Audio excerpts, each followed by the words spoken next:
ಓಂ ತತ್ಸತ್. ಎಲ್ಲರಿಗೆ ನಮಸ್ಕಾರ. ಮಹಾಭಾರತ ಪಾತ್ರ ಪರಿಚಯ ಮಾಲಿಕೆಯ ಈ 4ನೇ ಕಂತಿನಲ್ಲಿ ಕರ್ಣನ ಅವಶಿಷ್ಟ ಭಾಗಗಳನ್ನು ಸಮಾಪ್ತಿ ಮಾಡಿ ಧರ್ಮರಾಜನ ಕಡೆಗೆ ಹೋದ್ವಿ. ಧರ್ಮರಾಜನ ಒಂದು ಪಾತ್ರ ಸ್ವರೂಪವನ್ನು ಮೊನ್ನೆಯ ಒಂದು ಸ್ವಲ್ಪ ಹೊತ್ತಿನಿಂದ ನಿನ್ನೆ ಇಡಿಯಾಗಿ ಚಿಂತನೆ ಮಾಡ್ತಾ ಇವತ್ತು ಅದರ ಸಮಾಪ್ತಿಯನ್ನು ಕಾಣೋಣ. ನಿನ್ನೆ ನಾನು ಧರ್ಮರಾಜ ಯಾವ ಬಗೆಯಲ್ಲಿ ಮೊದಲ 4 ಪರ್ವಗಳಲ್ಲಿ ಕಾಣಿಸ್ಕೊಳ್ತಾನೆ ಅಂತ ಹೇಳಿದೆ. ಇದೀಗ 5ನೇದಾದ ಉದ್ಯೋಗ ಪರ್ವದಲ್ಲಿ ಅವನ ಒಂದು ವರ್ತನೆ ಹೇಗಿರುತ್ತದೆ ಅಂತ ನೋಡ್ಬೋದು. ಅವನ ಒಂದು ಪಾತ್ರ ಅಲ್ಲಿ ಕಾಣಿಸಿಕೊಳ್ಳೋದು ಮುಖ್ಯವಾಗಿ ಕೃಷ್ಣ ಸಂಧಾನದ ಪೂರ್ವದಲ್ಲಿ ಅವನು ಪಾಂಡವರೆಲ್ಲರ ಅಭಿಪ್ರಾಯವನ್ನು ಸಂಗ್ರಹಿಸಿ ಹೊರಡ್ತಾನೆ ಉಪಪ್ಲವ್ಯದಿಂದ ನೇರವಾಗಿ ಕುರುಭೂಮಿಗೆ, ಹಸ್ತಿನಾವತಿಗೆ. ಆ ಸಂದರ್ಭದಲ್ಲಿ ಪ್ರತ್ಯೇಕವಾಗಿ ಪಾಂಡವರೈವರನ್ನು ಮತ್ತು ದ್ರೌಪದಿಯನ್ನು ಅಭಿಪ್ರಾಯ ಕೇಳ್ತಾನೆ.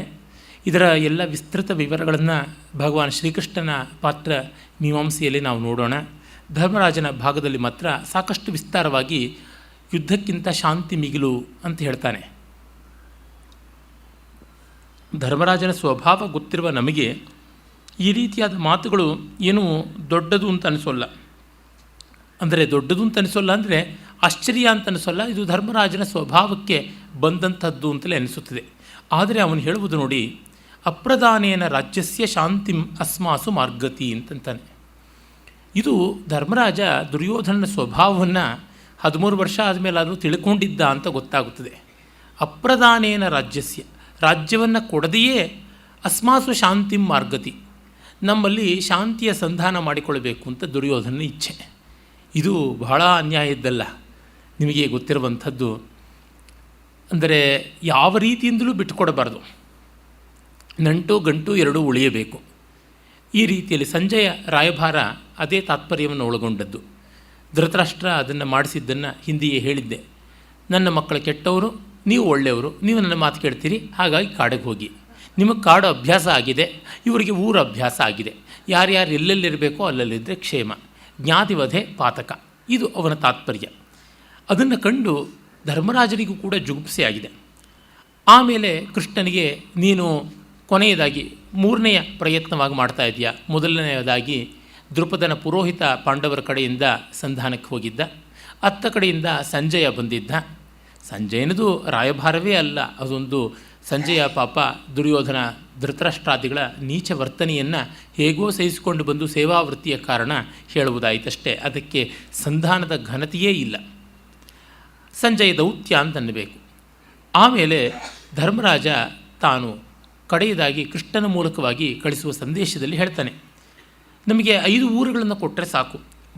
ಕುಶಸ್ಥಲಂ ವೃಕಸ್ಥಲಂ ಆಸಂದಿ ವಾರಣಾವತಂ ಅವಸಾನಂಚ ಗೋವಿಂದ ಕಂಚಿದೇವಾತ್ರ ಪಂಚಮಂ ಅಂತ. ಬೇರೆ ಬೇರೆ ಪಾಠಗಳಲ್ಲಿ ಈ ಊರುಗಳ ಹೆಸರು ಬದಲಾಗಿವೆ.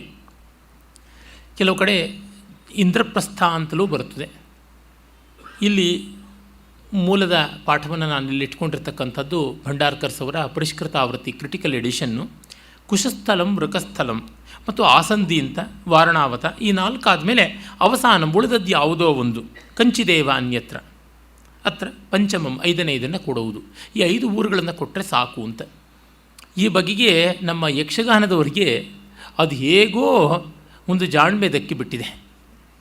ಅಂದರೆ ಈ ಊರುಗಳು ಅಷ್ಟು ದಿಕ್ಕಾಪಾಲಾಗಿದ್ದವು, ಅವುಗಳನ್ನು ನೀನು ಕೇಳುವ ಮೂಲಕವಾಗಿಯೇ ನಾನು ರಾಜ್ಯವನ್ನು ವಿಘಟನೆ ಮಾಡುವಂಥ ದೃಷ್ಟಿಯಿಂದ ಕೇಳ್ತಾ ಇದ್ದೀಯಾ ಅನ್ನುವಂತೆ ತಾಳಮದ್ದಳೆ ಯಕ್ಷಗಾನದ ಅರ್ಥಧಾರಿಗಳಾದ ದುರ್ಯೋಧನ ಪಾತ್ರಧಾರಿಗಳು ಈ ಒಂದು ಸವಾಲಿಗೆ ಪ್ರತಿ ಸವಾಲನ್ನು, ಈ ಒಂದು ಬೇಡಿಕೆಗೆ ಅವರು ಪಾಟಿ ಸವಾಲು ಹಾಕುವುದುಂಟು. ಆದರೆ ಅದಷ್ಟಾಗಿ ಯೋಗ್ಯವಾಗಿ ಕಾಣುವುದಿಲ್ಲ. ಕಾರಣ ಅದಷ್ಟು ಹತ್ತಿರವೇ ಇರತಕ್ಕಂಥದ್ದು, ಕುರುಭೂಮಿಯಲ್ಲಿ ನಿಕಟವಾಗಿ ಕಾಣತಕ್ಕಂಥದ್ದು ಅಂತ ಗೊತ್ತಾಗುತ್ತದೆ. ಅದರಿಂದ ಅದನ್ನು ತುಂಬ ದಿಶಾಂತದಲ್ಲಿ ಇತ್ತು ಅಂತೆಲ್ಲ ತಿಳ್ಕೊಳ್ಬೇಕಾಗಿಲ್ಲ. ಯಾಕೆ ಮಾತು ಹೇಳ್ತೀನಿ ಅಂದರೆ, ನಮಗೆ ಗೆಲ್ಲಬೇಕು ಅನ್ನುವುದೇ ಒಂದು ಹುರುಡಾದರೆ ಮೂಲದ ಮಾತುಗಳನ್ನು, ಆ ಪಾತ್ರಗಳ ರುಜುವಾದ ಅರ್ಥಗಳನ್ನು ಕೂಡ ನಾವು ನಮ್ಮ ಬಳಕೆಗೆ, ನಮ್ಮ ಉದ್ದೇಶಕ್ಕೆ, ಫಲಕ್ಕೆ ತಕ್ಕಂತೆ ಬದಲಾಯಿಸಿಕೊಳ್ತೀವಿ. ಹಾಗಿಲ್ಲೇನೂ ಮಾಡುವಂತೆ ಇಲ್ಲ. ಇದಾದ ಮೇಲೆ ಧರ್ಮರಾಜ ನಹಿ ವೈರಾಣಿ ಶಾಮ್ಯಂತಿ ದೀರ್ಘಕಾಲ ಕೃತಾನ್ಯಪಿ, ಎಷ್ಟು ದೀರ್ಘ ಮಾಡಿದರೂ ವೈರ ಅದು ಹೋಗುವಂಥದ್ದಲ್ಲ. ತುಂಬ ದೀರ್ಘಕಾಲ ಆದಮೇಲೆ ಫೆಟಿಗಿಂದ ಬಿಟ್ಟು ಹೋಗ್ಬಿಡುತ್ತೆ, ಇದೆಲ್ಲ ಅಲ್ಲ. ನಾಪಿ ವೈರಂ ನಚಾಪಿ ವೈರಂ ವೈರೇಣ ಕೇಶವ ವ್ಯುಪಶಾಮ್ಯತಿ. ಅದೇ ರೀತಿ ವೈರವನ್ನು ವೈರದಿಂದಲೇ ಉತ್ತರಿಸೋದಕ್ಕೂ ಸಾಧ್ಯವಿಲ್ಲ. ಇದು ಬುದ್ಧನ ಮಾತು ಧಮ್ಮಪದದಲ್ಲಿ ಪ್ರಖ್ಯಾತವಾಗಿ ಬರ್ತಕ್ಕಂಥದ್ದು. ಅಕ್ಕೋಧೇನ ಜಯೇಖೋದಂ ಅಂತ. ನಹಿ ವೈರಾಣಿ ವೈರೇಣ ಶಾಮ್ಯಂತಿಹ ಕದಾಚನ ಅವೈರೇಣೇವ ಸರ್ವಾಣಿ ಸಿದ್ಧ್ಯಂತೀತಿ ಧ್ರುವ ಸ್ಮೃತಿ. ಇದು ಮಹಾಭಾರತದಲ್ಲಿ ಕೂಡ ಬರತಕ್ಕಂಥ ಮಾತು. ಗೊತ್ತಿತ್ತು ಯುದ್ಧಕ್ಕೆ ಯುದ್ಧವೇ ಉತ್ತರವಾಗೋಲ್ಲ, ಆದರೆ ಅನಿವಾರ್ಯ. ಮತ್ತೆ ಮತ್ತೆ ನಾವು ಬಂದು ಮುಟ್ಟತಕ್ಕಂಥದ್ದದೇನೆ. ದಿ ಮೋಸ್ಟ್ ಅನ್ಅವಾಯ್ಡಬಲ್, ಅದು ದುಸ್ಸಹವಾದಂಥ ಕೃತ್ಯವನ್ನು ಮಾಡಲೇಬೇಕಾದಂಥ ಒಂದು ಒತ್ತಡಕ್ಕೆ, ಅನಿವಾರ್ಯತೆಗೆ ಸಿಕ್ಕಿಕೊಂಡು ಬಿಡ್ತಾರೆ. ಅದನ್ನು ನಾವು ಕಾಣಬಹುದು. ಇಲ್ಲಿ ಕೃಷ್ಣನ ಮಾತು ಬಹಳ ಸಂಗತವಾಗಿ ಬರುತ್ತದೆ. ಸ್ವಧರ್ಮ ಕ್ಷತ್ರಿಯಸ್ಯೇಷ ಕಾರ್ಪಣ್ಯಂ ನ ಪ್ರಶಸ್ಯತೆ ಅಂತ ಧರ್ಮರಾಜನ ಮಾತಿಗೆ ಉತ್ತರ ಕೊಡ್ತಾನೆ. ಇಡೀ ಮೂಲದ ಉದ್ಯೋಗ ಪರ್ವದ ಒಂದೊಂದು ಶ್ಲೋಕವೂ ರತ್ನಪ್ರಾಯವಾದದ್ದು. ಭಾರತೇ ಸಾರಮುದ್ಯೋಗಮಿತಿ ವೃದ್ಧಾನುಶಾಸನಂ ಅನ್ನುವ ಮಾತು ಸುಳ್ಳಲ್ಲ. ಆ ಭಗವದ್ಯಾನ ಪರ್ವದ ಅಷ್ಟು ಭಾಗಗಳು ತುಂಬ ಆಕರ್ಷಕವಾಗಿವೆ. ನನಗೆ ಮಹಾಭಾರತದಲ್ಲಿ ವ್ಯಕ್ತಿಗತವಾಗಿ ಆದಿಪರ್ವ, ವಿರಾಟ ಪರ್ವ, ಉದ್ಯೋಗ ಪರ್ವ ತುಂಬ ಪ್ರಿಯವಾದಂಥ 3 ಪರ್ವಗಳು. ಅದರೊಳಗೂ ಪ್ರಧಾನವಾಗಿ ಉದ್ಯೋಗ ಪರ್ವಕ್ಕೆ ನಾನು ಬರ್ತೀನಿ. ಕಾರಣ ಕೃಷ್ಣನ ವ್ಯಕ್ತಿತ್ವ ಸಮಗ್ರವಾಗಿ ಅಲ್ಲಿ ಕಾಣುತ್ತದೆ. ಒಬ್ಬೊಬ್ಬರ ಮಾತು ವಾಗ್ಮಿತಿಯ ವಕ್ತೃತ್ವದ ಪರಿಪೂರ್ಣ ವಿಶ್ವರೂಪವನ್ನು ತೋರ್ಪಡಿಸುವಂತೆ ಇದೆ. ಕ್ಷತ್ರಿಯನ ಧರ್ಮ ಯಾವುದು ಅಂದರೆ ಹೀಗೆ ಬೇಡಿ ಅಂಗಲಾಚಿ ಗೋಳಿಟ್ಟು ಕಾಕಾಪುಡಿ ವಶೀಲಿ ಅಂತಾರಲ್ಲ, ಆ ರೀತಿ ಮಾಡಿಯುವಂಥದ್ದು ಅಲ್ಲ. ಅದನ್ನು ಹೇಗೆ ನಿಭಾಯಿಸಬೇಕೋ ಹಾಗೆ ಒಂದು ಗಾಂಭೀರ್ಯದಿಂದ, ಒಂದು ಔದಾತ್ಯದಿಂದ, ಒಂದು ತೇಜಸ್ಸಿನಿಂದ ನಿರ್ವಾಹ ಮಾಡಬೇಕಾದದ್ದು ಅಂತ. ಮತ್ತೆ ನಮ್ಮಲ್ಲಿ ಈ ಅಸ್ಥಾನದಲ್ಲಿ ಗುಣಗಳನ್ನು ಕಾಣುವಂಥ ಒಂದು ಅವಿವೇಕ ನಡೀತಾ ಇರ್ತದೆ. ಯಾರಿಗೆ ಅದು ಸರಿ, ಯಾರಿಗೆ ಅದು ತಪ್ಪು ಅನ್ನೋದರ ವಿವೇಕವೇ ಇರೋಲ್ಲ. ಉದಾಹರಣೆಗೆ ನೋಡಿ, ನಮ್ಮ ಸೈನಿಕರಿಗೆ ಎಷ್ಟು ಕ್ಲೀಬತೆಯನ್ನು ಹೇಳಿಕೊಡುವಂಥ ದುಷ್ಪಾಠ ಬೆಳೀತಾ ಇದೆ. ಈಚೆಗೆ ಪೊಲೀಸರಿಗೆ ನಕ್ಸಲ್ಸನ್ನು ನಿಯಂತ್ರಿಸೋದ್ರೊಳಗೆ ಅವರ ಒಂದು ಮನೋಬಲವನ್ನೇ ಅವರು ಕುಗ್ಗಿಸಿಬಿಡ್ತಾ ಇದ್ದಾರೆ. ಅವರ ಮೊರೇಲನ್ನೇ ಡಿವಾಸ್ಟೇಟ್ ಮಾಡ್ತಾ ಇದ್ದಾರೆ. ನಕ್ಸಲರ ಒಂದು ಸ್ಥಳದಲ್ಲಿ ಸಂದೇಹಾಸ್ಪದವಾಗಿ ಓಡಾಡ್ತಾ ಇದ್ದವನು ಮತ್ತು ಕಳ್ಳಸಾಗಾಣಿಕೆಯನ್ನು, ಗೋವುಗಳ ಕಳ್ಳಸಾಗಾಣಿಕೆಯನ್ನು ಮಾಡ್ತಾ ಇದ್ದವನು, ಅವನು ಯಾರೋ ಬ್ರಾಹ್ಮಣನೋ ಕ್ಷತ್ರಿಯನೋ ವೈಶ್ಯನೋ ಶೂದ್ರನೋ ಯಾರೋ ಏನು ಗೊತ್ತು, 2 ಕಾಲಿರೋದ್ರಿಂದ ಮನುಷ್ಯ ಅಂತ ಕರೀಬೇಕು. ಅವನು ತನ್ನ ಕಳ್ಳ ಕೆಲಸಕ್ಕೆ ಅಂಜಿ ಓಡ್ದ, ಅದರಿಂದ ನಕ್ಸಲ್ ಇರಬಹುದು ಅಂತ ಅವನನ್ನು ಗುಂಡಿಟ್ಟು ಕೊಂದದ್ದು ಅಥವಾ ಅವನ ಆಕಸ್ಮಿಕವಾಗಿ ಗುಂಡಿಗೆ ಸಿಕ್ಕಿದ್ದು ಅನ್ನೋದನ್ನು ಹೇಳಬೇಕು. ಅದನ್ನು ಎಷ್ಟು ಕೋಲಾಹಲ ಮಾಡ್ತಾರೆ. ಅದೇ ಕರ್ತವ್ಯನಿಷ್ಠನಾದ ಪೊಲೀಸ್ ಅಧಿಕಾರಿ ಅಪಾಯಕ್ಕೆ ತುತ್ತಾಗಿ ಸಾವನ್ನು ಪಡ್ಕೊಂಡಿದ್ದು 1-2 ಮಹಾರಾಷ್ಟ್ರದಲ್ಲೂ ನಾವು ಅದನ್ನು ನೋಡಿದ್ದೀವಿ, ಮೊನ್ನೆ ಕರ್ನಾಟಕದಲ್ಲೂ ನೋಡಿದ್ದೀವಿ. ಆ ಬಂಡೆಯವರ ಒಂದು ಪ್ರಸ್ತಾವದಲ್ಲಿ ಅಲ್ಲೆಲ್ಲ ಅವರಿಗೆ 1 ಲಕ್ಷ 2 ಲಕ್ಷ ಕೊಡೋದಕ್ಕೂ ಮೀನ ಮೇಷ ಮಕರ ಕುಂಭ ಅಂತ ಎಣಿಸ್ತಕ್ಕಂಥದ್ದು. ಸತ್ತೋದ್ರೆ ಸಾಕು, ಸಾಯೋದೂ ಬೇಕಿಲ್ಲ, ಸತ್ತಂತೆ ಮಾಡಿದ್ರೆ ಸಾಕು, 10 ಲಕ್ಷನ ಒಂದಾದ ಮೇಲೆ ಒಂದು ಕೊಟ್ಟರು. ಯಾರಪ್ಪನ ಮನೆ ದುಡ್ಡು, ಯಾರ್ದೋ ದುಡ್ಡು ಎಲ್ಲಮ್ಮನ ಜಾತ್ರೆ ಅಂತ ಒಂದು ಗಾದೆ ಇದೆ. ಆ ಥರ ಮಾಡ್ತಕ್ಕಂಥದ್ದು ನಿಜ. ಯಾವ ಜೀವಕ್ಕೂ ಹಣದಲ್ಲಿ ಬೆಲೆ ಕಟ್ಟುವುದಲ್ಲ, ಆದರೆ ವಿನಿಯೋಗದಲ್ಲಿ ಒಂದು ಮರ್ಯಾದೆ ಇಲ್ವೇ, ವಿವೇಕ ಇಲ್ವೇ? ಇದನ್ನು ಅರ್ಥ ಮಾಡಿಕೊಳ್ಳದೆ ನಮ್ಮ ಸರ್ಕಾರಗಳ ಅಪೀಸ್ಮೆಂಟಿನ ಕ್ರಮ ಎಷ್ಟು ಹುಚ್ಚಾಪಟ್ಟೆ ಇದೆ ಅಂತ ನೋಡಿದಾಗ ನಮಗೆ ಗೊತ್ತಾಗುತ್ತದೆ. ಹೀಗೆ ಮಾಡಿಯೂ ಕೂಡ ಈ ನಗರಗಳಲ್ಲಿರ್ತಕ್ಕಂಥ ನರಕಾಸ್ಪದವಾಗಿ ಜಗತ್ತನ್ನು ಮಾಡ್ತಾ ಇರ್ತಕ್ಕಂಥ ಸೋಕಾಲ್ಡ್ ಬುದ್ಧಿಜೀವಿಗಳಿದ್ದಾರಲ್ಲ, ಅವರು ಅರುಂಧತಿ ರಾಯಿಂದ ಮೊದಲುಗೊಂಡು ನಮ್ಮ ಗೌರಿ ಲಂಕೇಶ್ವರೆಗೆ, ಗಿರೀಶ್ ಕಾರ್ನಾಡ್ವರೆಗೆ ಬೇಕಾದಷ್ಟು ಜನ ಇದ್ದಾರೆ. ಜಿ ಕೆ ಗೋವಿಂದರಾವು 1-2, ಅದು ದುಷ್ಟ ಚತುಷ್ಟಯ ಅಲ್ಲ, ಜುಷ್ಟ ಖರ್ವ ನಿಖರ್ವ ಲಕ್ಷ ಶಂಖ ಪರಾರ್ಧ ಸಂಖ್ಯೆಯವರು. ಅವರೆಲ್ಲರೂ ಕೋಲಾಹಲ ಮಾಡಿಕೊಂಡು ಬಂದುಬಿಡ್ತಾರೆ. ಆದರೆ ಒಬ್ಬ ಸನ್ಯಾಸಿಯ ಧರ್ಮವನ್ನು ಸೈನಿಕನಿಗೆ, ಪೊಲೀಸನಿಗೆ ಮಾಡಿದರೆ ಗತಿ ಏನು? ಆಗುವಂಥದ್ದಲ್ಲ. ಅಲ್ಲಲ್ಲಿ ಅವರ ಚೌಕಟ್ಟಿನಲ್ಲಿ ಅವರು ನಿರ್ವಾಹ ಮಾಡುವಂಥದ್ದಿದೆ. ಅನೇಕ ಬಾರಿ ನಾನು ಹೇಳಿದ್ದೀನಿ, ಈ ಹಿಂಸೆಗಳ ವಿಷಯದಲ್ಲಿ ಯಾರಿಗೆ ಯಾವ ಮಟ್ಟದ ಮೌಲ್ಯದ ಅನ್ವಯ ಮಾಡಬೇಕು ಅನ್ನುವಂಥದ್ದು. ನಮಗೆ ಅದರ ವಿವೇಕ ಇಲ್ಲದೇ ಇದ್ದರೆ ಲೋಕತಂತ್ರ ಪೂರ್ತಿ, ಜನತಂತ್ರ ಪೂರ್ತಿ ನಾಶವಾಗುತ್ತದೆ. ಅದನ್ನು ಅರ್ಥ ಮಾಡಿಕೊಳ್ಳಬೇಕು. ಧರ್ಮರಾಜ ತಾನು ಮೂಲತಃ ಕ್ಷತ್ರಿಯ ಅನ್ನುವುದನ್ನೇ ಮರೆತು ಬಿಡ್ತಾನೆ. ಮತ್ತೆ ಅವನಿಗೆ ಅದನ್ನು ಜ್ಞಾಪಿಸಿಕೊಡಬೇಕಾಗುತ್ತದೆ. ಅದು ಹೇಗೆಂದರೆ, ಭಾಷಣಕಾರನಾದವನಿಗೆ ಒಂದು ವಿಷಯವನ್ನು ಕೊಟ್ಟಿರ್ತಾರೆ.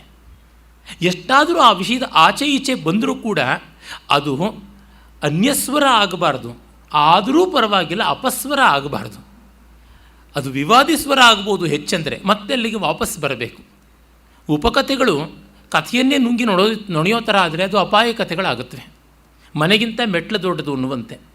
ಆ ರೀತಿಯಲ್ಲಿ ಧರ್ಮರಾಜ ಸ್ವಾಭಿಪ್ರಾಯವನ್ನು, ಸ್ವಸ್ಥಾನವನ್ನು ಮರೆತು ಬಿಟ್ಟರೆ ಗತಿ ಏನು? ಅವನು ಇಲ್ಲ, ತನ್ನ ಪೂರ್ವಜನಾದ ದೇವಾಪಿಯಂತೆ ಸಂಪೂರ್ಣವಾಗಿ ಕ್ಷತ್ರವನ್ನೇ ಬಿಟ್ಟು ಬ್ರಾಹ್ಮ ಅಂತ ಕಾಡಲ್ಲೇ ಕೂತು ಬಿಡಬೇಕು ಮುಗಿಡಿಕೊಂಡು. ಭೀಮನಿಗೆ ಹೇಳಿಬಿಡಬೇಕು, ನೋಡಪ್ಪ ಸೀನಿಯಾರಿಟಿನಲ್ಲಿ ನೀನೇ ನೆಕ್ಸ್ಟ್ ಇರ್ತಕ್ಕಂಥವನು, ನೀನೇ ರಾಜ್ಯ ಮೊದಲಾದವನ್ನೆಲ್ಲ ನಿರ್ವಾಹ ಮಾಡು, ನಾನು ಕಾಡಲ್ಲಿ ಇರ್ತೀನಿ ಅಂತ. ದೇವಾಪಿ ಅದೇ ಮಾಡ್ದ, ಶಂತನು ರಾಜನಾದ, ವಿಶ್ವಾಮಿತ್ರ ಆದ. ಹಾಗಾಗಬೇಕು. ಗಾಂಧಿ ಅದೇ ಎಡವಟ್ಟು ಮಾಡಿದ್ದು. ಒಂದು ರೀತಿ ಎಕ್ಸ್ಟ್ರಾ ಕಾನ್ಸ್ಟಿಟ್ಯೂಷನಲ್ ಅಥಾರಿಟಿ ಅಂತ ಅನ್ನುವಂತೆ ಬಂದು ಕೂತ್ಕೊಳ್ಳೋದು, ಮತ್ತೆ ಮತ್ತೆ ಹೆದರಿಸಿ ಬೆದರಿಸಿ ಕೆಲಸ ಮಾಡಿಸ್ಕೊಳ್ಳೋದು ಬ್ಲ್ಯಾಕ್ ಮೇಲಿಂದ. ಅಣ್ಣಾ ಹಜಾರೆ ಮಾಡೋಕ್ಕೆ ಹೋಗಿದ್ದು ಅದೇನೆ, ಎಲ್ಲರದು ಹಿರಿಯಕ್ಕನ ಚಾಳೆ ಮನೆ ಮಂದಿ ಎಲ್ಲ ಅಂತ ಅದನ್ನು ಮಾಡೋಕ್ಕೆ ಹೋಗಿದ್ದು. ಆತನ್ನು ಹುಚ್ಚುಮುಂಡೆಯಾಗಿ ಸರಿಯಾಗಿ ಮಾಡಿದ್ದು ಈ ಆಮ್ ಆದ್ಮಿನವರು, ಅರವಿಂದ್ ಕೇಜ್ರಿವಾಲ್. ಇನ್ನು ನಾಡದ್ದು ಎಲೆಕ್ಷನ್ನಿನ ರಿಸಲ್ಟ್ನಲ್ಲಿ ಅವನನ್ನು ಮತ್ತಷ್ಟು ಹುಚ್ಚು ಮುಂಡೆಯಾಗಿ ಮಾಡಬೇಕು ಜನ. ಅದು ಮಾಡದೇ ಇದ್ದರೆ ಇಡೀ ದೇಶವೇ ಹುಚ್ಚು ಮುಂಡೆ ಆಗುತ್ತೆ. ಯಾಕೆಂದರೆ ಆ ಸ್ಥಾನದಲ್ಲಿ ಇವರು ಮಾಡ್ತಾ ಇರ್ತಕ್ಕಂಥದ್ದೆಲ್ಲ ಸಂವಿಧಾನಾತ್ಮಕವಾಗಿ ನಿಯಂತ್ರಣ ಇರಬೇಕೆ ಹೊರತು ಸಂವಿಧಾನೇತರವಾದಂಥ ನಿಯಂತ್ರಣ ಎಷ್ಟು ಒಳ್ಳೆಯದಾದರೂ ಅದು ಅಪಾಯಕಾರಿ. ಅದೇ ರೀತಿಯಲ್ಲೇ ಕ್ಷತ್ರಿಯ ಕ್ಷಾತ್ರದ ವೃತ್ತಿಯನ್ನು ಕೈಗೊಂಡೇನೆ ಅವನು ಬ್ರಾಹ್ಮಣದ ಕಡೆಗೆ ವಾಲಿಬಿಟ್ರೆ ಗತಿಯೇನೋ, ಗರತಿ ಹಾದರಗಿತ್ತಿ ಆದಂತೆ. ಅದೋ ಇದೋ ಅಂತಿರಬೇಕು. ಈ ರೀತಿಯಾದ ಅವಿವೇಕವನ್ನು ಧರ್ಮರಾಜ ಎಷ್ಟೋ ಬಾರಿ ಮಾಡಿಬಿಡ್ತಾನೆ. ಪೂರ್ತಿ ಬಿಡೋದೂ ಇಲ್ಲ ಮಹಾರಾಯ, ಪೂರ್ತಿ ಹಿಡ್ಕೊಳ್ಳೋದೂ ಇಲ್ಲ. ಮತ್ತೆ ಮತ್ತೆ ಅವನು ಜ್ಞಾಪಿಸಬೇಕಾಗುತ್ತೆ. ಅದು ಪಾತ್ರಧಾರಿ ತನ್ನ ಪಾತ್ರ ಏನು ಅಂತ ಮರೆತುಬಿಟ್ಟು ಇನ್ನೊಂದು ಪಾತ್ರಗಳು ಡೈಲಾಗ್ಸ್ ಆಡೋದಕ್ಕೆ ಶುರು ಮಾಡಿಬಿಟ್ರೆ ಗತಿ ಏನು? ಈ ರೀತಿಯಲ್ಲಿ ಧರ್ಮರಾಜ ಎಷ್ಟೋ ಬಾರಿ ಟಾಂಗ್ ಬಿರಾಂಗ್ ಮಾಡ್ತಾ ಇರ್ತಾನೆ. ಅದನ್ನು ಕೃಷ್ಣ ಒಂದು ಮಾತಲ್ಲಿ ಹೇಳ್ತಾನೆ, ಇದು ಕ್ಷಾತ್ರ ಸ್ವಭಾವಕ್ಕೆ ಯುಕ್ತವಾದದ್ದಲ್ಲ ಅಂತ. ಮತ್ತು ಆ ಕಾಲದಲ್ಲಿ ವರ್ಣವ್ಯವಸ್ಥೆಯೆಲ್ಲ ವಾಟರ್ ಟೈಟ್ ಕಂಪಾರ್ಟ್ಮೆಂಟ್ ಆದದ್ದಲ್ಲ, ಎಂದೂ ಆದದ್ದಲ್ಲ. ಆಗಂತೂ ತುಂಬ ಮುಕ್ತವಾಗಿತ್ತು. ಹಾಗಾಗಿ ಧರ್ಮರಾಜನಿಗೆ ಏನೂ ಕಷ್ಟವಿರಲಿಲ್ಲ. ಅದನ್ನು ಯಾಕೋ ಆ ಪುಣ್ಯಾತ್ಮ ತಾನಾಗಿ ತಾನು ನೋಡಿಕೊಳ್ಳಲಿಲ್ಲ. ಅದೊಂದು ದೊಡ್ಡ ದುರಂತವಾಯಿತು ಅವನ ಪಾಲಿಗೆ ಅಂತ ಅನಿಸುತ್ತದೆ. ದ್ಯೂತಾದಿಗಳಿಂದ ಅವನಿಗೆ ವೈರಾಗ್ಯ ಬಂದ ಮೇಲೆ ಬುದ್ಧನಂತೆ ಹೊರಟೋಗ್ಬಿಡಬೇಕಾಗಿತ್ತು. ಬುದ್ಧ ನೋಡಿ ಯಾವ ರೀತಿಯಲ್ಲಿ ನಡ್ಕೊಂಡ. ಬೇಡ ಅಂತಂದ ಮೇಲಿಂದ ಬಿಟ್ಟ ಅಂದರೆ ಬಿಟ್ಟೇ ಬಿಟ್ಟ. ರಾಜರುಗಳು ಮೊದಲಾದವರು ಎಷ್ಟೋ ಜನ ಬಂದರು. ಶರಣ್ಯಕ ಬಿಂಬಿಸಾರ ಅಂತೂ ಅವನನ್ನು ವನದಲ್ಲಿ ಪ್ರವೃಜ್ಜಿಯನ್ನು ಕೈಗೊಂಡಿದ್ದಾಗ ಹೇಳ್ತಾನೆ, ನೀನು ಬಂದುಬಿಡು, ನಿನ್ನ ತಂದೆಯ ರಾಜ್ಯ ನಿನಗಿಷ್ಟ ಇಲ್ಲ ಅಂತ ಕಾಡಲ್ಲಿ ಇಷ್ಟು ದಿವಸ ಓಡಾಡ್ತಾ ಇದ್ದರೆ ನಾನೇ ಮಗಧದಲ್ಲಿ ನಿನಗೊಂದು ದೊಡ್ಡ ಸಾಮ್ರಾಜ್ಯವನ್ನು ಮಾಡಿಕೊಡ್ತೀನಿ, ಅಲ್ಲಿ ನೀನು ನೆಲೆಯಾಗು ಅಂತ.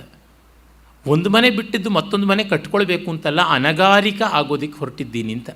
ಗರಕಾರಕ ದಿಟ್ಟೋಸಿ ಕಿದಂ ಗರಂ ಏನ.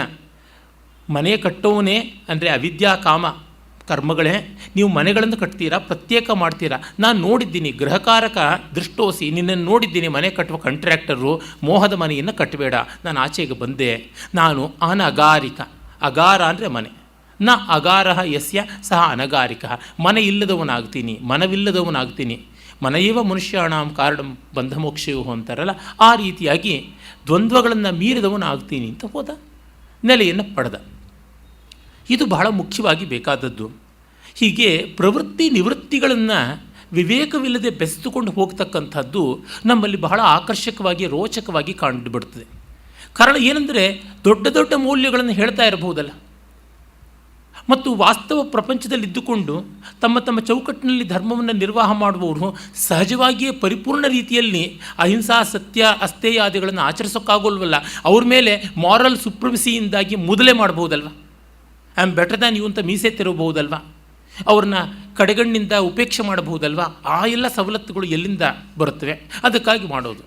ಇವರುಗಳೆಲ್ಲ ನಗರದಲ್ಲಿ ಅದ್ಭುತವಾಗಿ ಸರ್ಕಾರ ಕೊಡಿಸಿರ್ತಕ್ಕಂಥ 60/80ನಲ್ಲೋ 80/120ನಲ್ಲೋ ಬಂಗಲೆಗಳು ಕಟ್ಟಿಸ್ಕೊಂಡು ಸರ್ಕಾರದ ಯಾವುದ್ಯಾವುದೋ ಸವಲತ್ತಿನ ಸುಪ್ಪತ್ತಿಗೆಗಳ ಮೇಲೆ 80 ಆದರೂ ಕೂಡ ಮೇಲೆ ಮೇಲೆ ಆನರರಿ ಅಂತ, ಆನರೇ ಇಲ್ಲ, ಇನ್ನು ಆನರರಿ ಅಂಥದ್ದೆಲ್ಲ ಬೇಕಾದಷ್ಟು ಪೊಸಿಷನ್ಸ್ ಗಿಟ್ಟಿಸ್ಕೊಂಡು ಪಿಂಜರ ಪೋಲ್ಗಳು ಅಂತ ನೀವು ಎಲ್ಲೆಲ್ಲಿ ನೋಡಿ ಕಾಣಿಸ್ತಾರೆ. ಅಕಾಡೆಮಿಗಳಲ್ಲಿ ಕಾಣಿಸ್ತಾರೆ, ನಿಯಾಸ್ ಇತ್ಯಾದಿ ಸಂಸ್ಥೆಗಳಲ್ಲಿ ಕಾಣಿಸ್ತಾರೆ, IGNC ಇತ್ಯಾದಿಗಳ ಕಡೆಯಲ್ಲಿ ಕಾಣಿಸ್ತಾರೆ. ದೆಹಲಿ ಒಂದರೊಳಗೇ ಈ ರೀತಿಯಾದ ಅಬ್ಬೆಪಾರಿ ಪೋಸ್ಟ್ಗಳು ಅಂತಿರ್ತಲ್ಲ, ಕಾಕಂ ನಾಸ್ತಿ ಕವಳಂ ಜಾಸ್ತಿ ಅಂತ ದಂಡ ಪಿಂಡಗಳಾಗಿ ಉಳಿತಕ್ಕಂಥವ್ರು, ಪ್ರಜಾಧನವನ್ನು ನುಂಗಿ ನೊಣಿತಕ್ಕಂಥವ್ರು 1000ಕ್ಕೂ ಹೆಚ್ಚು ಕ್ಯಾಬಿನೆಟ್ ರ್ಯಾಂಕ್ನ ಪೊಸಿಷನ್ಸ್ ಇವೆ ಅಂತ ಹೇಳ್ತಾರೆ. ಈ ಥರ ಬೇರೆ ಬೇರೆ ಬೇರೆ ಬೇರೆ ಬೋರ್ಡ್ಗಳು. ಸ್ಲಮ್ಮೇ ಇಲ್ಲದ ಊರಲ್ಲಿ ಸ್ಲಮ್ ಕ್ಲಿಯರೆನ್ಸು ಅಂತ ಅನ್ನೋದು, ಎಂದೂ ಕ್ಲಿಯರ್ ಆಗೋದಿಲ್ಲ ವೇಶ್ಯಾವೃತ್ತಿ, ಅದನ್ನು ಕ್ಲಿಯರ್ ಮಾಡ್ತೀವಿ ಅಂತ ಒಂದು ಬೋರ್ಡು ಅಂತ ಮಾಡೋದು. ಕನ್ನಡಕ್ಕೊಂದು ಪ್ರಾಧಿಕಾರ, ಹಿಂದಿಗೊಂದು ಪ್ರಾಧಿಕಾರ, ಎಲ್ಲದಕ್ಕೊಂದು ಪ್ರಾಧಿಕಾರ, ನಿರಧಿಕಾರ. ಈ ರೀತಿಯಾಗಿ ಮಾಡಿಕೊಂಡು ಎಲ್ಲ ಕಡೆಗಳಲ್ಲಿ ಆಯಕಟ್ಟಾಗಿ ಕೂತ್ಕೊಳ್ತಾರೆ. ಕೂತ್ಕೊಂಡು ಯಾವ ಕೆಲಸವನ್ನೂ ಮಾಡೋದಿಲ್ಲ. ಮಾಡುವ ಕೆಲಸ ಯಾವುದಿರುತ್ತೆ ಅಂಥವರ ಮೇಲೆ ದೌರ್ಜನ್ಯ ಮಾಡ್ತಾ ಇರ್ತಾರೆ, ಪತ್ರಿಕೆಗಳ ಹೇಳಿಕೆಗಳನ್ನು ಕೊಡ್ತಾ ಇರ್ತಾರೆ. ಧರ್ಮರಾಜನ ಮನೋಧರ್ಮ ಈ ರೀತಿಯಾದವರನ್ನು ಉತ್ತೇಜಿಸುವಂತೆ ಆಗಿಬಿಡ್ತದೆ. ಅದು ಅಪಾಯ. ಅವನು ಕೆಟ್ಟವನಲ್ಲ, ಪ್ರಾಮಾಣಿಕ. ಆದರೆ ಬಂದ ಅನಾಹುತ ಏನೆಂದರೆ ಈ ರೀತಿಯಾಗಿ ಅಸ್ಥಾನಗಳಲ್ಲಿ ಮೌಲ್ಯ ವಿನಿಯೋಗ ಮಾಡಿದ್ದು ಅವನ ತುಂಬ ದೊಡ್ಡ ಅವಿವೇಕ. ಹೀಗಾಗಿ ಕೃಷ್ಣ ಅವನಿಗೆ ಅದನ್ನು ಎಚ್ಚರ ಕೊಡ್ತಾನೆ. ಆಮೇಲೆ ಅವನನ್ನು ನಾವು ಕಾಣುವುದು ಯುದ್ಧ ಪಂಚಕದಲ್ಲಿಯೇ. ಆ ಯುದ್ಧ ಪಂಚಕದಲ್ಲಿ ಬಹಳ ಒಳ್ಳೆಯ ಮೂವ್. ದೊಡ್ಡವರನ್ನು ಕಂಡು ನಮಸ್ಕಾರ ಮಾಡಿ ಆಶೀರ್ವಾದ ಪಡೆಯಬೇಕು. ನಿಮ್ಮ ಮೇಲೆ ಕೈ ಮಾಡ್ತಾ ಇದ್ದೀವಿ, ಮನ್ನಿಸರಿ ಅಂತ ಹೇಳಿಬಿಟ್ಟು. ಬಹಳ ನಯವಾಗಿದೆ ಇದು ತಂತ್ರ. ಹೊಡಿತೀವಿ, ಬೇಜಾರು ಮಾಡ್ಕೋಬೇಡಿ ಅಂತ. ಧರ್ಮರಾಜನೂ ಕೆಲವೊಮ್ಮೆ ಬುದ್ಧಿವಂತನಾಗ್ಬಿಡ್ತಾನೆ. ಅದೊಂದು ಮಹಾಭಾರತದ ಸ್ವಾರಸ್ಯ. ಅದಾದ ಮೇಲೆ ನಾವು ಮಹಾಭಾರತ ಯುದ್ಧ ಎಲ್ಲ ಮುಗಿದ ಮೇಲೆ ಅವನನ್ನು ಕಾಣ್ತೀವಿ. ಆ ಮುನ್ನ ದುರ್ಯೋಧನನ್ನು ಸಂಹಾರ ಮಾಡುವ ಕಾಲದಲ್ಲಿ ಒಂದು ದೊಡ್ಡ ಅವಿವೇಕವನ್ನು ಮಾಡ್ತಾನೆ. ಮತ್ತು ಅದಕ್ಕೂ ಮುನ್ನ ಕರ್ಣನಿಂದ ಪೆಟ್ಟು ತಿಂದು ಬಂದಾಗ ಇನ್ನೊಂದು ಅವಿವೇಕ. ಅದನ್ನು ನಾನು ಅರ್ಜುನ ಪಾತ್ರದ ಚಿತ್ರಣದಲ್ಲಿ ಸ್ವೀಕಾರ ಮಾಡೋದರಿಂದ ಪುನರುಕ್ತಿ ಬೇಡ ಅಂತ ಬಿಡ್ತಾ ಇದ್ದೀನಿ. ಆದರೆ ಇಷ್ಟಂತೂ ಹೇಳಬಹುದು, ಆ ಘಟನೆಯಲ್ಲಿ ಕುಲಕಲಹ, ಮನೆಯೊಳಗಿನ ಜಗಳ ಎಂಥದ್ದು ಅನ್ನೋದು ಅಲ್ಲಿ ಅದ್ಭುತವಾಗಿ ಗೊತ್ತಾಗುತ್ತದೆ. ಆಮೇಲೆ ದುರ್ಯೋಧನನನ್ನು ಸರೋವರದಿಂದ ಹೊರಬರಿಸುವಂತೆ ಭೀಮ ಮಾಡಿದಾಗ ರನ್ನನ ಮಾತು ಹೇಳ್ತಾರನ್ನಲ್ಲ, ಪಂಪನೂ ಹೇಳ್ತಾರೆ, ಈ ಬೂತು ಎನ್ನ ಸರಂ ಕೇಳ್ದಲ್ಲದೆ ಕೊಳನಿಂ ಹೊರಮರಡದು, ಈ ದೆವ್ವ ನನ್ನ ಧ್ವನಿ ಕೇಳದೆ ಹೊರಗೆ ಬರೋಲ್ಲ ಅಂತ. ಹಾಗಾಗಿ ಅವನನ್ನು ಕೆರಳಿಸಿ ಹೊರಗೆ ತಂದ ಮೇಲೆ, ಹೊರಗೆ ತರದೇ ಇದ್ದರೆ ಒಂದು ದೊಡ್ಡ ಅಪಾಯ ಆಯಿತು. ಯಾಕೆಂದರೆ ಧೃತರಾಷ್ಟ್ರನ ಜೊತೆಗೆ ಅವನು ಶಾಮೀಲು ಮಾಡಿ ಧೃತರಾಷ್ಟ್ರ ಧರ್ಮರಾಜನ ಮೇಲೆ ಎಮೋಷ್ನಲ್ ಬ್ಲ್ಯಾಕ್ ಮೇಲ್ ಮಾಡಿ ದುರ್ಯೋಧನ ಬಚಾವಾಗುವ, ಅಥವಾ ಅವನು ಬದುಕಿದ್ದಾನೆ ಅಂತ ಅವನಿಗೆ ಯಾವುದೋ ಒಂದು ತುಂಡು ಪಂಡು ಜಾಗ ಕೊಡಬೇಕು. ಯಾವ ರೀತಿ ಅಂತಂದರೆ ನಾವು ನೋಡಿದ್ದೀವಿ, ಈಶ್ವರಯ್ಯನವರು MLA ಎಲೆಕ್ಷನ್ನಲ್ಲಿ ಸೀಟನ್ನು ಕಳ್ಕೊಂಡ್ರೆ ಈಗ ಅವರು MLC ಆಗಿ ರೆಪ್ರೆಸೆಂಟ್ ಆಗಬೇಕು ಅಂತ ಪ್ರಯತ್ನ ಮಾಡ್ತಾ ಇದ್ದಾರಲ್ಲ. ಎಲ್ಲ ಪಾರ್ಟಿಗಳಲ್ಲೂ ಆಗಿರುತ್ತೆ. ಪ್ರಭಾವಿಗಳಾದಂಥ ರಾಜಕಾರಣಿಗಳು ಅವರು ಕೆಳಮನೆಗೆ ಆಯ್ಕೆಯಾಗಿ ಬರದೇ ಇದ್ದರೆ ಮೇಲ್ಮನೆಗೆ ನಾಮಿನೇಟ್ ಆಗಬೇಕು ಅಂತ. ಅದು ಆಗಲಿಲ್ಲ ಅಂದರೆ ಯಾವುದೋ ಒಂದು ಬೋರ್ಡಲ್ಲಿ, ಇಲ್ಲ ಯಾವುದೋ ಒಂದು ಕಿತ್ತೋಗಿರೋ ರಾಜ್ಯಕ್ಕೆ ಗವರ್ನರಾಗಿ, ಅಥವಾ ಇನ್ಯಾವುದೋ ಒಂದು ರಾಯಭಾರಿ ಕಚೇರಿಯಲ್ಲಿ ರಾಯಭಾರಿಯಾಗಿ, ಒಟ್ಟಿನಲ್ಲಿ ತೆರಿಗೆ ಭಾರವಾಗಿ ಕೂತ್ಕೊಳ್ತಾರೆ. ಹೀಗೆಲ್ಲ ಉಂಟು. ಆ ರೀತಿ ದುರ್ಯೋಧನನಿಗೂ ಒಂದು ಪಿಂಜರ ಪೋಲ್ ವ್ಯವಸ್ಥೆಯನ್ನು ಮಾಡಿಕೊಡಬೇಕಾಗಿ ಬಂದದ್ದು. ಅದನ್ನು ಒಂದು ತಪ್ಪಿಸಬೇಕು ಅಂತಲೇ ಕೃಷ್ಣ, ಅರ್ಜುನ, ಭೀಮಾದಿಗಳೆಲ್ಲ ಸೇರಿ ಮೊದಲಿಗೆ ಅವನನ್ನು ಕೊಳದಿಂದ ಹೊರಕ್ಕೆ ಸೋಸಿ ಆಚೆಗೆ ಬರುವಂತೆ ಮಾಡಿ, ಆ ಬಳಿಕ ಗದಾಯುದ್ಧವಾಗುವಾಗ ಇವನು ಕೇಳ್ತಾನಲ್ಲ, ನಮ್ಮ ಐವರಲ್ಲಿ ಯಾರನ್ನು ಬೇಕಾದರೂ ಆಯ್ದುಕೋ, ಯಾವ ಆಯುಧನೂ ಬೇಕಾದರೂ ಆಯ್ದುಕೋ ಅಂತ. ನಾವು ದೇಶೀಯವಾಗಿ ಲೌಕಿಕವಾಗಿ ವಾಗ್ರೂಢಿಯಲ್ಲಿ ಬಳಸ್ತೀವಲ್ಲ, ಆಯ್ಕೊಂಡು ಬಿಟ್ಟ ಅಂತ. ಆಯ್ದುಕೋ ಅಂತ ದುರ್ಯೋಧನನಿಗೆ ಆಹ್ವಾನ ಕೊಟ್ಟು ಅವಕಾಶ ಕೊಡೋದ್ರ ಮೂಲಕ ಧರ್ಮರಾಜ, ಪಾಂಡವರು ಆಯ್ಕೊಂಡು ಬಿಡ್ತಾಯಿದ್ರು. ಪುಣ್ಯವಶಾತ್ ದುರ್ಯೋಧನ ಬುದ್ಧಿ ಕೆಟ್ಟಿತ್ತು. ಅದರಿಂದಾಗಿ ಇವರ ವಿಧಿ ಸರಿಯಾಯಿತು. ಅದಕ್ಕೆ ಕೃಷ್ಣ ಅವನನ್ನು ಬಾಯಿಗೆ ಬಂದಂತೆ ಬೈತಾನೆ. ತದಿದಂ ದ್ಯೂತಮಾರಬ್ಧಂ ಪುನರೇವ ಯಥಾಪುರ ಅಂತೆಲ್ಲ ಬೈದು, ನೀವು ಪಾಂಡವರಿಗೆ ರಾಜ್ಯವೇ ಸಿಗೋದಿಲ್ಲ ಅನಿಸುತ್ತೆ, ನೀನಿಂಥ ಅವಿವೇಕ ಮಾಡಿಕೊಂಡಿದ್ದೀಯಾ, ನನಗಂತೂ ನಿನ್ನ ಮೇಲೆ ಎಂದು ವಿಶ್ವಾಸವಿಲ್ಲ ಅಂತೆಲ್ಲ ಒಂದು 8 ಶ್ಲೋಕದಲ್ಲಿ ಬೈಯುವುದು ಕೆಲವು ಪಾಠಗಳಲ್ಲಿ ಉಂಟು. ಆದರೆ ಕ್ರಿಟಿಕಲ್ ಎಡಿಷನ್ನಲ್ಲಿಯೇ ತದಿದಂ ದ್ಯೂತಮಾರಬ್ಧಂ ಪುನರೇವ ಯಥಾಪುರ ಅನ್ನುವ ಮಾತು ಬರ್ತದೆ. ಆಮೇಲೆ ದುರ್ಯೋಧನನ ಊರು ಭಂಗ, ಅದಾದ ಬಳಿಕ ಮುಕುಟ ಭಂಗ, ತಲೆಯನ್ನು ಭೀಮ ಒದೀತಾನೆ. ಒದ್ದಾಗ ಧರ್ಮರಾಜ ಒಂದಿಷ್ಟು ಬೇಸರ ಪಟ್ಟುಕೊಂಡು ಭೀಮನನ್ನು ಆಕ್ಷೇಪಿಸ್ತಾನೆ. ಇವೆಲ್ಲ ಧರ್ಮರಾಜನ ಒಂದು ಸೌಜನ್ಯವನ್ನು, ಸಜ್ಜನಿಕೆಯನ್ನು ತೋರ್ಪಡಿಸುವಂಥದ್ದು. ಆದರೆ ಸಜ್ಜನಿಕೆಯನ್ನು ನಡೆಸುವವರು ಬೇಕಲ್ಲ, ಅದು ನಾನು ಮತ್ತೆ ಮತ್ತೆ ಜ್ಞಾಪಿಸ್ಕೊಳ್ಬೇಕು ಅಂತಂತೀನಿ. ಉದಾರತೆಯನ್ನು ತೋರಿಸೋದಕ್ಕೆ, ಎತ್ತಿಕೊಡೋದಕ್ಕೆ, ದಾನಕ್ಕೆ ಎಲ್ಲಿಂದಾದರೂ ಒಂದಿಷ್ಟು ಸಂಪಾದಿಸಿಟ್ಟಿರಬೇಕಲ್ಲ ಯಾರಾದರೂ. ಅದೇ ಮಾತನ್ನು ವಿರಾಟ್ ಪರ್ವದ ಕಾಲದಲ್ಲಿ ಕೀಚಕರಿಂದ ತ್ರಸ್ತಳಾದ ದ್ರೌಪದಿಯ ಸಮಾಧಾನ ಸಂದರ್ಭದಲ್ಲಿ ಭೀಮ ಹೇಳ್ತಾನೆ. ಆಮೇಲೆ ಅದಕ್ಕೂ ಮುನ್ನ ಸಭಾಪರ್ವದಲ್ಲಿ ದ್ರೌಪದಿಯನ್ನು ಒತ್ತೆ ಇಟ್ಟು ಅವಳು ಮಾನ ಪ್ರಾಣಗಳಿಗೆ ಎರವಾಗುವ ಸಂದರ್ಭ ಬಂದಾಗ ಹೇಳ್ತಾನೆ, ಇವನು ನಾನು ಸಂಪಾದಿಸಿದಂಥ ಸಂಪತ್ತು, ನೀವುಗಳು ಸಂಪಾದಿಸಿರ್ತಕ್ಕಂಥ ಸಂಪತ್ತನ್ನೆಲ್ಲ ಸೂರೆ ಮಾಡಿಬಿಟ್ಟ, ಈ ಒಂದು ದ್ಯೂತದಲ್ಲಿ ಅಂತ ಬೇಸರವಿಲ್ಲ, ಕಟ್ಕೊಂಡು ಹೆಂಡ್ತಿನೂ ಈಗ ಮಾಡಿಬಿಟ್ನಲ್ಲ ಅಂತ ಬೇಜಾರಾಗ್ತಿದೆ ಅಂತ. ಜಾಯಿಂಟ್ ಫ್ಯಾಮಿಲಿನಲ್ಲಿ ಅದಕ್ಕೆ ಯಾರು ಸಂಪಾದಿಸಿದ್ದು ಎಲ್ಲರ ಮೇಲೂ ಹಕ್ಕು, ಎಲ್ಲರಿಗೂ ಹಕ್ಕು ಅನ್ನುವಾಗ ಈ ಸಮಸ್ಯೆ ಬರ್ತದೆ. ಉಂಡವರು ಉಂಡೇ ಉಂಡ್ರು, ದುಡಿದವ್ರು ದುಡಿದ್ರು, ಎಂಜಲು ಗೋಮೆ ಮಾಡಿದವರು ಎಂಜಲು ಗೋಮೆನೇ ಮಾಡ್ತಾಯಿದ್ರು ಅನ್ನುವುದಾದಾಗ ಮನೆ ಮುರುಗುಗಳು ಯಾಕಾಗುತ್ತದೆ ಅಂತ ಅಲ್ಲಿಯೇ ಗೊತ್ತಾಗುತ್ತದೆ. ಪುಣ್ಯವಶಾತ್ ಭೀಮ, ಅರ್ಜುನ ಇತ್ಯಾದಿಗಳಿಗೆ ಮದುವೆ ಆಗಿದ್ದರೂ ಬೇರೆ ಬೇರೆ ಮದುವೆಗಳಾಗಿತ್ತು ಅಂತ ಮಹಾಭಾರತದಲ್ಲಿ ಬರುತ್ತದೆ. ಆ ಹೆಂಗಸರಿಗೆ ಅಂಥ ದೊಡ್ಡ ಧಾರ್ಷ್ಟ್ಯತನ ಇರಲಿಲ್ವೋ, ಧಾಡಸಿತನ ಇರಲಿಲ್ವೋ, ಅಥವಾ ಹಾಗೆ ಮದುವೆ ಆಗಿತ್ತು ಅನ್ನುವ ಭಾಗ ಪ್ರಕ್ಷೇಪವೋ ಏನೋ ಗೊತ್ತಿಲ್ಲ.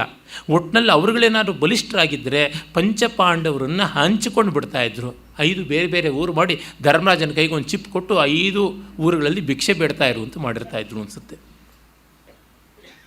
ಹೀಗಾಗಿ ಮನೆಗಳ ಒಡೆಯುವಲ್ಲಿ ಒಂದು ಮಟ್ಟದ ಸಮಾನವಾದ ದುಡಿಮೆ ಇಲ್ಲದೆ ಇದ್ದದ್ದು ಒಂದು ಕಾರಣ ಅಂತ ಅನಿಸುತ್ತದೆ. ಹಾಗಂದೊಡನೆ ನಮ್ಮಲ್ಲಿ ಒಂದು ಆಕ್ಷೇಪ ಬರ್ತದೆ, ಇಲ್ಲ ಈ ಥರದ ಒಂದು ಸಮಾನತೆ ಎನ್ನುವುದನ್ನು ನಾವು ಎಲ್ಲ ಕಡೆಯಲ್ಲಿಯೂ ಅಕ್ಷರಶಃ ಕಾಣೋಕ್ಕೆ ಸಾಧ್ಯ ಇಲ್ಲ. ಒಂದಿಷ್ಟು ಶ್ರೀಮಂತರು, ಒಂದಿಷ್ಟು ಬಡವರು, ಒಂದಿಷ್ಟು ಅನುಕೂಲವಂತರು, ಒಂದಿಷ್ಟು ಅನನುಕೂಲವಂತರು, ಹೀಗೆ ಇಜ್ಜೋಡು, ಏರು ಪೇರು, ಅಸಾಮಂಜಸ್ಯವೇ ಇರುತ್ತವೆ. ಅದನ್ನು ತೂಗಿಸಿಕೊಂಡು ಹೋಗಬೇಕು ಅಂತ. ಹೌದು, ಅದು ಒಪ್ಪಿದ್ವಿ. ಹೌ ಫಾರ್, ಎಷ್ಟರ ಮಟ್ಟಿಗೆ ಅನ್ನೋದು ಬಹಳ ಮುಖ್ಯ. ಒಬ್ಬ ಮನುಷ್ಯ ಎಷ್ಟು ಬದಲಾಗಬಲ್ಲ, ಎಷ್ಟು ಹೊಂದಿಕೊಳ್ಳಬಲ್ಲ. 4 ಜನ ಕುಳಿತುಕೊಳ್ತಕ್ಕಂಥ ಒಂದು ವಾಹನದಲ್ಲಿ 6 ಜನ ಕೂತ್ಕೊಳ್ಬಲ್ರ, 7 ಜನ ಕೂತ್ಕೊಳ್ಬಲ್ರ, 12 ಜನ ಆದರೆ ಗತಿ ಏನು? ಬ್ಲ್ಯಾಕ್ ಹೋಲ್ ಆಫ್ ಕಲ್ಕಟ್ಟ ಅಂತ ನಾವು ಕೇಳಿದ್ದೀವಲ್ಲ, ಸಿರಾಜ್ ದೌಲಾ ಮಾಡಿದಂಥ ಕೆಲಸ ಆ ರೀತಿಯಾಗಿ ಆಗಿಬಿಡುತ್ತೆ. ಸಫೊಕೇಷನ್ ಆಗುತ್ತದೆ, ಯಾರಿಗೂ ಏನೂ ಮಾಡೋಕ್ಕಾಗೋಲ್ಲ. ನಮ್ಮ ಅಸ್ತಿತ್ವಕ್ಕೆ ಒಂದು ಮಿತಿ ಉಂಟು. ಡಿ ವಿ ಜಿಯವರು ಹೇಳ್ತಾರಲ್ಲ, ಸಾವು ಮಾಡಿದರೆ ಬೆಳೀತಾನೆ ಮನುಷ್ಯ, ಸಾಮಿಂದೆ ಬೆಳೆಯುವನು. ಆದರೆ ಎಷ್ಟು ಅಚೋಟುದ್ದ ಸ್ಪರ್ಧಿಯೇ ತ್ರಿವಿಕ್ರಮಗೆ ಮಂಕುತಿಮ್ಮ ಅಂತಾರೆ. ತ್ರಿವಿಕ್ರಮನಂತೆ ಬೆಳೆಯೋದಕ್ಕೆ ಸಾಧ್ಯವ ಅಲ್ಲ. ಹಾಗಾಗಿ ಹೊಂದಿಕೆ ಅನ್ನೋದಕ್ಕೂ ಒಂದು ಮಿತಿ ಉಂಟು. ಆ ಮಿತಿಯ ಒಳಗೆ ಇದನ್ನೆಲ್ಲ ನೋಡಿಕೊಳ್ಳಬೇಕು. ನಮ್ಮ ಅವಿವೇಕಗಳನ್ನು ಒಂದು ಹದದಲ್ಲಿ ಹದ್ದುಬಸ್ತಲ್ಲಿ ಇಟ್ಕೊಳ್ಬೇಕು. ನನ್ನ ಸ್ನೇಹಿತರ ಕೆಲವರು ಮನಃಶಾಸ್ತ್ರವನ್ನು, ಮನಶ್ಚಿಕಿತ್ಸೆಯನ್ನೆಲ್ಲ ಬಲ್ಲಂಥವ್ರುಗಳಿಗೆ ನಮ್ಮ ಡಾಕ್ಟರ್ ಶಂಕರ್ ಮೊದಲಾದವ್ರನ್ನ ಕೇಳ್ತಾ ಇರ್ತೀನಿ, ಏನು ಯಾವ ತರಹ ಈ ಒಂದು ಮನಃಶಾಸ್ತ್ರೀಯವಾದ ಪ್ರಕ್ರಿಯೆಗಳು ಅಂತ. ನಿಮ್ಹಾನ್ಸ್ನಲ್ಲಿ ಒಂದು ಸ್ವಲ್ಪ ಕಾಲ ನಾನು ಅಲ್ಲಿ ಭಾರತೀಯ ಮನಃಶಾಸ್ತ್ರವನ್ನು ಪಾಠ ಹೇಳ್ತಾ ಇದ್ದದ್ದು ಕೂಡ ಉಂಟಿಲ್ಲ. ಹಾಗಾಗಿ ಅಲ್ಲಿಯೂ ಕೂಡ ಕೆಲವರು ದೊಡ್ಡ ವೈದ್ಯರನ್ನು ಕೇಳ್ತಾ ಇದ್ದೆ. ಆಗ ಅವರು ಹೇಳೋರು, ಪ್ರತಿಯೊಬ್ಬ ಮನುಷ್ಯನಲ್ಲಿಯೂ ಅಷ್ಟೋ ಇಷ್ಟೋ ಹುಚ್ಚು ಬೆಪ್ಪು ಶಿವಲೀಲೆಯ ಅಂಶ ಇರುತ್ತದೆ. ಆದರೆ ವೆಲ್ ವಿತಿನ್ ದಿ ಲಿಮಿಟ್ಸ್ ಇದ್ದಾಗ ಅವನು ಮೆಂಟಲಿ ಹೆಲ್ತಿ ಅಂತ ಕರಿತೀವಿ ಅಂತ. ಪ್ರತಿಯೊಬ್ಬ ಮನುಷ್ಯನ ದೈಹಿಕವಾದ ಆರೋಗ್ಯವೂ ಅಷ್ಟೇ. ಅವನನ್ನು ಎಲ್ಲ ರೀತಿಯಲ್ಲಿ CT ಸ್ಕ್ಯಾನಿಂಗಿಂದ ZT ಸ್ಕ್ಯಾನಿಂಗ್ವರೆಗೂ ಎಲ್ಲ ಸ್ಕ್ಯಾನ್ ಮಾಡಿಬಿಟ್ರೆ ಎಂಥದ್ದು ಒಂದು ರೋಗ ಇರುತ್ತದೆ. ಆದರೆ ಆ ರೋಗ ಉಲ್ಬಣವಾಗೋದಿಲ್ಲ, ಒಂದು ಗೌಣವಾಗಿರುತ್ತದೆ ಅಂತ ಅನ್ನಬಹುದು. ಪ್ರತಿಯೊಬ್ಬರಿಗೂ ಒಂದಲ್ಲ ಒಂದು ಸಮಸ್ಯೆ ಇರ್ತದೆ. ಹಾಗಾಗಿ ಕೆಲವರು ಮೆಂಟಲಿ ಬ್ಯಾಕ್ವರ್ಡು, ಕೆಲವರು ಡೆಂಟಲಿ ಫಾರ್ವರ್ಡು, ಹೀಗೇನೇನೋ ಆಗಿರ್ತದೆ. ಅದೆಲ್ಲವೂ ಕೂಡ ಅತಿರೇಕ ಅವರೇಕಗಳನ್ನು ಕಂಡು ನಾವು ಅನಾರೋಗ್ಯ ಅಂತಲೇ ಹೇಳಬೇಕಾಗ್ಬರ್ತದೆ. ಅರೆ ವೆಲ್ ವಿತಿನ್ ದಿ ಮ್ಯಾಚ್ ಅಂತೀವಲ್ಲ, ಅಷ್ಟು ಇರಬೇಕು. ಧರ್ಮರಾಜನಾದರೂ ತನ್ನ ಔದಾರ್ಯ ಇತ್ಯಾದಿ ಅವಿವೇಕಗಳನ್ನು ಒಂದು ಚೌಕಟ್ಟಿನಲ್ಲಿ ಇಟ್ಕೊಂಡಿದ್ದರೆ ಮೇಲು. ಇದನ್ನು ಮತ್ತೆ ಮತ್ತೆ ಕೃಷ್ಣ ಹೇಳ್ತಾನೆ. ಅವನು ಗೀತೆಯಲ್ಲಿ ಸಮತ್ವ ಅಂತನ್ನೋದು ಅದೇನೆ. ಸಮತ್ವಂ ಯೋಗ ಉಚ್ಯತೆ ಎನ್ನುವಲ್ಲಿ ಆ ಹದವನ್ನು ಹೇಳ್ತಾ ಇದ್ದಾನೆ. ಈ ಹದವನ್ನು ಧರ್ಮರಾಜ ಕಂಡುಕೊಳ್ಳಲೇ ಇಲ್ಲ. ಧರ್ಮರಾಜ ಅಂತಲ್ಲ, ಜಗತ್ತಿನ ಜನರೇ ಕಂಡುಕೊಳ್ಳೋದಿಲ್ಲ. ಅದಕ್ಕೆ ನಾನು ಮತ್ತೊಬ್ಬನು ಅನ್ನುವ ವ್ಯತ್ಯಾಸವಿಲ್ಲ. ಕಂಡುಕೊಂಡಂಥವರು ಕೆಲವರೇ ದುರ್ಲಭರಾದಂಥ ಮಹಾನುಭಾವರು. ಹಾಗಾಗಿ ಭಗವದ್ಗೀತೆಯಲ್ಲಿ ಸಮಹಾತ್ಮ ಸುದುರ್ಲಭ ಅಂತನ್ನುವಂಥದ್ದು ಹೇಳಿದಾನಲ್ಲ, ಅದು ಆ ಅರ್ಥದಲ್ಲಿ ಕೂಡ ಗ್ರಾಹ್ಯ ಅಂತ ಅನಿಸುತ್ತದೆ. ತಾತ್ಪರ್ಯವಿಷ್ಟು, ಧರ್ಮರಾಜನಿಗೆ ಅವನ ಒಂದಷ್ಟು ಅವಿವೇಕಗಳನ್ನು ಕಾಪಾಡಿಕೊಂಡು ಬರಬಲ್ಲ ವ್ಯವಸ್ಥೆ ಇತ್ತು. ಅವನ ಔದಾರ್ಯ ಅವಿವೇಕದ ಎಲ್ಲೇ ಮುಟ್ಟುವಂಥದ್ದು, ದಾಟುವಂಥದ್ದನ್ನು ಮಾಡಿದ್ದಕ್ಕೆ ಒಂದಷ್ಟು ರಕ್ಷಣೆಯನ್ನು ಕೊಡುವಂಥ ತಮ್ಮಂದರು ಎಲ್ಲ ಇದ್ದರು. ಅದು ವ್ಯಕ್ತಿ ಪ್ರಧಾನವಾದ ಸಮಾಜವಾಗಿರಲಿಲ್ಲ, ಅದು ಸಂಘ ಸಮೂಹ ಪ್ರಧಾನವಾದದ್ದು. It was community based society, not individual based society. ಅದರಿಂದ ನಡೆಯಿತು. ಈ ಕಾಲಕ್ಕಂತೂ ಸರ್ವಾತ್ಮನ ಅಸಾಧ್ಯ, ಅಸಿಂಧು, ಅಸಾಧು ಕೂಡ ಅಂತ ಗೊತ್ತಾಗುತ್ತದೆ. ಆಮೇಲೆ ನಾವು ಧರ್ಮರಾಜನನ್ನು ಯುದ್ಧ ಎಲ್ಲ ಮುಗಿದು ಗೋಳಾಡುವುದನ್ನು ಕಾಣ್ತೀವಿ. ಒಂದೇ ಸಮನೆ ಅವನು ಗೋಳಾಡ್ತಾನೆ. ಸಂಜಯ ದೌತ್ಯದಲ್ಲಿ ಧೃತರಾಷ್ಟ್ರ ಹೇಳಿದ್ದನ್ನೇ ಮಾಡಿದರೆ ಚೆನ್ನಾಗಿರ್ತಿತ್ತು. ಜಯೋಯಂ ಅಜಯಾಕಾರ, ಈ ಜಯ ಅನ್ನುವುದು ಅಪಜಯದ ಆಕಾರವಾಗಿಬಿಟ್ಟಿದೆ, ಪ್ರಯೋಜನ ಇಲ್ಲ, ಏನು ಅನ್ಯಾಯ ಆಯಿತು. ಮಾಂಸಾಶಿಯಾದಂಥ ನಾಯಿಗೂ ನನಗೂ ಯಾವ ವ್ಯತ್ಯಾಸ ಇಲ್ಲ. ಬಂಧು ಬಾಂಧವರ, ಸಹೋದರರ, ವೃದ್ಧರ, ಜ್ಞಾತಿಗಳ, ಗುರುಬಂಧುಗಳ ಇವರೆಲ್ಲರ ರಕ್ತ ಮಾಂಸಗಳನ್ನು ತಿಂದು ಕುಡಿದು ಬದುಕುವಂಥ ದುಸ್ಥಿತಿ ಆಯಿತಲ್ಲ, ಇದು ತುಂಬ ಅನ್ಯಾಯವಾಯಿತು. ಹೀಗಾಗಿ ಕೆಟ್ಟ ಮಗ ಹುಟ್ಟಿದಂತೆ, ಸತ್ತು ಹುಟ್ಟಿದ ಮಗನಂತೆ ಈ ರೀತಿಯಾಗಾಯಿತು. ಮಕ್ಕಳನ್ನು ಎಷ್ಟೋ ಜನನ್ನು ಯುದ್ಧದಲ್ಲಿ ಸಾಯಿಸುವಂತೆ ಆಯಿತು. ತಂದೆ ತಾಯಂದರಿಗೆ ಮಕ್ಕಳಿಲ್ಲದೆ ಹೋದಂತೆ, ಮಕ್ಕಳಿಗೆ ತಂದೆಯರಿಲ್ಲದಂತೆ, ಹೆಂಡತಿಯರಿಗೆ ಗಂಡಂದಿರಿಲ್ಲದಂತೆ ಈ ಥರವೆಲ್ಲ ಆಯಿತು. ನಾನೂ ಸುಖ ಪಡ್ತಾ ಇಲ್ಲ, ದುರ್ಯೋಧನಂತೂ ಸುಖ ಪಡಲಿಲ್ಲ. ಹೀಗಾಗಿ ಅನ್ಯಾಯವಾಯಿತು ಅಂತ ಶಾಂತಿ ಪರ್ವದಲ್ಲಿ ಯಥೇಷ್ಟವಾಗಿ ಹೇಳ್ತಾನೆ. ಆಗ ಅವನಿಗೆ ಸಮಾಧಾನವನ್ನು ಮತ್ತೆ ವ್ಯಾಸಾದಿಗಳು ಬಂದು ಹೇಳಬೇಕಾಗುತ್ತದೆ. ದ್ರೌಪದಿ ಹೇಳ್ತಾಳೆ, ಭೀಮ ಹೇಳ್ತಾನೆ, ಕೃಷ್ಣನೂ ಹೇಳ್ತಾನೆ. ಮತ್ತೆ ಮತ್ತೆ ಅವನು ಬ್ಲೋ ಆಫ್ ಆಗ್ತಾ ಇರ್ತಾನೆ. ಪೂರ್ಣ ಪ್ರಮಾಣದಲ್ಲಿ ಅವನು ಬ್ಲೋ ಬಿಟ್ಟು ಹೋಗ್ಬಿಟ್ಟಂಥ ಸೈಕಲ್ ಟ್ಯೂಬ್ ಥರ ಆಗಿಬಿಡ್ತಾನೆ. ಅವನ್ನ ತಿರುಗಿಸಿ ಅವನನ್ನು ಮತ್ತೆ ಪಂಪ್ ಮಾಡಿ ಅವನೊಂದು ಆಕಾರಕ್ಕೆ ತರುವುದರೊಳಗಾಗಿ ತಲೆ ಪ್ರಾಣ ತೋಕೆಗೆ ಬಂತು ಅಂತ ಒಂದು ತೆಲುಗಿನ ಗಾದೆ ಇದೆ. ಆ ರೀತಿಯಾಗಿ ಆಗಿಬಿಡ್ತದೆ. ಅದು ಯುಕ್ತವಲ್ಲ. ಆಮೇಲೆ ಈ ಒಂದು ಅಧಿಕಾರಿಯ ಪ್ರವೃತ್ತಿ ಲಕ್ಷಣದಲ್ಲಿದ್ದವನ ನಿವೃತ್ತಿ ಲಕ್ಷಣದ ವ್ಯಾಮಿಶ್ರ ತುಂಬ ತಪ್ಪು ಅನ್ನೋದನ್ನು ಅನೇಕರು ಹೇಳ್ತಾರೆ. ಅದಾದ ಮೇಲೆ ದುರ್ಯೋಧನನ ಪರಿಚಾರಕ ವರ್ಗದವರಾದ, ಅಂದರೆ ಅವರ ಪಿಂಡಾದರಾದಂತಹ ಒಂದಷ್ಟು ಜನ ಧೂರ್ತ ಬ್ರಾಹ್ಮಣರಿರ್ತಾರೆ. ಅವರ ಮುಖಂಡನಾಗಿ ಚಾರ್ವಾಕ ಬರ್ತಾನೆ. ಬಂದು ನೀನು ಜ್ಞಾತಿವಧೆ ಮಾಡಿದ ಮಹಾಪಾಪ, ನರಕಕ್ಕೆ ಹೋಗ್ತೀಯ, ಹಾಗೆ ಹೀಗೆ ಅಂದರೆ ಮತ್ತೆ ಧರ್ಮರಾಜ ಕುಯ್ಯೋ ಮರ್ರು ಅಂತ ಅಳೋಕ್ಕೆ ಶುರು ಮಾಡ್ತಾನೆ. ಆಗ ಅಲ್ಲಿದ್ದ ಋಷಿಗಳು ಆ ಧೂರ್ತ ಬ್ರಾಹ್ಮಣರನ್ನು, ಬ್ರಾಹ್ಮಣ ಬ್ರುವರನ್ನು, ಬ್ರಾಹ್ಮಣ ಅಧಮರನ್ನು, ಬ್ರಹ್ಮ ಬಂಧುಗಳನ್ನು ತಮ್ಮ ತಪೋಗ್ನಿಯಿಂದ ಭಸ್ಮ ಮಾಡ್ತಾರೆ ಅನ್ನುವಂಥದ್ದೆಲ್ಲ ನಾವು ಬಲ್ಲೆವು ಮಹಾಭಾರತದಲ್ಲಿ. ಹೀಗಾಗಿ ಪಲಾಯನವಾದವೇ ಶಾಂತಿವಾದವಾದರೆ ಪ್ರಯೋಜನಕ್ಕೆ ಬರೋಲ್ಲ. ದುಷ್ಟನನ್ನು ದಮನ ಮಾಡಿದ ಮೇಲೆ ಶಿಷ್ಟನಿಗೆ ಶಾಂತಿ. ದುರ್ಜನ ಸಜ್ಜನೋ ಭೂಯಾತ್, ಯದಿ ಸಜ್ಜನೋ ನ ಭವತಿ ತದಾ ದುರ್ಜನ ನಾಶಂಗಚ್ಚೇತ್ ದುರ್ಜನಂ ಹನ್ಯಾತ್. ಅವನು ಸಜ್ಜನ ಆಗದೇ ಇದ್ದರೆ ದಂಡದಿಂದ ಅವನನ್ನು ಸರಿಯಾದ ಅಳತೆಗೆ ಇಟ್ಟು ಕೂಡಿಸಬೇಕಾಗುತ್ತದೆ. ಈ ಅರ್ಥದಲ್ಲಿ ಧರ್ಮರಾಜನಿಗೆ ವಿವೇಕೋದಯ ಆಗಲಿಲ್ಲ. ಅದರಿಂದಲೇ ಪಾಪ ಭೀಮ ಒಂದು ಕಡೆ ಹೇಳ್ತಾನೆ, ವಯಮೇವ ಅತ್ರ ಗರ್ಹ್ಯಾ ವೈ ಯದ್ವಯಂ ಮಂದಚೇತಸಂ ತ್ವಾಂ ರಾಜನ್ ಅನುಗಚ್ಛಾಮೋ ಜ್ಯೇಷ್ಠೋಯಮಿತಿ ಭಾರತ. ನಾವೇ ಹೆಡ್ ಮುಂಡೆವಪ್ಪ, ನೀನು ದೊಡ್ಡವನು, ಮನೆ ಹಿರಿಯ ಅಂತ ನಿನ್ನನ್ನು ಹಿಂಬಾಲಿಸ್ಕೊಂಡು ಹೋಗ್ತಿದ್ದೀವಲ್ಲ, ಅದರಿಂದ ನಾವು ಸರ್ವನಾಶವಾದ್ವಿ ಅಂತನ್ನುವ ಮಾತು ಬರ್ತದೆ. ಶಾಂತಿ ಪರ್ವದ ಆರಂಭದ ಭಾಗಗಳಲ್ಲಿ ಯಥೇಷ್ಟವಾಗಿ ಧರ್ಮರಾಜನ ಗೋಳು ಬರುತ್ತದೆ.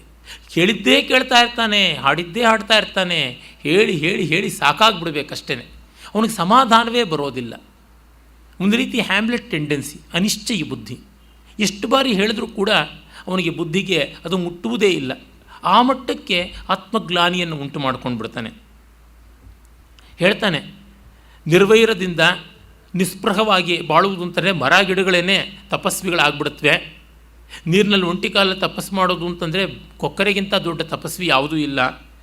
ಮತ್ತು ಸದಾಕಾಲವು ಏನನ್ನೂ ಬಯಸದೇ ಇರಬೇಕು ಅಂತಂದರೆ ಹಾವು, ಹಲ್ಲಿ, ಜಿಂಕೆ, ಹಂದಿ ಇತ್ಯಾದಿಗಳಿಗೂ ಕೂಡ ಮೋಕ್ಷ ಆಗಿಬಿಡ್ತದೆ ವಾನಪ್ರಸ್ಥ ಅಂತಂದರೆ.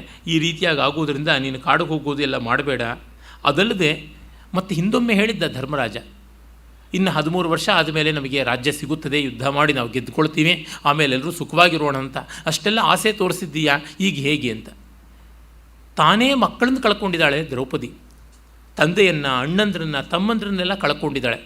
ಅಷ್ಟಾಗಿ ಅವಳು ನನಗೀಗಲೇ ಕಾಡಿಗೆ ಹೋಗಬೇಕು ಅಂತ ಆಸೆ ಇಲ್ಲ, ಒಂದಷ್ಟು ಕಾಲ ರಾಜ್ಯವನ್ನು ನೋಡಬೇಕು ಅಂತ ಅಪೇಕ್ಷೆ ಇದೆ ಅಂತಾಳೆ. ಹೀಗಾಗಿ ಅವರ ಅಪೇಕ್ಷೆಯನ್ನು ಈಡೇರಿಸಬೇಕಾದದ್ದು ಇವನ ಕರ್ತವ್ಯ.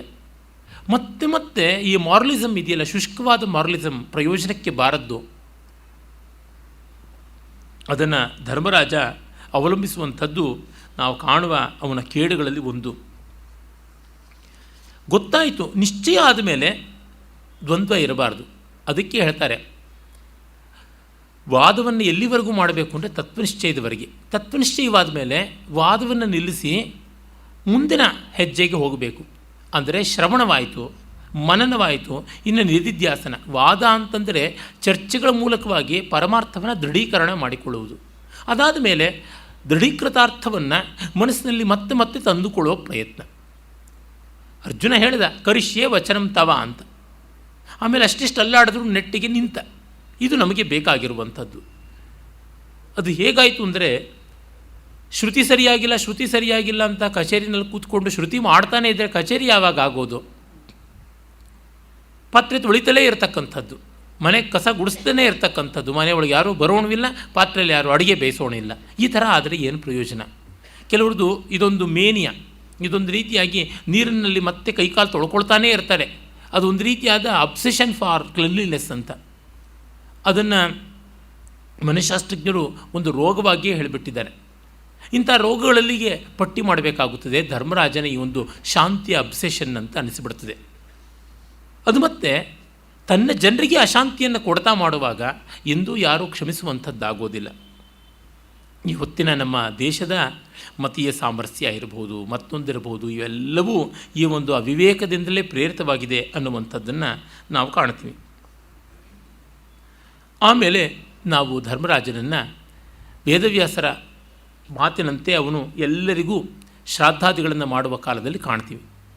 ಆಗ ನಿನ್ನ ಹಿರಿಯ ಅಣ್ಣನಾದ ಕರ್ಣನಿಗೆ ಕೂಡ ಪಿಂಡೋದಕವನ್ನು ಮಾಡಿಬಿಡಪ್ಪ, ತಿಲೋದಕ ಹಾಕಿ ಪಿಂಡವನ್ನು ಹಾಕಿಬಿಡು ಅಂತ ಕೇಳ್ತಾಳೆ ಇವಳು.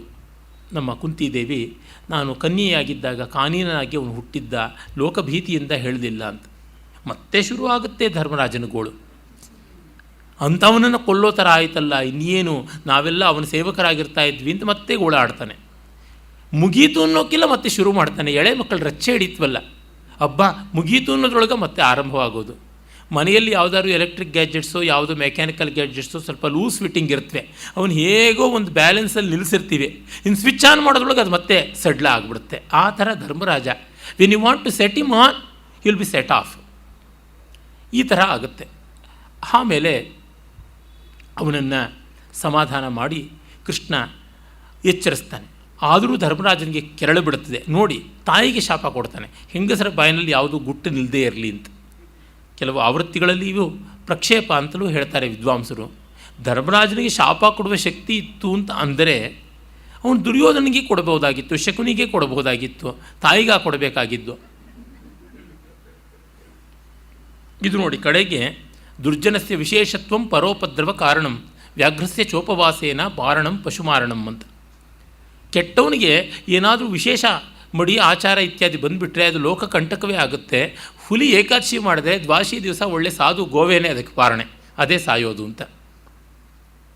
ಹೀಗೆ ಧರ್ಮರಾಜನ ಶಕ್ತಿ ಯುಕ್ತಿಗಳೆಲ್ಲ ಬಡಪಾಯಿಗಳ ಮೇಲೇ ಬೀಳುವ ತರಹ ಆಗಿಬಿಟ್ರೆ ಗತಿ ಏನು? ನಿಜ, ಅವನಿಗೆ ದುಃಖವಾಗಿದೆ, ಸಂಕಟವಾಗಿದೆ, ಎಲ್ಲ ಸರಿ. ಆದರೆ ಅವನು ಒಪ್ಕೊಳ್ತಾ ಇದ್ನ? ದುರ್ಯೋಧನ ಒಪ್ತಾ ಇದ್ನ? ಕರ್ಣ ಒಪ್ಪದನ? ಇಲ್ಲವಲ್ಲ. ಇದೆಲ್ಲ ಪ್ರಯತ್ನ ಮಾಡಿ ಆಗಿದೆಯಲ್ಲ, ನೋಡಿ ಆಗಿದೆಯಲ್ಲ, ಇನ್ನೇನು ಹೇಳುವಂಥದ್ದು. ಹಾಗಾಗಿ ಇನ್ನಷ್ಟು ರಾಡಿ ರಂಪ ಆಗ್ತಾ ಇತ್ತು. ಅದು ಬಿಟ್ಟು ಇನ್ಯಾವುದೂ ಇಲ್ಲ. ಪ್ರಾಯಶಃ ಈ ರೀತಿಯಾದ ಧರ್ಮರಾಜನ ಮಾತುಗಳು ಬರಬಾರ್ದು ಅಂತಲೇ ಕೃಷ್ಣ ಏನಾದರೂ ಹೋಗಿ ಕರ್ಣನನ್ನು ಕೇಳಿದ್ನೋ ಅಂತ ಸಂದೇಹ ಬರುವಷ್ಟರ ಮಟ್ಟಿಗೆ ಧರ್ಮರಾಜನ ಓವರ್ ರಿಯಾಕ್ಷನ್ ಇಲ್ಲಿ ಕಾಣುವಂಥದ್ದಾಗಿದೆ. ಆಮೇಲೆ ನಾವು ಧರ್ಮರಾಜನ ಭೀಷ್ಮ ಸಾನ್ನಿಧ್ಯದ ಉಪದೇಶ ಶ್ರವಣ ಭಾಗವಕ್ಕೆ ಬರ್ತೀವಿ. ಅದು ಶಾಂತಿ ಅನುಶಾಸನ ಪರ್ವಗಳಲ್ಲಿ ವಿಸ್ತೃತವಾಗಿ ಬೆಳೆದಿರ್ತಕ್ಕಂಥದ್ದು. ಅದನ್ನು ಪ್ರಕ್ಷೇಪಕಾರರು ಯಥೇಷ್ಟವಾಗಿ ತುಂಬಿ ತುಳುಕಿಸಿ ಬಜ್ಜು ಬರೆಸಿಬಿಟ್ಟಿದ್ದಾನೆ. ಹಾಡಿದ್ದೇ ಹಾಡೋದು, ಕೇಳಿದ್ದೇ ಕೇಳೋದು ಮಾಡಿ ಅದು ಕೊನೆ ಮೊದಲಿಲ್ಲದಂತೆ ಬೆಳೆದಂತೆ ಕಾಣಿಸಿಬಿಡುತ್ತದೆ. ಕೆಲವೊಮ್ಮೆ ದೊಡ್ಡ ದೊಡ್ಡ ವಿಷಯಗಳಿವೆ, ಆದರೆ ಪುನರುಕ್ತಿ ಯಾರಿಗಾದರೂ ಬೇಸರವಾಗುತ್ತವೆ. ಆದರೆ ತುಂಬ ಆಕರ್ಷಕವಾದ ಉಪಾಖ್ಯಾನಗಳು, ದೃಷ್ಟಾಂತಗಳು, ಸಂವಾದಗಳು ಇವೆಲ್ಲ ಬರುವುದರಿಂದ ಅದರ ಮಹತ್ವಕ್ಕೆ ಕಡಿಮೆ ಏನೂ ಇಲ್ಲ. ಇದೆಲ್ಲವನ್ನು ಕೇಳಿಕೊಂಡು ಧರ್ಮರಾಜ ಒಳ್ಳೆಯ ರಾಜನಂತೂ ಆದ ಅನ್ನುವುದನ್ನು ನಾವು ಒಪ್ಪಬೇಕು. ರಾಜಧರ್ಮ, ಸಾಮಾನ್ಯ ಧರ್ಮ, ಆಪದ್ಧರ್ಮ, ಮೋಕ್ಷಧರ್ಮ ಮತ್ತು ವ್ರತ, ದಾನ, ಯಜ್ಞ ಇತ್ಯಾದಿಗಳೆಲ್ಲದರ ಬಗ್ಗೆ ಬರುತ್ತದೆ. ವ್ರತ, ಯಜ್ಞ, ದಾನಾದಿಗಳನ್ನು ಕುರಿತು, ಪ್ರಾಶ್ಚಿತ್ತಾದಿಗಳನ್ನು ಕುರಿತು ಅನುಶಾಸನ ಪರ್ವದಲ್ಲಿ ಸಾಮಾನ್ಯ ಧರ್ಮ, ರಾಜಧರ್ಮ, ಆಪದ್ಧರ್ಮ, ಮೋಕ್ಷಧರ್ಮ ಈ ನಾಲ್ಕನ್ನು ಶಾಂತಿ ಪರ್ವದಲ್ಲಿ ನಾವು ಕಾಣ್ತೀವಿ. ಭೀಷ್ಮ ಸಾಂಗವಾಗಿ ಅದನ್ನೆಲ್ಲವನ್ನು ಸರಹಸ್ಯವಾಗಿ ಹೇಳ್ತಾನೆ. ಆದರೆ ಅಲ್ಲಿ ಧರ್ಮರಾಜನ ಚಟುವಟಿಕೆ ಏನು? ಕೇಳಿದ್ದೊಂದೇ ಚಟುವಟಿಕೆ. ನಿಜ, ಆ ಕಾಲದ ಮಹಾ ಜ್ಞಾನರಾಶಿಯನ್ನು ಉಳಿಸ್ಕೊಳ್ಬೇಕಾಗಿತ್ತು, ಡೇಟಾಬೇಸ್ ಮಾಡಿಕೊಳ್ಳಬೇಕಾಗಿತ್ತು. ಈಗಿನಷ್ಟು ಸುಲಭವಲ್ಲ. ಅದಕ್ಕೆ ಧರ್ಮರಾಜ ಒಳ್ಳೆಯ ರಾಜ, ಸಸ್ಟೆನೆನ್ಸಲ್ಲಿ ಅವನು ಅಗ್ರಗಣ್ಯ ಅನ್ನುವಂಥದ್ರಿಂದ ಅವನಿಗೆ ಮೆಚ್ಚುಗೆಯನ್ನು ಸೂಚಿಸಬಹುದು ನಾವು. ಇದಾದ ಮೇಲೆ ಅಶ್ವಮೇಧ ಪರ್ವ. ಅಲ್ಲಿಯೂ ಧರ್ಮಜನ ಪಾತ್ರ ದೊಡ್ಡದೇನಲ್ಲ. ಎಂದಿನಂತೆ ತಮ್ಮಂದರು ಹೋಗಿ ಕೆಲಸ ಮಾಡೋದು, ಇವನು ಹಸೆಮಣೆ ಮೇಲೆ ಕೂತ್ಕೊಳ್ಳೋದು. ಆಮೇಲೆ ನಕುಲೋಪಾಖ್ಯಾನದಲ್ಲಿ ಆ ಒಂದು ಮುಂಗುಸಿ ಬಂದು ಒಬ್ಬ ಬ್ರಾಹ್ಮಣ ಬರಗಾಲದಲ್ಲಿ ದಾನ ಮಾಡಿದ ಅರಳಿಹಿಟ್ಟಿನ ಮಟ್ಟದ್ದಲ್ಲ ನಿನ್ನ ಇಡೀ ಯಜ್ಞದ ವಿಜೃಂಭಣೆ ಅಂತಂದರೆ ಮತ್ತೆ ಧರ್ಮರಾಜ ಅದಕ್ಕೆ ಸಂಕಟ ಪಡ್ತಾನೆ. ಮಾಡುವುದು ಸಂಕಟ ಪಡುವುದು, ಮಾಡುವುದು ಸಂಕಟ ಪಡುವುದು, ಎಲ್ಲಿ ಇದರ ಕೊನೆ? ಆಮೇಲೆ ಆಶ್ರಮವಾಸಿಕ ಪರ್ವದಲ್ಲಿ ಹಿರಿಯರೆಲ್ಲ ಆಶ್ರಮಕ್ಕೆ ಹೋಗುವಂಥದ್ದು. ಧರ್ಮರಾಜ ಆ ಸಂದರ್ಭದಲ್ಲಿ ಕೂಡ ಧೃತರಾಷ್ಟ್ರನಿಂದ ಉಪದೇಶವನ್ನು ಪಡಿತಾನೆ. ಎಲ್ಲರೂ ಮಾತಾಡ್ತೀವಿ ಅಂದರೆ ಸಾಕು, ಕೈ ಕಟ್ಕೊಂಡು ಕೂತ್ಕೊಂಡು ಬಿಡ್ತಿದ್ದ, ಕಿವಿಗಳಿಗೆ ಫನಲ್ಗಳನ್ನು ಇಟ್ಕೊಂಡು, ಎಲ್ಲಿ ಮಾತುಗಳು ಚೆಲ್ಲಾಪಿಲ್ಲಿ ಆಗಿಬಿಡುತ್ತವೋ ಅಂತ ಹೇಳಿಬಿಟ್ಟಿದ್ನು. ಅದು ಎಲ್ಲಿಗೆ ಕ್ರಿಯಾತ್ಮಕವಾಗಿ ಬಂದದ್ದು ಅದನ್ನು ನಾವು ಕಾಣಬೇಕು.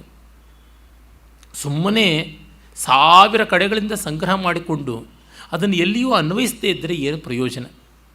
ಯಾವುದೋ ಒಂದು ಕಷ್ಟಕಾಲಕ್ಕೆ ಬರ್ತದೆ, ಯಾವುದೋ ಒಂದು ಕಷ್ಟಕಾಲಕ್ಕೆ ಬರ್ತದೆ ಅಂತ ಮನೆಯಲ್ಲಿ ಹಾಳು ಮೂಳು ಎಲ್ಲವನ್ನೂ ತಂದು ಇಟ್ಟುಕೊಳ್ಳೋದು. ನಮ್ಮ ತಂದೆಗೆ ಆ ರೀತಿಯಾದ ಅಭ್ಯಾಸ. ಯಾವುದನ್ನು ಬಿಸಾಡಬಾರ್ದು, ಯಾವುದನ್ನು ಚೆಲ್ಲಬಾರ್ದು, ಯಾವುದನ್ನು ಏನೂ ಮಾಡಬಾರ್ದು. ನಮ್ಮ ಅಣ್ಣನಿಗೂ ಒಂದಷ್ಟು, ನಮ್ಮ ತಾಯಿಗೂ ಒಂದಷ್ಟು, ನಮ್ಮ ತಂದೆಗೆ ತುಂಬ ಹೆಚ್ಚು. ಅವರೇ ಮನೆ ಬಿಟ್ಟು ಹೋದರು ಸ್ಮಶಾನಕ್ಕೆ, ಆದರೆ ಈ ತಿಪ್ಪೆ ಮಾತ್ರ ಮನೆ ಬಿಟ್ಟು ಹೋಗಲೇ ಇಲ್ಲ. ಅದನ್ನು ಇನ್ನೂ ಅವ್ರು ತೀರ್ಕೊಂಡು 16 ವರ್ಷ ಆದರೂ ಇನ್ನೂ ಖಾಲಿ ಮಾಡೋದಾಗ್ತಲೇ ಇದೆ.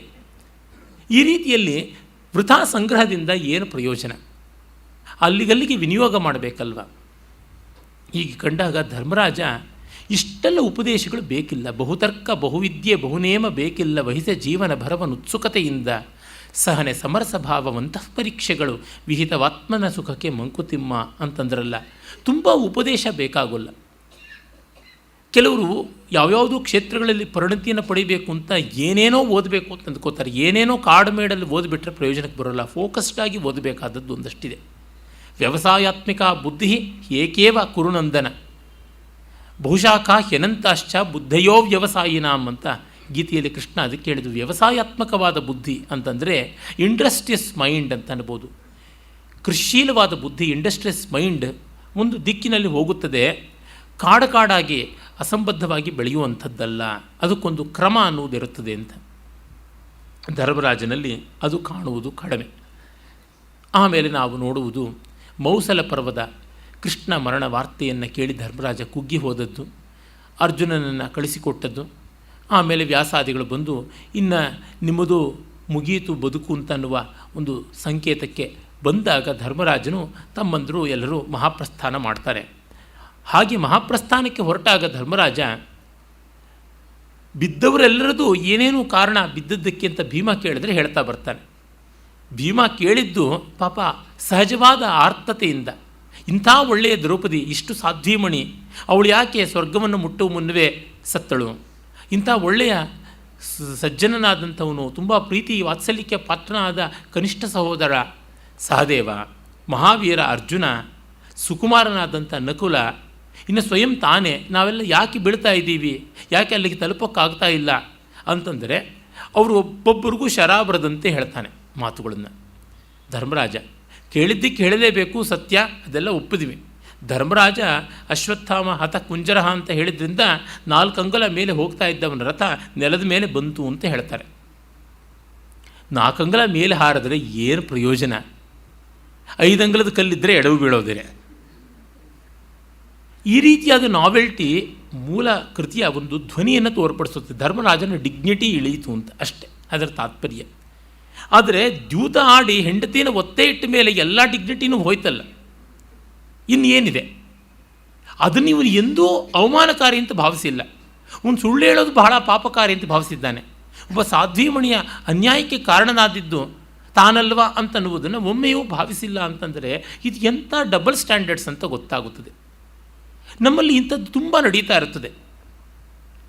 ನಮ್ಮ ಬುದ್ಧಿಜೀವಿಗಳು ಅನಿಸ್ಕೊಂಡವರು, ಪಾಠ್ಯಪುಸ್ತಕ ಬರೀತಕ್ಕಂಥವರು, ಸರ್ಕಾರದ ಅಧಿಕಾರಿಗಳು ಅಂತ ಅನಿಸ್ಕೊಂಡವರು, ಇವರೆಲ್ಲರೂ ವಾಮಾಚಾರವನ್ನು ಮಾಡುತ್ತಲೇ ಇರ್ತಾರೆ. ಮತ್ತೆ ಮತ್ತೆ ನಡೀತಾ ಇದೆ ನಮ್ಮ ದೇಶದಲ್ಲಿ. ಅಲ್ಲೆಲ್ಲ ಅದೇನೆ, ತಾವು ಮಾಡಿದ್ದು ತಮ್ಮ ಎಲೆ ಮೇಲೆ ಬಿದ್ದಿರ್ತಕ್ಕಂಥ ಒಂಟೆ, ಹಂದಿ, ನಾಯಿಗಳನ್ನು, ಡೈನಾಸರಸ್ಗಳನ್ನು ಅವ್ರು ಮರೆತೇ ಬಿಟ್ಟು ಬೇರೆ ಎಲೆ ಮೇಲೆ ಇದೆಯಲ್ಲ, ಸೊಳ್ಳೆ ಇದೆ, ಚಿಗಟ ಇದೆ ಅಂತ ಅದನ್ನು ಓಡಿಸೋದಕ್ಕೆ ಹೋಗ್ತಾ ಇರ್ತಾರೆ, ಅದನ್ನು ಮೂದಲಿಸೋಕ್ಕೆ ಪ್ರಯತ್ನ ಮಾಡ್ತಾನೆ. ಧರ್ಮರಾಜನ ತನ್ನ ಅನ್ಯಾಯದ ಪ್ರಮಾಣ ಎಂಥದ್ದು ಅನ್ನೋದನ್ನು ಪರಿಭಾವಿಸಿ ಕಾಣಲಿಲ್ಲ. ಹೀಗಾಗಿ ಈ ಥರದ ಭಾಗಗಳು ಎಷ್ಟೋ ಬಾರಿ ಎರಡನೇ ದರ್ಜೆಯವರು ಮಹಾಭಾರತದಲ್ಲಿ ಪ್ರಕ್ಷೇಪ ಮಾಡಿದ್ದಾರಾ ಅಂತ ಅನಿಸ್ಬಿಡ್ತದೆ. ಏಕೆಂದರೆ ರಥ ಮೇಲೆ ಏರೋದು ಕೆಳಗಿಳಿಯೋದು ಅವೆಲ್ಲ ಗೌಣ ಪಕ್ಷವಾದದ್ದು. ಒಂದು ರೀತಿಯಾಗಿ ಸ್ಟೇಟಸ್ ಕಾನ್ಷಿಯಸ್ನಿಂದ ಮಾಡುವಂಥದ್ದು ಇದೆಯಲ್ಲ, ಅದು ತುಂಬ ತುಂಬ ತಪ್ಪಾಗುತ್ತದೆ. ರಾಮನಂತವನು ಮಾಡಿದ್ದಕ್ಕೇ ಇವತ್ತು ಅವನ ಮೇಲೆ ನಾವು ಕೇಸುಗಳು ಹಾಕ್ತಾನೇ ಇದ್ದೀವಿ ಸೀತಾ ಪರಿತ್ಯಾಗದ ವಿಷಯದಲ್ಲಿ. ನೋಡಿ, ರಾಮ ರೆಪ್ಯುಟೇಷನ್ ಮೇಲೆ ಹೆಚ್ಚಿನ ಗಮನವನ್ನು ಕೊಟ್ಟ, ಅದಕ್ಕೊಂದು ಬೆಲೆ ಇದೆ. ಆದರೆ ಕೃಷ್ಣ ರೆಪ್ಯುಟೇಷನ್ಗಿಂತ ಹೆಚ್ಚಾಗಿ ವ್ಯಕ್ತಿಗಳ ಮೇಲೆ ಪ್ರೀತಿಯನ್ನು ಉಳಿಸ್ಕೊಂಡ. ಅರ್ಜುನನ ಮೇಲೆ ಅವನು ಆ ರೀತಿಯಾದ ಪ್ರೀತಿ ಇಟ್ಕೊಂಡ. ಪ್ರಪಂಚವೇ ಅರ್ಜುನನ ಮೇಲೆ ಒಂದು ಕೃಷ್ಣನ ಪ್ರೀತಿ ದೌರ್ಬಲ್ಯದ ಮಟ್ಟಕ್ಕೆ ಬಂದಿದೆ ಅಂತ ಅಂದರೂ ಪರವಾಗಿಲ್ಲ ಅಂತಂದುಕೊಂಡು ಮಾಡ್ದ. ಆದರೆ ಸೀತಾ ಪರಿತ್ಯಾಗವನ್ನು, ಸೀತೆ ನಿಷ್ಪಾಪಳು ಅಂತ ಗೊತ್ತಿದ್ದರೂ ರಾಮ ಮಾಡ್ದ. ಅವನಿಗೆ ಬೇರೆ ದಾರಿ ಕಾಣಿಸಲಿಲ್ಲ ಅನ್ನೋದು ಸರಿಯೇ, ಆದರೂ ಕೂಡ ಕೃಷ್ಣನಿಗೆ ಹೋಲಿಸಿದರೆ ರಾಮ ಅಪೂರ್ಣನಾಗಿಯೇ ನಿಲ್ತಾನೆ. ಯಾಕೆಂದರೆ ಅವನೂ ಸುಖ ಪಡಲಿಲ್ಲ, ಬೇರೆಯವ್ರಿಗೂ ಯಾವ ಮಟ್ಟದ ದೊಡ್ಡ ಸುಖ ಕೊಟ್ಟನೋ ಗೊತ್ತಾಗೋಲ್ಲ. ಪ್ರಜೆಗಳಿಗೆ ಸುಖ ಬಂತು, ಕೃಷ್ಣನ ಪ್ರಜೆಗಳಿಗೆ ಬರಲಿಲ್ವೇ, ಪಾಂಡವರ ಪ್ರಜೆಗಳಿಗೆ ಬರಲಿಲ್ವೇ? ಹೀಗೆ ಕಂಡಾಗ ಇಲ್ಲಿ ನೀತಿಯನ್ನು ಸಾಪೇಕ್ಷ ಮೌಲ್ಯ ಅಂತಂತ ತಿಳ್ಕೊಳ್ಬೇಕಲ್ಲದೆ ನಿರಪೇಕ್ಷ ಮೌಲ್ಯ ಅಂತ ಅಲ್ಲ. ಧರ್ಮ ಎಲ್ಲವನ್ನು ತಾಳಿಸುವ ಬಾಳಿಸುವಂಥದ್ದು, ಅದೂ ಒಂದು ಮಟ್ಟಕ್ಕೆ ಸಾಪೇಕ್ಷ.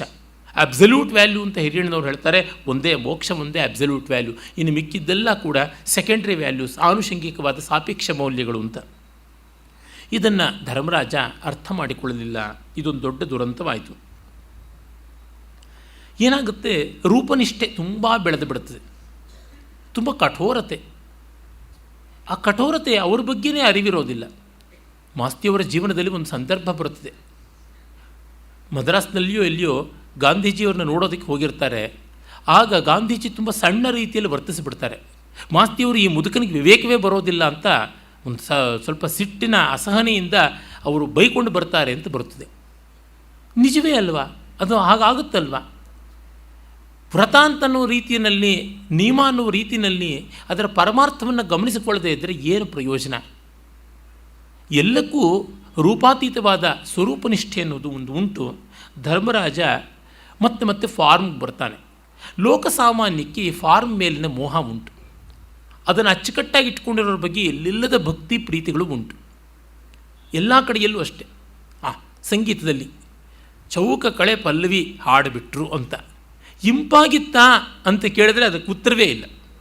ಕಷ್ಟಪಟ್ಟರು, ಚೆನ್ನಾಗಿ ಪರಿಷ್ಕಾರವಾಗಿ ಮಾಡಿದ್ರು ಅಂತ. 2 ಗಂಟೆ ಕಾಲ ವರ್ಣ ಕುಣಿದುಬಿಟ್ರು, 3 ಕಾಲದಲ್ಲಿ ಕೊನೆಗಾಲದಲ್ಲಿ ಕುಣಿದುಬಿಟ್ರು, ರಸಕ್ಕೆ ಕೊನೆಗಾಲ ತಂದುಬಿಟ್ರು. ಯಕ್ಷಗಾನದಲ್ಲಿ ಅಷ್ಟೇ ರೇಖೆಗಳು ಚೆನ್ನಾಗಿದ್ದವು ಅಂತ. ನಿಮಗೆ ರೇಖೆ ಬೇಕಾ, ವಕ್ರರೇಖೆ ಬೇಕಾ, ಸರಳ ರೇಖೆ ಬೇಕಾ? ರಸ ಉಂಟಾಯ್ತಾ ಇಲ್ವಾ? ವ್ಯಾಕರಣ ಶುದ್ಧವಾಗಿ ಬರೆದಿದ್ದಾರೆ, ಅದೊಂದೇನಾ ಕ್ವಾಲಿಫಿಕೇಷನ್ನು. ಶೇಕ್ಸ್ಪಿಯರೇ ವ್ಯಾಕರಣದಲ್ಲಿ ಬಿದ್ದೋಗ್ಬಿಡ್ತಾನೆ, ಕುಮಾರವ್ಯಾಸನೇ ಬಿದ್ದೋಗ್ಬಿಡ್ತಾನೆ, ಏನು ಮಾಡೋಣ? ಹೀಗಾಗಿ ಪರಮಾರ್ಥ ಯಾವುದು ಅಂತ ಅನ್ನೋದನ್ನು ನೋಡೋಲ್ಲ. ಯಾಕೆಂದರೆ ಸ್ವರೂಪ ಅನ್ನೋದು ಅಳತೆಗೆ ಹೆಚ್ಚು ಬಾರಿ ಸಿಗದೆ ಅನುಭವಕ್ಕೆ ಮಾತ್ರ ಬರುವಂಥದ್ದು. ರೂಪ ಅನ್ನೋದು ಲೆಕ್ಕಕ್ಕೆ ಸಿಗುವಂಥದ್ದಾಗಿ ಮತ್ತು ಅದು ಎದ್ದು ಕಾಣುವಂತೆ, ಹೊಡೆಯುವಂತೆ ಇರೋದರಿಂದ ಎಲ್ಲರೂ ಅತ್ತ ಕಡೆಗೆ ವಾಲುವಂತೆ ಆಗಿಬಿಡುತ್ತದೆ. ಎಲ್ಲ ಸರ್ಟಿಫಿಕೇಟ್ಗಳು ರೂಪದ್ದೇ ಆಗಿರುತ್ತದೆ. ಅದಕ್ಕೆ ಒಂದಿಷ್ಟು ಮಹತ್ವ ಇದೆ. ಆದರೆ ಅದನ್ನು ಯಾರೂ ಬೇಕಾದರೂ ಇಟ್ಕೊಂಡು ಬಿಡುವ ಸಾಧ್ಯತೆಯೂ ಇದೆ ಕರಪ್ಷನ್ನಿಂದ ಕಾರಣ. ಯಾರೂ ಬೇಕಾದ್ರೂ ಇಮಿಟೇಟ್ ಮಾಡ್ಬೋದು, ರೂಪವನ್ನು ಇಮಿಟೇಟ್ ಮಾಡ್ಬೋದು. ಒಬ್ಬ ಸನ್ಯಾಸಿನ ಇಮಿಟೇಟ್ ಮಾಡೋದು ಅಂದರೆ ಎಲ್ಲಿಂದ? ವೇಷ ಹಾಕ್ಕೊಂಡು ಬಂದರೆ ಸಾಕು. ಕೃಷ್ಣನ ಇಮಿಟೇಟ್ ಮಾಡೋದಕ್ಕೆ ನವಿಲುಗರಿ ಕಿರೀಟ ಮತ್ತು ಕೈಯಲ್ಲಿ ಕೊಳಲು ಬಂದರೆ ಆಯಿತು. ಆಮೇಲೆ ಮುಂದೆಂದು ಬರುತ್ತೀಯಾ? ಹೀಗೆ ಕಂಡಾಗ ಧರ್ಮರಾಜನ ವ್ಯಕ್ತಿತ್ವದ ಆ ರೂಪನಿಷ್ಠೆ ಎಷ್ಟೋ ಬಾರಿ ಅವನಿಗೂ ಅವನನ್ನು ನಚ್ಚಿದವ್ರಿಗೂ ಸಂಕಟ ಕೊಟ್ಟಿದೆ. ಇವನಿಗೇನೋ ಸಂತೋಷ ಇರ್ಬೋದು, ಅವ್ರು ಹುಚ್ಚು ಅವ್ರಿಗೆ ಸಂತೋಷ ಅಂತಾರೆ. ಆದರೆ ಹತ್ತಿರದಲ್ಲಿದ್ದವರಿಗೆ, ಇವನು ಈ ಮಟ್ಟಕ್ಕೆ ಕಾಪಾಡಿದವರಿಗೆ ಗತಿ ಏನು? ಇವನು ಸರಿಯಾಗಲಿ ಅಂತ ಬಿಟ್ಟುಬಿಟ್ಟಿದ್ದರೆ ಗತಿ ಏನಾಗ್ತಾ ಇತ್ತು? ಇದನ್ನೆಲ್ಲ ನಾವು ನೋಡಬೇಕಾಗುತ್ತದೆ. ಆಮೇಲೆ ಅವನು ಮೌಲ್ಯವಾಗಿ ಎಷ್ಟೋ ಒಳ್ಳೆಯದನ್ನು ಆಂತರಂಗಿಕವಾಗಿ ತಿಳ್ಕೊಳ್ಳದೇ ಇದ್ದರೂ ಹೇಳಿದ್ನೋ ಏನೋ ಅನಿಸುತ್ತದೆ. ನಮಗೆ ಪ್ರಸಿದ್ಧವಾದ ಅಜಗರೋಪಾಖ್ಯಾನ, ಯಕ್ಷಪ್ರಶ್ನೆ ಇತ್ಯಾದಿಗಳಲ್ಲಿ ತಿಳಿಯುತ್ತದೆ. ಅದನ್ನು ನಾನು ವಿಸ್ತರಿಸುವುದಿಲ್ಲ. ಕಾರಣ ಇಷ್ಟೇ, ಧರ್ಮರಾಜನ ವ್ಯಕ್ತಿತ್ವ ಈ ಮೂಲಕವಾಗಿ ಪ್ರಸ್ಫುಟ ಆಗುವುದಿಲ್ಲ. He had good lot of information ಅಂತ ಗೊತ್ತಾಗುತ್ತದೆ. ಅವನ ವರ್ತನೆಯಲ್ಲಿ ಇದು ಅಷ್ಟು ಎದ್ದು ತೋರದೆ ಮಾತಲ್ಲಿ ಕಾಣಿಸ್ತಾ ಇದ್ದರೆ ಅವನು ವಿದ್ಯಾವಂತ, ಜ್ಞಾನಸ್ಥರು ಅಂತನಬಹುದು ಅಂತ. ಆದರೆ ಪುಣ್ಯವಶಾತ್ ಅಂಥ ಮಾತುಗಳು ಮಹಾಭಾರತದಲ್ಲಿ ಅವನ ಮೂಲಕವಾಗಿ ಬಂದಿದ್ದರಿಂದ ಮಹಾಭಾರತದಲ್ಲಿ ಎಷ್ಟು ಘನವಾದ ವಿಚಾರಗಳು ನಿಕ್ಷಿಪ್ತವಾಗಿವೆ ಅಂತ ಗೊತ್ತಾಗುತ್ತವೆ. ಅವನು ಹೇಳ್ತಾನೆ, ಜಾತಿ ಎನ್ನುವುದು ಹುಟ್ಟಿಂದ ಬರುವಂಥದ್ದಲ್ಲ ಅಂತ. ಜಾತಿರತ್ರ ನ ಕಾರಣಂ ಅನ್ನುವ ಮಾತು ಬರುತ್ತದೆ. ಸತ್ಯಂ ದಾನಂ ಕ್ಷಮಾ ಶೀಲಂ ಆನಶಂಸ್ಯಂ ತಪೋಘೃಣ ದೃಶ್ಯಂತೆ ಯತ್ರ ನಾಗೇಂದ್ರ ಸ ಬ್ರಾಹ್ಮಣ ಇತಿ ಸ್ಮೃತಃ. ಶೂದ್ರೇತು ಯದ್ಭವೇಲ್ಲಕ್ಷ್ಮ ದ್ವಿಜೇ ತಚ್ಚ ನ ವಿದ್ಯತೆ ನ ವೈ ಶೂದ್ರೋ ಭವೇಚ್ಛೂದ್ರೋ ಬ್ರಾಹ್ಮಣೋ ನ ಚ ಬ್ರಾಹ್ಮಣ. ಯತ್ರೈತಲ್ಲಕ್ಷ್ಯತೆ ಸರ್ಪ ವೃತ್ತಂ ಸ ಬ್ರಾಹ್ಮಣ ಸ್ಮೃತಃ. ಯತ್ರೈತನ್ನ ಭವೇತ್ ಸರ್ಪ ತಂ ಶೂದ್ರಮಿತಿ ನಿರ್ದಿಶೇತ್. ಜಾತ್ರತ್ರ ಮಹಾಸರ್ಪ ಮನುಷ್ಯತ್ವೇ ಮಹಾಮತೆ ಸಂಕರಾತ್ಸರ್ವವರ್ಣಾನಾಂ ದುಷ್ಪರೀಕ್ಷೇತಿ ಮೇಮತಿ. ಸರ್ವೇ ಸರ್ವಾಸ್ವ ಅಪತ್ಯಾನಿ ಜನಯಂತಿ ಸದಾ ನರಾಃ. ವಾಂಗ್ಮೈಥುನ ಮಥೋ ಜನ್ಮ ಮರಣಂಚ ಸಮಮೃಣಾಂ. ತಸ್ಮಾತ್ ಶೀಲಂ ಪ್ರಧಾನೇಷ್ಟಂ ವಿದುಃ ಯೇ ತತ್ವದರ್ಶಿನಃ ನ ವಿಶೇಷೋಸ್ತಿ ವರ್ಣಾನಾಂ. ಸರ್ವಂ ಬ್ರಾಹ್ಮಮಿದಂ ಜಗತ್ ಬ್ರಹ್ಮಣ ಪೂರ್ವಸೃಷ್ಟಂ ಹಿ ಕರ್ಮಭಿರ್ವರ್ಣಕಾಂ ಗತಂ ಅನ್ನುವ ಮಾತು ಮಹಾಭಾರತದ ವನಪರ್ವದ ಅಜಗರೋಪಾಖ್ಯಾನದಲ್ಲಿ ಬರುತ್ತದೆ. ಇಲ್ಲಿ ಹುಟ್ಟಿನಿಂದ ಜಾತಿಯ ತೀರ್ಮಾನ ಅಂತ ಇಲ್ಲ, ಶೀಲವೇ ಕಾರಣವಾದದ್ದು. ಶೀಲ ಇದ್ದವನಿಗೆ ಗೌರವ, ಶೀಲ ಇಲ್ಲದವನಿಗೆ ಗೌರವ ಇಲ್ಲ ಅನ್ನುವಂಥದ್ದು. ಮತ್ತು ಮದುವೆಗಳು, ಸಂತಾನಗಳು ಎಲ್ಲ ವರ್ಣಗಳಿಗೂ ಬೆರಕೆ ಆಗೋಗಿದೆ ಅಂತ. ಸರ್ವೇ ಸರ್ವಾಸು ಅಪತ್ಯಾನಿ ಜನಯಂತಿ ಸದಾ ನರಃ. ಎಲ್ಲರೂ ಎಲ್ಲರಲ್ಲಿಯೂ ಸಂತಾನವನ್ನು ಪಡಿತಾ ಇರ್ತಾರೆ. ಹಾಗಾಗಿ ಶೀಲವೇ ಪ್ರಧಾನವಾದದ್ದು. ವರ್ಣದಲ್ಲಿ ವಿಶಿಷ್ಟತೆ ಇಲ್ಲ, ಎಲ್ಲರೂ ಬ್ರಾಹ್ಮಣರೇ. ಬ್ರಾಹ್ಮಮಿದಂ ಜಗತ್ ಅಂದರೆ ಬ್ರಹ್ಮಮಯವಾದದ್ದೇ ಹೌದು. ಬ್ರಹ್ಮವೇ ಆದದ್ದು. ಬ್ರಹ್ಮ ಚತುರ್ಮುಖ ಬ್ರಹ್ಮನೇ ಇದನ್ನೆಲ್ಲವನ್ನು ಸೃಷ್ಟಿ ಕೂಡ ಮಾಡದ ಅಂತ ಗೊತ್ತಾಗುತ್ತದೆ. ಹೀಗಾಗಿ ಇದರೊಳಗೆ ದೊಡ್ಡದಾದ ವಿರೋಧಗಳನ್ನು ಇಟ್ಟುಕೊಂಡು ಓಡಾಡಬೇಕಾಗಿಲ್ಲ. ಅದಕ್ಕೆ ಜಾತಿರತ್ರ ಸರ್ಪ ಮನುಷ್ಯತ್ವೇ ಮಹಾಮತೆ, ಮನುಷ್ಯ ಮಾತ್ರದಲ್ಲಿ ವಿಶ್ವಾಸವನ್ನು ಇಡಬೇಕು ಅನ್ನುವ ಮಾತನ್ನೆಲ್ಲ ಹೇಳಿದ್ದಾನೆ. ನೋಡಿ, ಇಷ್ಟು ಒಳ್ಳೆಯದಾಗಿ ಮಹಾಭಾರತದಲ್ಲಿ ಭವ್ಯವಾದ ವಿಚಾರಗಳು ಬಂದಿವೆ. ಈ ಕೆಲವು ಮಾತುಗಳನ್ನು ನಮ್ಮ ಕುಮಾರವ್ಯಾಸನ ಭಾರತದಲ್ಲಿ ಕೂಡ ಕಾಣಬಹುದು. ಆದರೆ ಪಂಪನ ಆದಿಪುರಾಣದಲ್ಲಿ ಮನುಷ್ಯ ಜಾತಿ ತಾನೊಂದೇ ವಲಂ ಅಂತ ಬಂದುಬಿಡ್ತು ಅಂತ ಪಂಪ ಇಷ್ಟು ದೊಡ್ಡ ಮಾತು ಹೇಳಿದ್ದಾನೆ ಅಂತ ಬಿ ಎಂ ಶ್ರೀಯವರಿಂದ ಕುವೆಂಪು ಅವರವರೆಗೂ ಈಗಿನವರವರೆಗೂ ಎಲ್ಲರೂ ಕೊಂಡಾಡ್ತಾ ಇದ್ದಾರೆ. ಆದರೆ ಆ ಹೆಮ್ಮೆಯ ಗುಳ್ಳೆಯನ್ನು ಹಲವು ವರ್ಷಗಳ ಕೆಳಗೆ ಕೆ ವಿ ಅಕ್ಷರ ಅವರು ಒಡೆದರು ಒಂದು ಲೇಖನದಲ್ಲಿ. ಆದಿಪುರಾಣವನ್ನು ಸಂದರ್ಭ ಶುದ್ಧಿಯಿಂದ ಓದ್ದವರಿಗೆಲ್ಲ ಗೊತ್ತಾಗುವಂಥದ್ದು.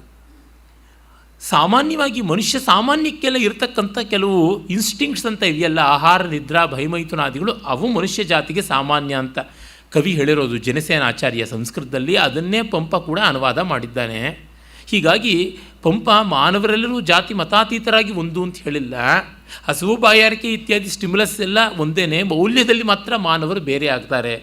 ಆತ್ಮಗುಣದಲ್ಲಿ ಮಾತ್ರ, ಅಂದರೆ ಭೇದ ಅನ್ನೋದಿದೆ, ಭೇದ ಇಲ್ಲದೆ ಇರೋದು ಹಸಿವು, ಬಾಯಾರಿಕೆ ಇತ್ಯಾದಿಗಳಲ್ಲಿ, ದೇಹದ ಮಟ್ಟದಲ್ಲಿ ಅಂತ ಹೇಳಿರುವುದನ್ನು ಬೇರೊಂದು ರೀತಿ ಗ್ರಹಿಸಿಕೊಂಡು ಬಿಟ್ಟಿದ್ದಾರೆ. ಆದರೆ ಮಹಾಭಾರತದಲ್ಲಿ ಮೌಲ್ಯದ ಮಟ್ಟಕ್ಕೂ ಬಂದಾಗ ಎಲ್ಲಿ ಕಾಣುತ್ತದೆ ಇವೆಲ್ಲ ಹುಟ್ಟಿಗೆ ಅಂಟಿದ್ದಲ್ಲ ಅಂತ ಮತ್ತೂ ಚೆನ್ನಾಗಿ ಕಂಠೋಕ್ತವಾಗಿ ಬಂದಿದೆ. ಆದರೆ ನಮ್ಮ ಸಾಹಿತಿಗಳಿಗೆ ಮಹಾಭಾರತಕ್ಕೆ ಕ್ರೆಡಿಟ್ ಕೊಡೋದಕ್ಕೆ ಮನಸ್ಸಿಲ್ಲ. ಕುಮಾರವ್ಯಾಸನಿಗಂತೂ ಕ್ರೆಡಿಟ್ ಕೊಡಲೇಬಾರದು ಅನ್ನುವಂತೆ ಕೆಲವರು ಹಠ ಹಿಡ್ಕೊಂಡು ಕೂತಿರ್ತಾರೆ. ದೊಡ್ಡ ವಿದ್ವಾಂಸರು, ಚೆನ್ನಾಗಿ ಪಾಠ್ಯಗಳನ್ನೆಲ್ಲ ಓದಿದಂಥ ಪ್ರೊಫೆಸರ್ GH ನಾಯಕ್ ಅವರು ಉತ್ತಮರಾದವರು, ಅವರಿಗೆ ಪಂಪನ ಮೇಲಿನ ವ್ಯಾಮೋಹದಿಂದ ಕುಮಾರವ್ಯಾಸನ ಗುಣಗಳು ಕಾಣಿಸುವುದೇ ಇಲ್ಲ. ಪಂಪ ಏನೇನು ಕದ್ದಿದ್ದಾನೆ ಎಲ್ಲೆಲ್ಲಿ ಅಂತ ಆ ಮೂಲವನ್ನು ಪಾಪ ಅವ್ರು ನೋಡಿಲ್ಲ. ಅದರಿಂದ ಆಗಿರ್ತಕ್ಕಂಥದ್ದು. ಆದರೆ ಅಜ್ಞಾನ ಅನ್ನೋದು ಇಲ್ಲೆಲ್ಲ ಒಂದು ಅರ್ಹತೆ ಆಗಿಬಿಡೋದಿಲ್ಲ. ಯಾಕೆ ಹೇಳ್ತಿದ್ದೀನಿ ಅಂದರೆ, ಮಹಾಭಾರತ ಮಹಾ ವಿಷಯಗಳನ್ನು ಆನುಷಂಗಿಕವಾಗಿ ಕಥೆಯ ಮಧ್ಯದಲ್ಲಿ ಎಷ್ಟೊಂದು ಹೇಳಿಕೊಂಡು ಬಂದಿದೆ. ಸುಕ್ತನ್ಕರ್ ಅವರು ಅದಕ್ಕೆ ಹೇಳ್ತಾರೆ, ಒಂದು ದೊಡ್ಡ ಕ್ಯಾನ್ವಾಸ್ನಲ್ಲಿ ಅಂಥ ದೊಡ್ಡ ಪಾತ್ರಗಳಲ್ಲ, ಅಂದರೆ ಎಲ್ಲರೂ ದೇವಮಾನವರಲ್ಲ, ಅವ್ರನ್ನ ಹಿಡ್ಕೊಂಡು ಮೀಡಿಯೋಕರ್ ಪರ್ಸನ್ಸ್ ಎಷ್ಟೋ ಜನನ್ನೇ ಇಟ್ಕೊಂಡು ಎಕ್ಸ್ಟ್ರಾರ್ಡಿನರಿಯಾದ ಎಪಿಕ್ ಮಾಡಿದ್ದಾರಲ್ಲ ವ್ಯಾಸರು. ಎಷ್ಟು ದೊಡ್ಡವರು, ಎಷ್ಟು ಮಹಾಕವಿತ್ವ ಅದರೊಳಗೆ ಅಡಗಿದೆ ಅಂತ. ಕಾರಣ ಇಷ್ಟೇ, ಮಾನವ ಲೋಕ ಮೀಡಿಯೋಕ್ರಿಟಿಯಿಂದಲೇ ತುಂಬಿರತಕ್ಕಂಥದ್ದು. ಅಲ್ಲಿ ಮಹತ್ವ ಏನಿದೆ ಅದನ್ನು ಎತ್ತಿ ತೋರಿಸುವಂಥದ್ದು ವಿಶಿಷ್ಟವಾದ ಪ್ರಯತ್ನ. ಅದನ್ನು ಆ ಸ್ವಭಾವ ದರ್ಶನದಿಂದ ಕಾಣಿಸುವಂಥದ್ದು. ಶೇಕ್ಸ್ಪಿಯರ್ನ ಪಾತ್ರಗಳಲ್ಲಿ ಯಾವ ಮಾತ್ರದ ದೊಡ್ಡ ಘನತೆ ಕಾಣಿಸುತ್ತದೆ, ಹೋಮರ್ನ ಪಾತ್ರದಲ್ಲಿ ಏನು ಕಾಣಿಸುತ್ತದೆ, ಅದಕ್ಕಿಂತಲೂ ಉನ್ನತವಾದ ಘನತೆ ಮಹಾಭಾರತ ಪಾತ್ರಗಳಲ್ಲಿ ಇವೆ. ಆದರೂ ಮಾನವ ಸ್ವಭಾವ ಸತ್ಯ ಅನ್ನೋದು ಅಲ್ಲಿದೆ ಅಂತ ನಮಗೆ ಗೊತ್ತಾಗುತ್ತದೆ. ಹಾಗೆ ಯಕ್ಷ ಪ್ರಶ್ನೆಯಲ್ಲಿ ಕೂಡ ಧರ್ಮರಾಜನ ಕೆಲವೊಂದು ಬುದ್ಧಿವಂತಿಕೆ ಕಾಣುತ್ತದೆ ಅಂತ ಹೇಳ್ತೀವಿ. ಆದರೆ ಅದು ಯಾವುದೂ ಕೂಡ ಪಾಪ ಬದುಕಿಗೆ ಅನ್ವಯಿಸಲಿಲ್ವಲ್ಲ ಅಂತ. ಭೂಮೇರ್ ಗರಿಯಸಿ ಮಾತಾ ಅಂತ ತಾಯಿ ಬಗ್ಗೆ ಪ್ರೀತಿ ಇಟ್ಟುಕೊಂಡ, ತಾಯಿಗೆ ಶಾಪ ಕೊಟ್ಬಿಟ್ಟ. ಶ್ರುತೇನ ಶ್ರೋತ್ರಿಯೋ ಭವತಿ ತಪಸಾ ಮಹದಾಪ್ಯತೆ ಸಹಾಯೋ ಧೈರ್ಯ ಅಂತ. ಧೈರ್ಯವೇ ಎಲ್ಲ ಕಾಲದಲ್ಲಿ ಗೆಳೆಯ ಅಂತ. ಇವನು ಪಾಪ ಧೈರ್ಯ ಕಳ್ಕೊಂಡ ಸಂದರ್ಭಗಳು ಬೇಕಾದಷ್ಟು ಉಂಟು. ಸತ್ಯೇ ಸೂರ್ಯ ಪ್ರತಿಷ್ಠಿತ ಅಂತ ನೋವು ಮಾತನ್ನು ಹೇಳ್ತಾನೆ. ಸೂರ್ಯ ಸತ್ಯದಲ್ಲಿಯೇ ನೆಲೆ ನಿಂತಿದ್ದಾನೆ ಅನ್ನುವಂಥದ್ದು. ಮನುಷ್ಯರಿಗೆ ಚಿಂತೆಯೇ ಶತ್ರು ಅನ್ನುವಂಥದ್ದು, ಈ ಥರದ್ದು ಮುತ್ತಿನಂಥ ಮಾತುಗಳನ್ನು ಹೇಳ್ತಾನೆ. ಅವನು ಚಿಂತೆಯನ್ನು ಮಾಡಿಕೊಂಡು ಒದ್ದಾಟ ಮಾಡಿಕೊಂಡೇ ಇದ್ದ. ಮತ್ತು ಅವನು ದೊಡ್ಡ ಮಾತನ್ನು ಹೇಳ್ತಾನೆ. ಕಾವಾರ್ಥ ಅಂತಂದರೆ ಏನು, ಸುದ್ದಿ ಅಂದರೆ ಆಶ್ಚರ್ಯ ಯಾವುದು ಅಂತಂದರೆ ಇದಕ್ಕೆಲ್ಲ ಬಹಳ ಚೆನ್ನಾಗಿ ಹೇಳ್ತಾನೆ. ಈ ಮಾನವ ಜೀವನ ನಿರಂತರವಾಗಿ ಕಷ್ಟ ಸುಖಗಳಿಗೆ ಒದ್ದಾಟ ನರಳಾಟಗಳಿಗೆ ಸಿಕ್ಕು ಮೃತ್ಯುಮುಖಕ್ಕೆ ಹೋಗ್ತಾ ಇದೆ ಅನ್ನುವುದೇ ಒಂದು ದೊಡ್ಡ ವಾರ್ತೆ. ಅದಕ್ಕಿಂತ ದೊಡ್ಡ ವಾರ್ತೆ ಯಾವುದೂ ಇಲ್ಲ. ಮನುಷ್ಯರಿಗೆ ಕಷ್ಟ ಇದೆ ಅನ್ನೋದನ್ನೇ all time headings in the papers, all time breaking news ಅದೇನೆ. ಲೋಕ ಕಷ್ಟಮಯ ಅನ್ನುವಂಥದ್ದು.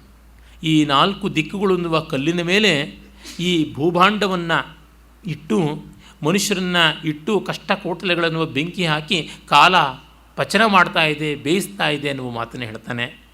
ಮತ್ತು ಸಹಮಾನವನು ತನ್ನ ಕಣ್ಣೆದುರಿಗೆ ಸಾಯ್ತಾ ಇದ್ದರು, ಚಟ್ಟ ಹರುವವನ ಬೆನ್ನ ಮೇಲೇ ಬೊಂಬು ಸವಾರಿ ಮಾಡಿಕೊಂಡ ಹೆಣ ಹೋಗ್ತಾ ಇದ್ದರು, ತಾನು ಮಾತ್ರ ಶಾಶ್ವತವಾಗಿ ಬದುಕಿರ್ತೀನಿ ಅಂತ ಅಂದುಕೊಳ್ತಾನೆ. ಅದಕ್ಕಿಂತ ದೊಡ್ಡ ಆಶ್ಚರ್ಯವ ಅಹನ್ಯಹನಿ ಭೂತಾನಿ ಪ್ರವಿಶಂತಿ ಯಮಾಲಯಂ ಶೇಷಾ ಜೀವಿತುಮಿಚ್ಛಂತಿ ಕಿಮಾಶ್ಚರ್ಯಮಿತಃ ಪರಂ. ಈ ರೀತಿಯಾದ ಮಾತುಗಳು ಬರುತ್ತವೆ. ಆದರೆ ಈ ಮಾತುಗಳನ್ನು ಚೆನ್ನಾಗಿ ಬಾಯ್ಪಾಠ ಮಾಡಿ ನಾನು ಹೇಳ್ಬೋದು, ಯಾರೂ ಹೇಳ್ಬೋದು. ಅದರಂತೆ ಬಾಳುವುದು ತುಂಬ ಕಷ್ಟ. ಧರ್ಮರಾಜನು ಈ ಮಾತುಗಳಿಂದ ಆಚೆಗೆ ಎಷ್ಟೋ ಬಾರಿ ಬಿದ್ದಿದ್ದಾನೆ. ಏನೋ ಪುಣ್ಯಾತ್ಮ ಹೇಳಿ ಆದರೂ ಹೇಳಿದ್ದಾನಲ್ಲ, ಅಜ್ಞೇಭ್ಯೋ ಗ್ರಂಥಿನ ಶ್ರೇಷ್ಠ. ಪೆದ್ದರಿಗಿಂತ ಏನೂ ಗೊತ್ತಿಲ್ಲದೆ ಪೆದ್ದರಿಗಿಂತ ಪುಸ್ತಕ ಇಟ್ಕೊಂಡವ್ರು ಮೇಲು ಅಂತ ಮನು ಹೇಳ್ತಾನೆ. ಆ ಮಟ್ಟಕ್ಕೆ ಗ್ರಂಥಿಭ್ಯೋ ಧಾರಣೋ ವರಾಹ, ಪುಸ್ತಕ ಇದ್ದವರಿಗಿಂತಲೂ ಪುಸ್ತಕದಲ್ಲಿರೋದನ್ನು ಓದಿಕೊಂಡವರು ಮೇಲು ಅಂತ ಧರ್ಮರಾಜ ದಾರಿಯಾಗಿ ಕಾಣಿಸ್ತಾನೆ. ಕೆಲವು ಕಡೆಗೆ ವರ್ತನೆ ಉಂಟು. ತಾತ್ಪರ್ಯತಃ ಅವನ ಪಾತ್ರವನ್ನು ಒಟ್ಟಂದದಲ್ಲಿ ಹೇಳುವುದಾದರೆ, ಈ ಥರದವ್ರ ಜೊತೆ ಬಾಳುವುದು ಕಷ್ಟ. ಮನೆಗೊಬ್ಬರು ಆ ಥರ ಇರ್ತಾರೆ, ದೇಶಕ್ಕೂ ಒಂದಷ್ಟು ಜನ ಇರ್ತಾರೆ. ಅವನು ಬಿಡೋಕ್ಕಾಗೋಲ್ಲ, ಯಾಕೆಂದರೆ ಒಳ್ಳೆಯವನು. ಅವ್ರು ಮಾಡಿದ್ದನ್ನೆಲ್ಲ ಒಪ್ಕೊಳ್ಳೋಕ್ಕಾಗೋಲ್ಲ, ಯಾಕೆಂದರೆ ನಮಗೆ ತುಂಬ ಕೆಟ್ಟದ್ದಾಗುತ್ತೆ. ಇದು ಮಹಾಭಾರತ ಹೇಳತಕ್ಕಂಥ ನಿತ್ಯ ಸತ್ಯ. ಜಗತ್ತು ಎಂದಾದರೂ ಧರ್ಮರಾಜನ ದಾರಿಗೆ ಬಂದರೆ ತುಂಬ ಉತ್ತಮ, ತುಂಬ ಉತ್ತಮ, ಅದರೊಳಗೆ ಸಂದೇಹವೇ ಇಲ್ಲ. ಆದರೆ ಆ ದಾರಿಗೆ ಬರುವಂಥ ಸಾಧ್ಯತೆಗಳು ದಿನೇ ದಿನೇ ದೂರವಾಗ್ತಾನೇ ಇದೆ.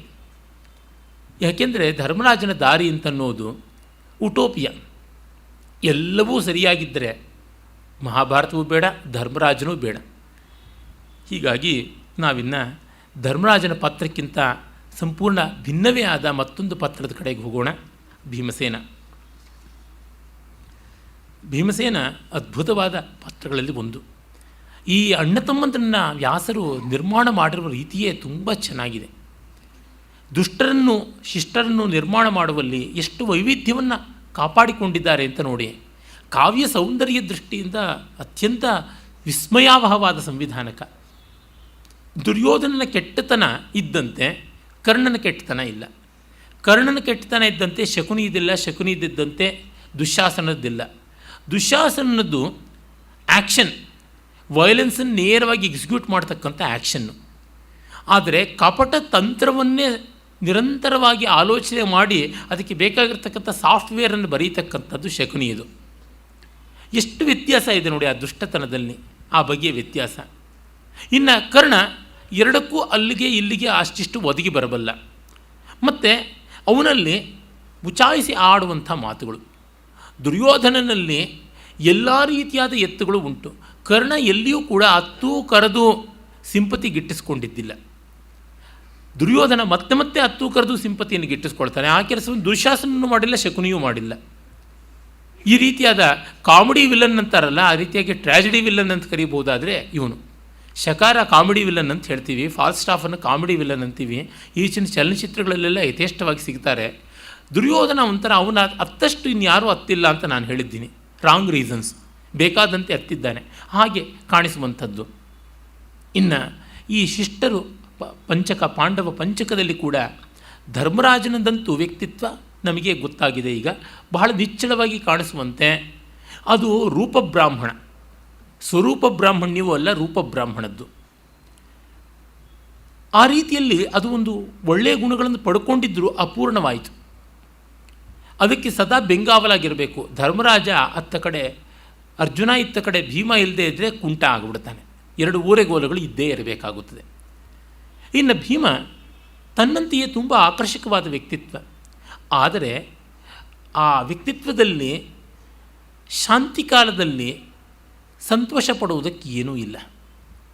ಭೀಮನ ಜೊತೆ ಕೂತ್ಕೊಂಡು 1 ಗಂಟೆ ಹೊತ್ತು ಸಂಗೀತದ ಬಗ್ಗೆ ಮಾತಾಡೋಣ, ಪಾಪ ತೂಕಡಿಸ್ಬಿಡ್ತಾನೆ.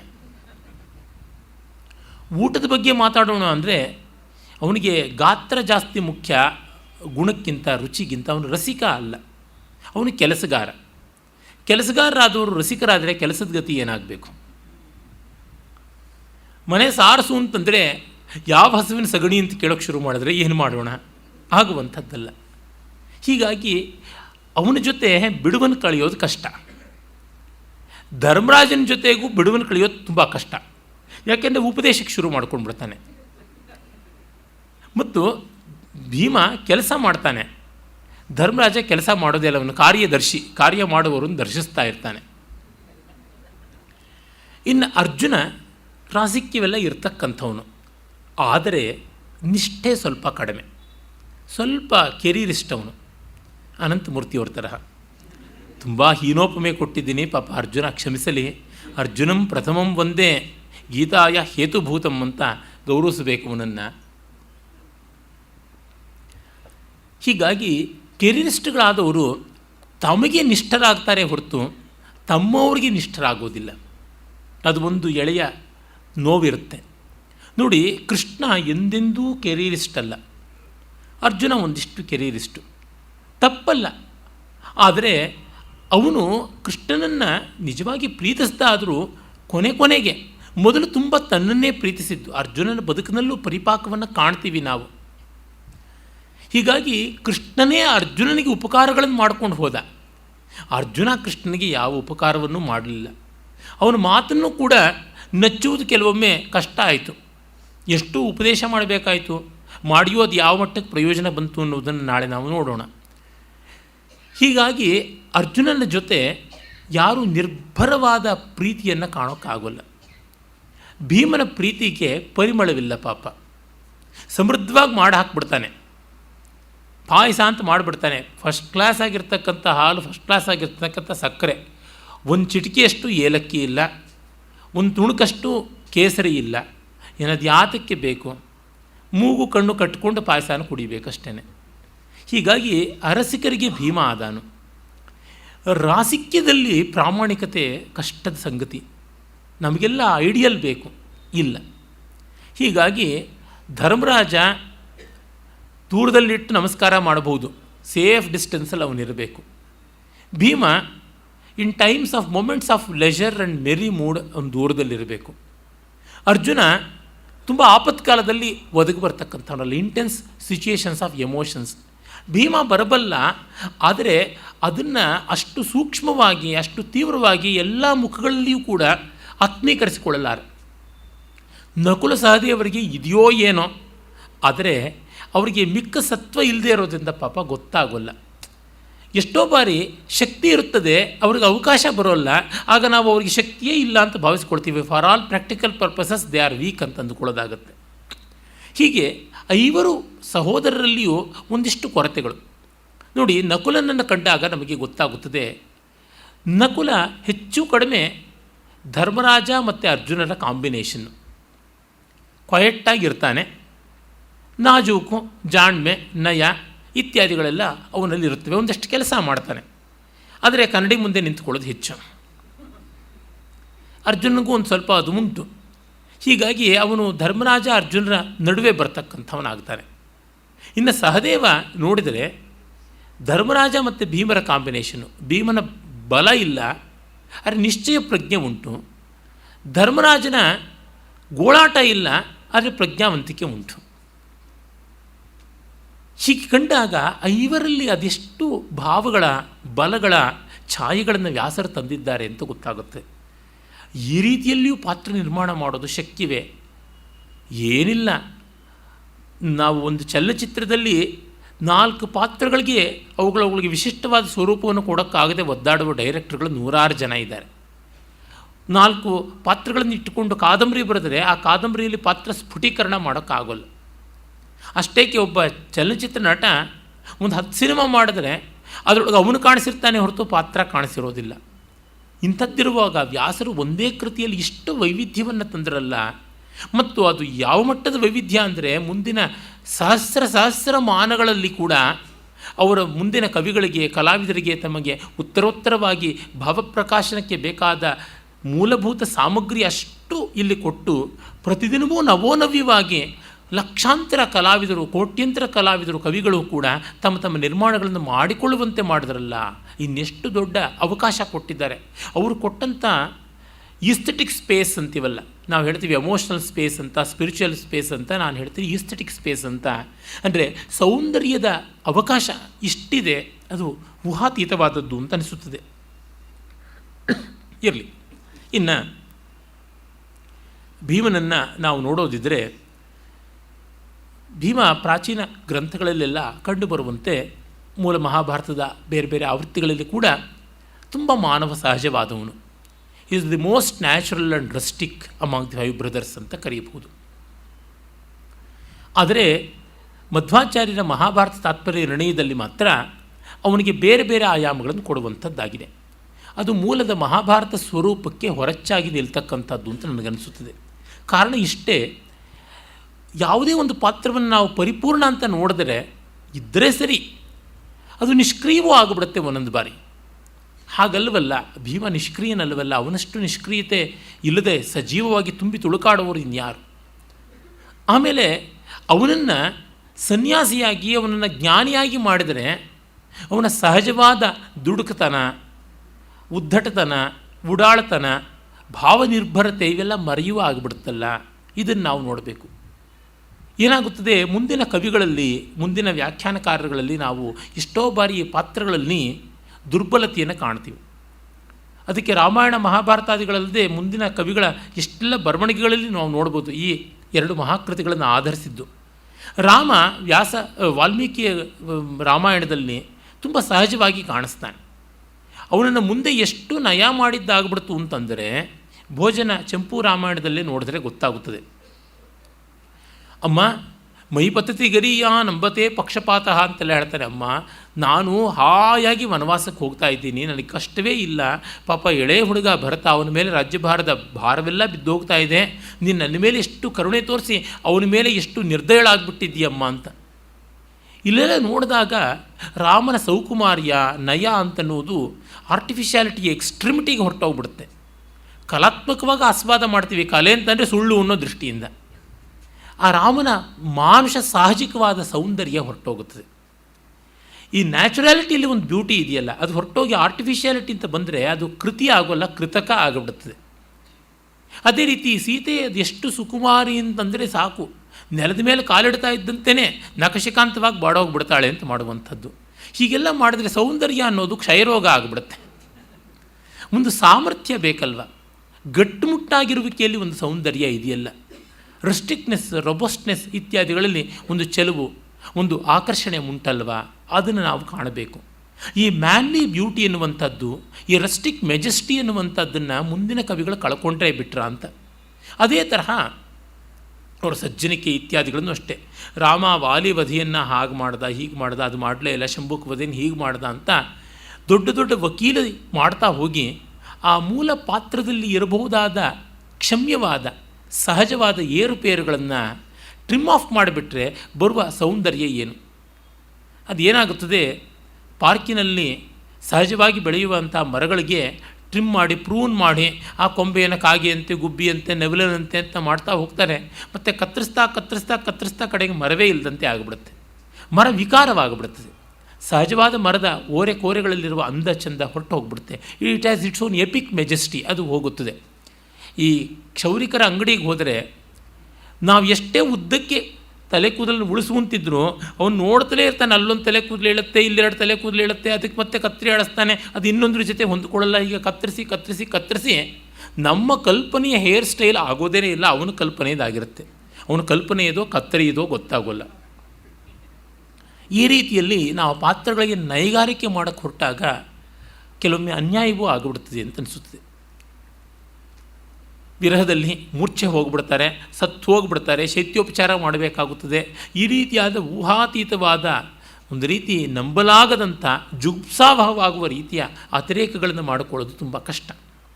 ಸಂಸ್ಕೃತ ಕಾವ್ಯಕ್ಕೆ ಇದೊಂದು ತೊಳೆದುಕೊಳ್ಳಲಾಗದ ಕಳಂಕ, ತೀರದ ಶನಿ ಅಂತ ಅನಿಸುತ್ತದೆ. ಆ ರೀತಿಯಲ್ಲಿ ಈ ಪಾತ್ರಗಳನ್ನು ಖಂಡಿಸುವುದಾಗುತ್ತದೆ. ಕೆಲವೊಮ್ಮೆ ವಾಸ್ತವಗಳನ್ನು ಮರೆಮಾಡಿ ಕಲ್ಪನೆಗಳೇ ಮುಂದೆ ನಿಂತು ಬಿಡುತ್ತವೆ. ಚೆನ್ನಾಗಿರಬಹುದು, ಆದರೆ ನೋಡಿ ಅದು ಹೇಗೋ ಆಗಿಬಿಡುತ್ತದೆ.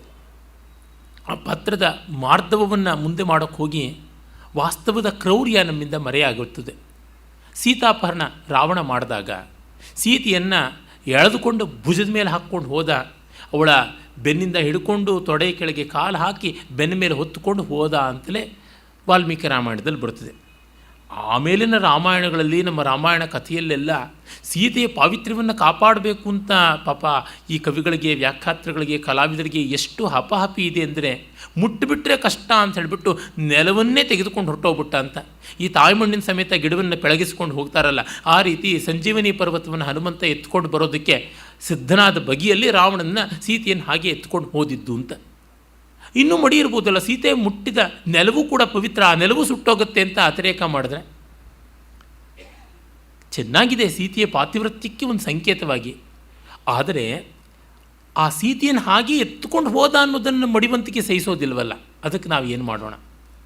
ಸ್ಪಷ್ಟವಾಗಿ ಸೀತೆಯ ಅಗ್ನಿ ಪರೀಕ್ಷೆ ಕಾಲದಲ್ಲಿ ಹೇಳ್ತಾಳೆ, ನಾನು ಪರಾಧೀನೆ, ನನ್ನ ದೇಹದ ಮೇಲೆ ನನಗೆ ಅಧಿಕಾರ ಇಲ್ಲ, ಮನಸ್ಸಿನ ಮೇಲೆ ಉಂಟು, ನನ್ನ ಮನಸ್ಸು ನಿನ್ನ ಮೇಲಿದೆ, ದೇಹ ನನ್ನ ಕೈನಲ್ಲಿಲ್ಲ, ಅವನಿಂದ ಸ್ಪಷ್ಟವಾದದ್ದು ಈ ದೇಹ ಅಂತ ನೀನು ಗೂಬೆ ಕೊಡಿಸೋದಾರೆ ನಾನು ಏನು ಮಾಡೋದು? ಈ ದೇಹದ ಮೇಲೆ ನನಗೆ ಅಧಿಕಾರ ಇಲ್ಲ ಅಂತಾಳೆ. ರಾಮನು ಅರ್ಥ ಮಾಡ್ಕೋಬೇಕು, ಹರಾಮನು ಅರ್ಥ ಮಾಡ್ಕೊಳ್ಬೇಕು. ಅಲ್ಲಿ ತನ್ನದೇ ಆದಂಥ ಒಂದು ಸೌಂದರ್ಯ ಉಂಟು.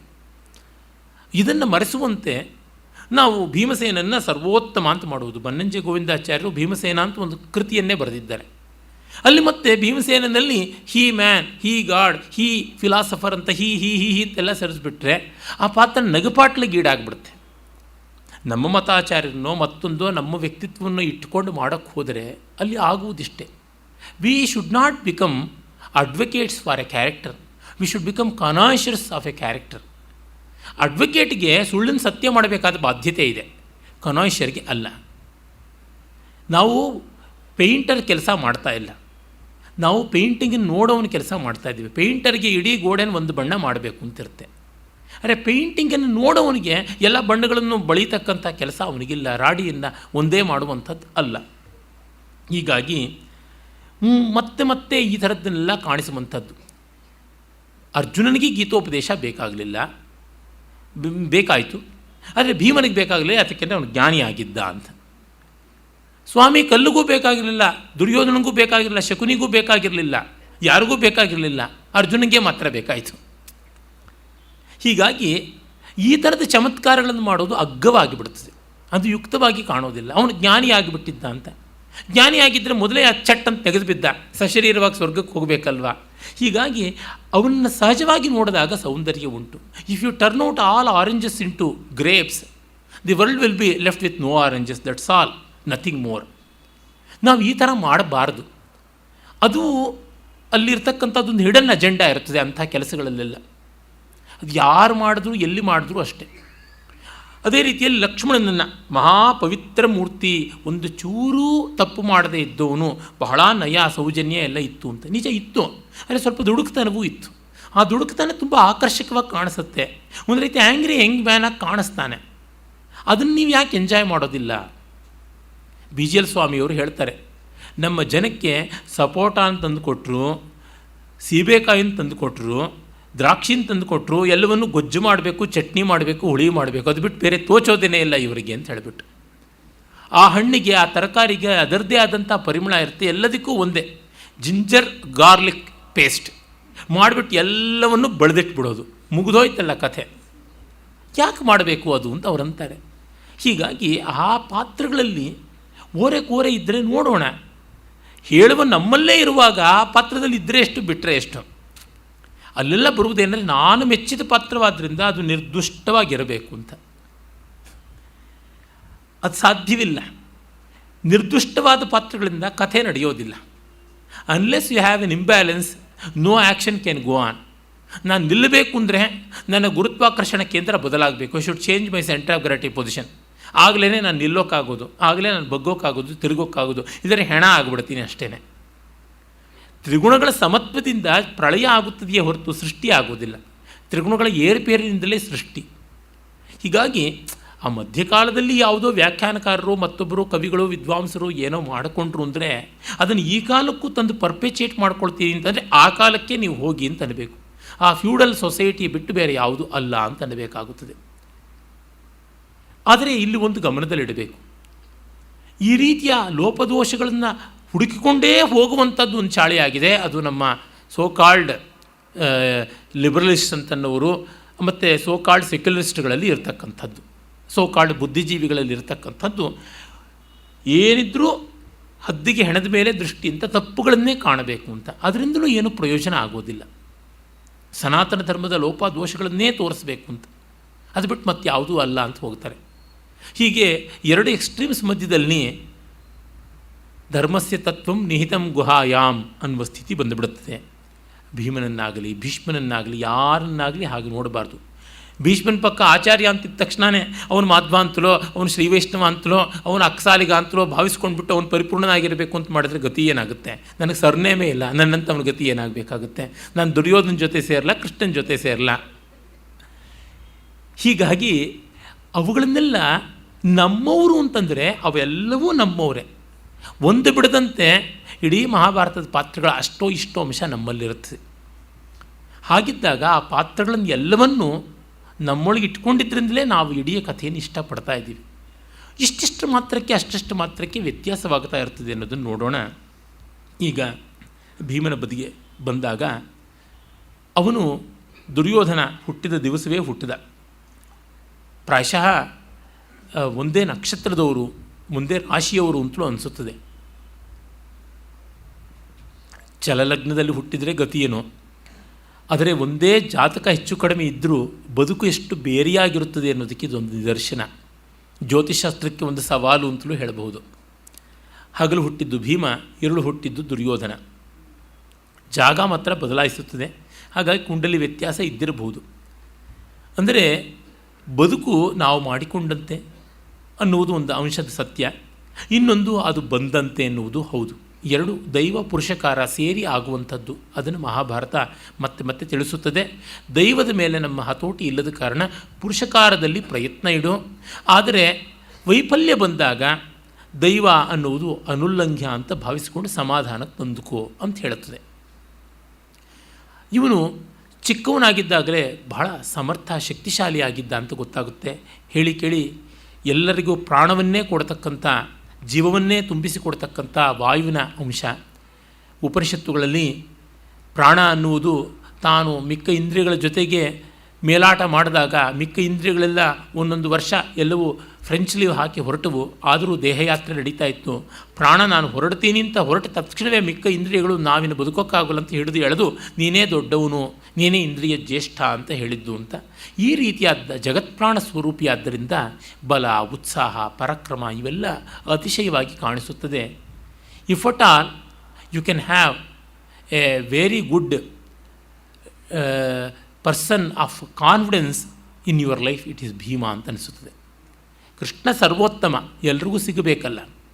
ಆಮೇಲೆ ನೆಕ್ಸ್ಟು ನಮಗೆ ಈ 5 ಸಹೋದರರಲ್ಲಿ ಭೀಮ ನಚ್ಚಬಲ್ಲವನು ಅಂತ ಅನಿಸುತ್ತದೆ. ಆದರೆ ನೋಡಿ, ಅಷ್ಟು ನಚ್ಚಬಲ್ಲವನಾಗಿದ್ದರೂ ದ್ರೌಪದಿಗೆ ಇವನು ಪ್ರಾಣವನ್ನೇ ಕೊಡುವಂತೆ ಪಾಪ ನಡ್ಕೊಂಡ್ರೂ ದ್ರೌಪದಿ ಇವನಲ್ಲಿ ಎಷ್ಟು ಪ್ರೀತಿ ಇಟ್ಟರೂ ಅರ್ಜುನನ ಮೇಲಿದ್ದ ವ್ಯಾಮೋಹವನ್ನು ಪೂರ್ತಿಯಾಗಿ ಬತ್ತಿಸ್ಕೊಳ್ಳೋಕ್ಕಾಗಲೇ ಇಲ್ಲ. ಈ ಮೂವರನ್ನು ನಾವು ನೋಡ್ತೀವಿ ದ್ರೌಪದಿಯ ಬದುಕಿನಲ್ಲಿ. ಅಲ್ಲಿಂದಲೇ ಇವರ ಮೂವರ ಅಸ್ತಿತ್ವ ಗೊತ್ತಾಗುತ್ತೆ. ಧರ್ಮರಾಜ, ಅರ್ಜುನ, ಭೀಮ. ಅರ್ಜುನನನ್ನು ದ್ರೌಪದಿ ಮೊದಲಿಂದ ಭಾವಿಸಿಕೊಂಡು ಬಂದಿದ್ದಳು. ಹೆಸರಿಟ್ಟೇ ಮದುವೆ ಮಾಡಬೇಕು ಅಂತಲೇ ಹೆಸರಿಟ್ಟು ಬೆಳೆಸಿದ್ದು ಹುಟ್ಟಿದಾಗಲಿಂದ. ಮಕ್ಕಳಿಗೆ ಕೆಲವೊಮ್ಮೆ ಹಾಗೆ ಮಾಡಿಬಿಡ್ತಿದ್ವಿ ಹಿಂದೆ ಕಾಲದಲ್ಲಿ. ಈಗ ನಡೀತಾ ಇಲ್ಲ ಬಿಡಿ. ಈಗ ಅವರೇ ಆಯ್ಕೆ ಮಾಡಿಕೊಂಡು ಅವ್ರು ಹೆಸರಿಟ್ಟು ಕೊಡ್ತಾರೆ, ಅವ್ರು ಕೈ ಕೊಡ್ತಾರೆ. ಕಾಲೇಜಲ್ಲಿಯೋ ಇನ್ನೆಲ್ಲಿಯೋ ಯಾವಾಗಲೂ ಶುರು ಆಗುತ್ತೆ, ಆಗುವಂಥದ್ದಲ್ಲ ಅದು. ಒಟ್ಟಲ್ಲಿ ದ್ರೌಪದಿಗೆ ಅರ್ಜುನ ಫಸ್ಟ್ ಲವ್. ಆದರೆ ಅವನು ತುಂಬ ವಿಶ್ವಾಸನೀಯವಾಗಿ ಬಾಳಲಿಲ್ಲ. ಕಷ್ಟದಲ್ಲಿ ಆದದ್ದು ಭೀಮ. ಆದರೆ ಭೀಮನ ಮೇಲೆ ಪ್ರೀತಿ ಬಂದರೂ ಕೂಡ ಆ ಪ್ರೀತಿಯಲ್ಲಿ ಕೃತಜ್ಞತೆಯ ಭಾವ ಹೆಚ್ಚಾಗಿತ್ತೆ ಹೊರತು ರೊಮ್ಯಾನ್ಸಿನ ಭಾವ ಕಡಿಮೆ ಇತ್ತು. ಇನ್ನು ಧರ್ಮರಾಜನ ಬಗ್ಗೆಗಂತೂ ಒಂದು ಸ್ವಲ್ಪವೂ ಯಾವುದೇ ರೀತಿಯಾದಂಥ ಸದ್ಭಾವ ದುರ್ಭಾವ ಇಲ್ಲದೇ ಇದ್ದದ್ದು ದುರ್ಭಾವವಾಗಿ ಬದಲಾಯಿತು. ಅಂದರೆ ಹೆಣ್ಣು ಅಂತಲ್ಲ, ಮತ್ತೊಂದು ಜೀವಿಯನ್ನು ಬದುಕಿನಲ್ಲಿ ಸಂಗಾತಿಯಾಗಿ, ಸ್ನೇಹಿತನಾಗಿ, ಹೆಂಡತಿಯಾಗಿ, ಗಂಡನಾಗಿ ಬರುವವರನ್ನು ಉಳಿಸಿಕೊಳ್ಳುವುದಕ್ಕೆ ಏನು ಬೇಕು ಅಂದರೆ ಮೊದಲು ಬೇಕಾಗಿರ್ತಕ್ಕಂಥದ್ದು ಮರ್ಯಾದೆ ಕೊಡಬೇಕು ಅವನಿಗೆ. ಆಮೇಲೆ ನಿಷ್ಠೆಯಿಂದ ನಡ್ಕೊಳ್ಬೇಕು. ಅದಾದ ಮೇಲೆ ಕಾಪಾಡೋದು ಬೇಕು. ಗಂಡಿಗೂ ಕಾಪಾಡಲ್ಪಡುವುದು ಬಹಳ ಬೇಕಾಗಿರುತ್ತೆ. ನಾವು ಅಂದ್ಕೊಂಡು ಬಿಡ್ತೀವಿ ಹೆಣ್ಣೇ ಅಬಲೆ ಅಂತ. ಹೇಗೆ ಆಗಲಿ ಅವಳು ಅಬಲೆ ಭಾರ್ಯ, ಇವನು ಭರ್ತ, ಅವಳು ಅನಾಥೆ, ಇವನು ನಾಥ. ಇವೆಲ್ಲ ಕೂಡ ಸೂಪರ್ಫಿಷಿಯಲ್ ಈಕ್ವೇಷನ್ಸು. ಗಂಡಿಗೂ ಎಮೋಷ್ನಲ್ ರೆಕ್ಕಾದರೆ ನಾಥ ಅನ್ನುವ ರೀತಿಯಲ್ಲಿ ಹೆಂಡತಿ ಬೇಕಾಗ್ತಾಳೆ, ಅಥವಾ ಮತ್ತೊಂದು ವಸ್ತು ಬೇಕಾಗುತ್ತದೆ. ಸ್ನೇಹಿತರಿಗೂ ಅದೇ ರೀತಿಯಾಗಿ. ಹೀಗಾಗಿ ಇದು ಜೀವಸಾಮಾನ್ಯಕ್ಕೆ ತುಂಬ ಸಂತೋಷ ಕೊಡ್ತಕ್ಕಂಥದ್ದು ಒಂದು ಗೌರವ, ಒಂದು ನಿಷ್ಠಾತ್ಮಕವಾದ, ತುಂಬ ನಿರ್ಭರವಾದ ರೊಮ್ಯಾನ್ಸ್, ಪ್ರೀತಿ. ಅಂದರೆ ರಸ್ಯವಾದ, ರಾಸಿಕ್ಯದಿಂದ ಕೂಡಿರತಕ್ಕಂಥ ಭಾವ, ಮಧುರ ಭಾವ ಅಂತ ಅನ್ಬೋದು. ಒಂದು ಗೌರವ ಭಾವ, ಮತ್ತೊಂದು ಮಧುರ ಭಾವ, ಇನ್ನೊಂದು ರಕ್ಷಾಭಾವ. ಈ ಮೂರು ಬೇಕಾಗುತ್ತದೆ. ದ್ರೌಪದಿಗೆ ಗೌರವ ಭಾವ ದಕ್ಕಲೇ ಇಲ್ಲ. ಇನ್ನು ಮಧುರ ಭಾವ ದಕ್ಕದಂತೆ ಆಗಿ ಮಾಯವಾಯಿತು. ರಕ್ಷಾಭಾವ ದಕ್ಕತಾದರೂ ಊರೆಲ್ಲ ಕೊಳ್ಳೆ ಹೋದ ಮೇಲೆ ಬಾಗಿಲು ಹಾಕದಂತೆ ಅಂತ ಅನ್ನುವ ರೀತಿಯಲ್ಲಿ ಆಗಿಬಿಡ್ತು. ಇನ್ನು ಯಾರಿದ್ದರೂ ಇಲ್ಲ ಅನ್ನುವಂಥ ಸ್ಥಿತಿ ಬಂದುಬಿಡ್ತು. ನೋಡಿದಾಗ ಅದೆಂಥ ದುರಂತ. ಇದ್ದಿದ್ರೊಳಗೆ ಭೀಮನೇ ಆಗಿದ್ದು. ಆದರೆ ಅಷ್ಟರೊಳಗೆ ಅವಳ ಮನಃಪಟಲದಲ್ಲಿ ಅರ್ಜುನನ ಬಿಂಬ ತುಂಬಿಕೊಂಡಿದ್ದರಿಂದ ಭೀಮನನ್ನು ಪೂರ್ಣವಾಗಿ ಅವಳು ಗಂಡನನ್ನಾಗಿ ಸ್ವೀಕರಿಸೋಕ್ಕಾಗಲಿಲ್ಲ. ನಿಜ, ಅವಳು ನಿರ್ವಂಚನೆಯಾಗಿ ನೋಡಿಕೊಂಡ್ಲು ಅಂತ ಬರುತ್ತದೆ ಮುಂದೆ ಅವಳ ಪಾತ್ರದಲ್ಲಿ ನಾವು ಕಾಣ್ತೀವಿ. ಪಾಪ ಭೀಮನ ಒಂದು ದೌರ್ಭಾಗ್ಯವ ಅಂತ ಅನ್ನಬೇಕು. ಅವನದೇನಿತ್ತು ಆ ಗುಣವನ್ನೆಲ್ಲ ಅವಳಿಗೆ ಬಸ್ತು ಮೊಗೆದು ಕೊಟ್ಟ. ಆ ಮಾತ್ರದಲ್ಲಿ ಧರ್ಮರಾಜ ಅರ್ಜುನರು ದ್ರೌಪದಿಗೆ ಮಾಡಲಿಲ್ಲ. ಇವನು ಕೊಟ್ಟರೂ ಸಿಗಲಿಲ್ಲ. ಆದರೆ ಅವನದಕ್ಕೆ ದೊಡ್ಡ ಬೇಸರ ಪಟ್ಟುಕೊಂಡಂತೆ ಕಾಣೋದಿಲ್ಲ. ತಾನು ಒಂದು ಹೆಣ್ಣಿನ ಪ್ರೀತಿಗೆ ಎರವಾದೆ ಎನ್ನುವಂಥದ್ದು ಅವನಲ್ಲಿ ಕಾಣಲಿಲ್ಲ. ಅವನು ದಪ್ಪ ಚರ್ಮದವನು, ಪಾಪ ತಲೆ ಕೆಡಿಸ್ಕೊಳ್ಳಿಲ್ಲ ಅಂತ ಅನಿಸುತ್ತದೆ. ಇವಳ ನೋವಿಗೆ ಅವನು ಸ್ಪಂದಿಸಿದಷ್ಟು ಇವಳಲ್ಲಿಯ ಮಧುರ ಭಾವ ತನ್ನದಾಗಲಿಲ್ಲ ಅನ್ನೋದಕ್ಕೆ ಅಷ್ಟಾಗೇನು ಮಾಡಿಕೊಳ್ಳಲಿಲ್ಲ ಅಂತ ಅನಿಸುತ್ತದೆ. ಅವನು ದೊಡ್ಡತನ ಅನ್ನಬೇಕು, ಅವನ ಸಂವೇದನ ರಾಹಿತ್ಯ ಅಂತ ಅನ್ನಬೇಕು, ಒಟ್ಟಿನಲ್ಲಿ ಅದೊಂದು ವರ ಆಯಿತು ಅವನಿಗೆ ಅಂತ ಅನ್ನಬೇಕು, ಗೊತ್ತಾಗೋಲ್ಲ. ಈ ಬದುಕಿನ ಅಗಟ ವಿಘಟಗಳನ್ನು ಇದನ್ನು ನಾವು ಗಮನಿಸಬೇಕೇ ಹೊರತು ನಮ್ಮ ಮತಾಚಾರ್ಯ, ನಮ್ಮ ಆಚಾರ್ಯ, ಈಚಾರ್ಯ ಅಂತಂದುಕೊಂಡು ಮಾಡಿದ್ರೆ ಭೀಮನೂ ದಕ್ಕೋಲ್ಲ, ಸೋಮನೂ ದಕ್ಕೋಲ್ಲ, ಯಾರೂ ದಕ್ಕೋದಿಲ್ಲ. ಹೀಗಾಗಿ ಭೀಮನಲ್ಲಿ ಅದನ್ನು ನೋಡಿದಾಗ ನಿಜಕ್ಕೂ ಅವನ ಮೇಲೆ ಕನಿಕರ ಉಕ್ಕಿ ಬರುತ್ತೆ. ಅಭಿಮಾನ, ಪ್ರೀತಿ ಎಷ್ಟು ಬರುತ್ತೋ, ಅಯ್ಯೋ ಪಾಪ ಈ ವ್ಯಕ್ತಿಗೆ ಇಷ್ಟು ನಿರ್ಭರವಾಗಿ ನಡ್ಕೊಂಡವನಿಗೆ ದಕ್ಕಲಿಲ್ಲ ಅಂತ.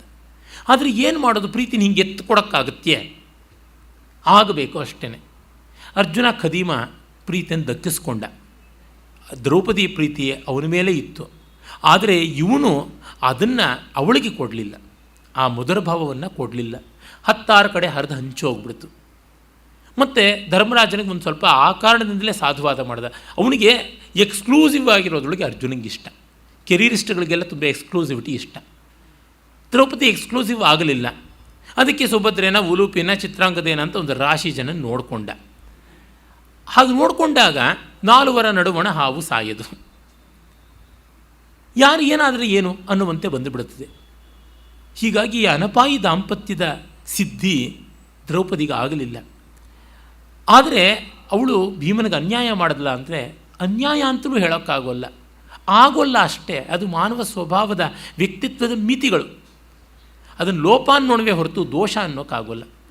ದ್ರೌಪದಿ ಮೋಸ ಮಾಡಲಿಲ್ಲ, ಅವಳ ಕೈಲಿ ಆಗಲಿಲ್ಲ. ನೀನು ಯಾಕೆ ರ್ಯಾಂಕ್ ಬರಲಿಲ್ಲ ಅಂತ ಕೇಳಿದ್ರೆ ನಾನು ಏನಲ್ಲಿ, ನನಗಾಗಲಿಲ್ಲಪ್ಪ ಅಂತಂತೀನಿ ಅಷ್ಟೇ. ಅದಕ್ಕೆ ನೇಣ ಹಾಕ್ತೀರಾ, ಸುಣ್ಣದ ಕಲ್ಲು ಗಾಡಗಕ್ಕ ಇಡ್ತೀರಾ? ಏನೂ ಅಲ್ಲ. ಈ ರೀತಿಯಲ್ಲಿ ಭೀಮನನ್ನು, ಅರ್ಜುನನನ್ನು ಇವ್ರನ್ನೆಲ್ಲ ಕಂಡರೆ ನಮ್ಮ ಬದುಕಿಗೆ ಪ್ರಯೋಜನ ಉಂಟು. ಇಲ್ಲದೇ ಮಠಗಳಿಗೆ ಹೋಗ್ಬಿಟ್ಟಿದ್ದೂ ತೀರ್ಥಪ್ರಸಾದ ತೊಗೊಂಡು ಬರಬೇಕಷ್ಟೆ. ಅದು ಬಿಟ್ಟು ಇನ್ನೇನೂ ಆಗೋಲ್ಲ. ಮಹಾಭಾರತವನ್ನು ಪೂಜಾರ್ಹವಾದದ್ದು ಅನ್ನೋದನ್ನು ಒಪ್ಪೋಣ. ಆದರೆ ಪೂಜಾರ್ಹವಾದದ್ದು ಪೂಜೆ ಕಟ್ಟೆಗೆ ಮಾತ್ರ ಅರ್ಹವಾದದ್ದು ಅಂತಲ್ಲ. ಅಂತರಂಗದ ಬದುಕಿಗೆ ನಿತ್ಯದ ಸವಾಲುಗಳಿಗೆ ಕೂಡ ಅರ್ಹವಾದದ್ದು, ಅದಕ್ಕೆ ಪ್ರಧಾನವಾಗಿ ಅರ್ಹವಾದದ್ದು. ಹಾಗಲ್ಲವಾದರೆ ಭೀಮನನ್ನು ಮಧ್ವಾಚಾರ್ಯರ ಪೂರ್ವಾವತಾರ ಅಂತ ಒಪ್ಕೊಳ್ಳದೇ ಇದ್ದವ್ರಿಗೆ ಯಾರಿಗೂ ಮಹಾಭಾರತ ಬೇಡ ಅಂತ ಆಗಿಬಿಡುತ್ತೆ. ರಾಮಾನುಜಾಚಾರ್ಯರ ಪೂರ್ವಾವತಾರ ಲಕ್ಷ್ಮಣ ಅಂತ ಒಪ್ಕೊಳ್ಳದೇ ಇದ್ದವ್ರಿಗೆ ಯಾರಿಗೂ ರಾಮಾಯಣ ಬೇಡದಂತೆ ಆಗಿಬಿಡುತ್ತೆ. ಶಿವನನ್ನು ಶಂಕರಾಚಾರ್ಯರ ಪೂರ್ವಾವತಾರ ಅಂತ ಒಪ್ಕೊಳ್ಳದೇ ಇದ್ದವ್ರಿಗೆಲ್ಲರಿಗೂ ಕಾಳಿದಾಸನ ಕುಮಾರ ಸಂಭವ ಬೇಕಾಗದೆ ಹೋಗುತ್ತೆ. ಇದಕ್ಕಿಂತ ನತದೃಷ್ಟತ್ವ ಇನ್ನೆಲ್ಲಾದರೂ ಉಂಟಾ ಅಂತಂತೀನಿ. ಟಿ ವಿ ಜಿಯವರು ಹೇಳ್ತಾ ಇದ್ದರು, ಅವರು ಮುಳುಬಾಗಲಿನಲ್ಲಿದ್ದಾಗ ಅಲ್ಲಿ ಮಾಧ್ವರೆಲ್ಲ ಬೇಕಾದಂತೆ ಇದ್ದವರು ಕುಮಾರ ಸಂಭವವನ್ನು ಒಳ್ಳೆಯ ಕಾವ್ಯ ಅದನ್ನು ನೀವೀತಿಯಾಗಿ ಯಜ್ಞೋಪೀತ ಹಾಕ್ಕೊಂಡು ಓದ್ತಾ ಇದ್ದರಂತೆ. ಯಾಕೆಂದರೆ ರುದ್ರದೇವರದು ಸ್ವಲ್ಪ ಮೈಲಿಗೆ ಅಂತ ಹೇಳಿಬಿಟ್ಟು. ಆದರೆ ಒಂದು ಸಂತೋಷ ಏನಂದರೆ ಓದಿ ಸಂತೋಷ ಪಡ್ತಾಯಿದ್ರು ಅಂತ ನೋಡಿ. ಮಡಿಯ ಮೈಲಿಗೆ ವಿಷಯಕ್ಕೆ ಯಜ್ಞೋಪೀತ ಬದಲಾಯಿಸ್ಕೊಂಡ್ಬಿಟ್ರೆ ಆಯಿತು, ತೊಂದರೆ ಇಲ್ಲ, ಆಸ್ವಾದಕ್ಕೆ ತೊಂದರೆ ಇಲ್ಲ. ಎಷ್ಟೋ ಜನ ಬ್ರಾಹ್ಮಣರು ಭೈರಪ್ಪನವರ ಇಲ್ಲೆಲ್ಲ ಬರುತ್ತದೆ, ದಾಟೂನಲ್ಲೆಲ್ಲ ಹೊಲತೆಯ ಜೊತೆಗೆ ಸಂಪರ್ಕ ಮಾಡೋದು, ಸ್ನಾನ ಮಾಡಿ ಯಜ್ಞೋಪೀತ ಬದಲಾಯಿಸ್ಕೊಳ್ಳೋದು. ಒಟ್ಟಿನಲ್ಲಿ ಸುಖಕ್ಕಂತೂ ಕೊರತೆ ಮಾಡಿಕೊಳ್ಳಿಲ್ಲ. ಸಂತೋಷ. ಈ ರೀತಿಯಾಗಿ ಅಂದರೆ ನಮ್ಮ ಸಂಕುಚಿತ ಪ್ರಜ್ಞೆಗಳು ಈ ಥರ ಮಾಡ್ಕೊಂಡು ಬಿಟ್ಟರೆ ಯಾವುದೋ ಒಂದು ಕಾಲದಲ್ಲಿ ಅನಿವಾರ್ಯವಾಗಿದ್ದಿರಬಹುದು, ಈಗ ಅದನ್ನು ಮಾಡಿಕೊಳ್ಳಬೇಕೆ? ಅವೆಲ್ಲ ಬೇಡದ್ದು. ಈ ರೀತಿಯಾಗಿ ಕಾವ್ಯಗಳನ್ನು ನೋಡುವಂಥ ಮತೀಯ ದೃಷ್ಟಿಯಿಂದ ಆ ಕಾವ್ಯಗಳಿಗೊಂದು ಅವಮಾನ. ಇನ್ನೊಂದು ಕಡೆಗೆ ಈ ವಿಕಾರವಾದಿಗಳು ಬೈಯೋದಕ್ಕೆ ಒಂದು ಸಾಮಗ್ರಿನ ಕೊಟ್ಟಂತೆ ಆಗುತ್ತದೆ. ಅವರು ಬೆಳೆಯೋದಕ್ಕೆ ಬೇಕಾಗಿರ್ತಕ್ಕಂಥ ಆ ವಿಷಕ್ರಿಮಿಗಳಿಗೆ ಬೇಕಾಗಿರ್ತಕ್ಕಂಥ ಚರಂಡಿಯನ್ನು ನಾವೇ ತಯಾರು ಮಾಡಿಕೊಟ್ಟಂತೆ ಆಗುತ್ತದೆ. ಅದಕ್ಕೆ ಅವುಗಳು ಕೂಡಿದ ಮಟ್ಟಿಗೆ ನಾವು ಪಕ್ಕಕ್ಕಿಡೋಣ. ಮತ ಸಂದರ್ಭದಲ್ಲಿ ಬೇಕಾದ್ರೆ ನೋಡೋಣ, ಆದರೆ ಕಾವ್ಯ ಸಂದರ್ಭದಲ್ಲಿ ಕಾವ್ಯವಾಗಿಯೇ ಕಾಣೋಣ. ಈ ತತ್ವವನ್ನು ಎಸ್ ರಾಮಚಂದ್ರ ರಾವ್ ಅಂತ ದೊಡ್ಡ ವಿದ್ವಾಂಸರಿದ್ದರು ಮೈಸೂರಿನಲ್ಲಿ. ಅವರು ಮಧ್ವ ಸಂಪ್ರದಾಯದವರು. ಅವರು ಒಮ್ಮೆ ಬೆಂಗಳೂರಿನಲ್ಲಿ ಮಹಾಭಾರತದ ಬಗ್ಗೆ ಮಾತಾಡೋಕ್ಕೆ ಬಂದಿದ್ದರಂತೆ. ಬಂದಾಗ ಎಲ್ಲರೂ ಸೇರಿದ್ರು. ಅವರು ಮಹಾಭಾರತದ ಬಗ್ಗೆ ಮಾತಾಡಿದ್ದು ಒಪ್ಪಿಗೆ ಆಗಲಿಲ್ವಂತೆ. ಯಾಕೆ ಅಂದರೆ ಅವರು ಮತೀಯ ವಿಷಯವನ್ನು ಏನೂ ಹೇಳಲಿಲ್ಲ ಅಂತ. ಅದನ್ನು ಅವರೇ ನನಗೆ ಹೇಳಿದರು, ನೋಡಪ್ಪ ಹೀಗಾಗ್ಬಿಡುತ್ತೆ ಅಂತ. ಹೀಗಾಗಿ ಇವುಗಳ ಬಗೆಗೆ ನಾವು ವೈಶಾಲ್ಯವನ್ನು ಕಲ್ಪಿಸಿಕೊಳ್ಳದೇ ಇದ್ದರೆ ಮಹಾಕೃತಿಗಳಿಗೆ, ವ್ಯಾಸ ವಾಲ್ಮೀಕಿಗಳಿಗೆ, ಎಲ್ಲಕ್ಕಿಂತ ಮುಖ್ಯವಾಗಿ ನಮ್ಮ ಭಾವಗಳಿಗೆ ನಾವು ನ್ಯಾಯ ಮಾಡೋಕ್ಕಾಗೋಲ್ಲ. ನನ್ನನ್ನೇ ಯಾವುದೋ ಮಾಧ್ವರ ಮನೆಯಲ್ಲಿ ಬೆಳೆಸಿದ್ದರೆ ನಾನು ಮಾಧ್ವನಾಗ್ತಾ ಇದ್ದೆ ಅಂತಂದರೆ ಮಾಧ್ವತ್ವ ಏನು ಮಾಧ್ವರ ಮನೇಲಿ ಹುಟ್ಟಿದ್ರೇನಾ? ನನ್ನನ್ನೇ ಎಲ್ಲೋ ಕ್ರಿಶ್ಚಿಯನ್ರ ಮನೇಲಿ ಬೆಳೆಸಿದ್ರೆ ನಾನು ಕ್ರೈಸ್ತನಾಗ್ತಾ ಇದ್ದೆ ಅಂದರೆ ಕ್ರೈಸ್ತತ್ವ ಅನ್ನುವುದು ಆ ಮನೆಗೆ ಮಾತ್ರ ಅಂಟಿರ್ತಕ್ಕಂಥದ್ದು. ನನ್ನೊಳಗಿನ ಮಾನವನಿಗೆ ಯಾವುದು ಬೆಲೆ ಇಲ್ವಾ, ಭಾವಕ್ಕೆ ಬೆಲೆ ಇಲ್ವಾ ಅಂತ ನೋಡಿದಾಗ ಇವೆಲ್ಲ ಉಪಾಧಿ ಮಾತ್ರವಾದದ್ದು ಅಂತ ಗೋಚರವಾಗುತ್ತದೆ. ವೇದಾಂತಿಗಳು, ಅದ್ವೈತಿಗಳು, ನಿರುಪಾಧಿಕರು ಅಂತ ಹೇಳಿಕೊಳ್ಳುವವರಲ್ಲೂ ಈ ವಿವೇಕ ಇಲ್ಲದೇ ಇರುವಂಥ ದೃಷ್ಟಿ ಬೇಕಾದಂತೆ ಇರುವುದನ್ನು ನಾವು ನೋಡ್ತೀವಿ. ದಾಸರ ಪದಗಳನ್ನು ಹೇಳಬಾರ್ದು, ಅದ್ವೈತಿಗಳು ಬರೆದಂಥ ಅದ್ವೈತ ಹಾಡುಗಳನ್ನೇ ಹೇಳಬೇಕು, ಆ ದಾಸರ ಪದಗಳನ್ನು ಬಾಯ್ಕಾಟ್ ಮಾಡೋಣ ಅನ್ನುವಂಥ ಪದ್ಧತಿಗಳು ಕೂಡ ಬಂದಿವೆ.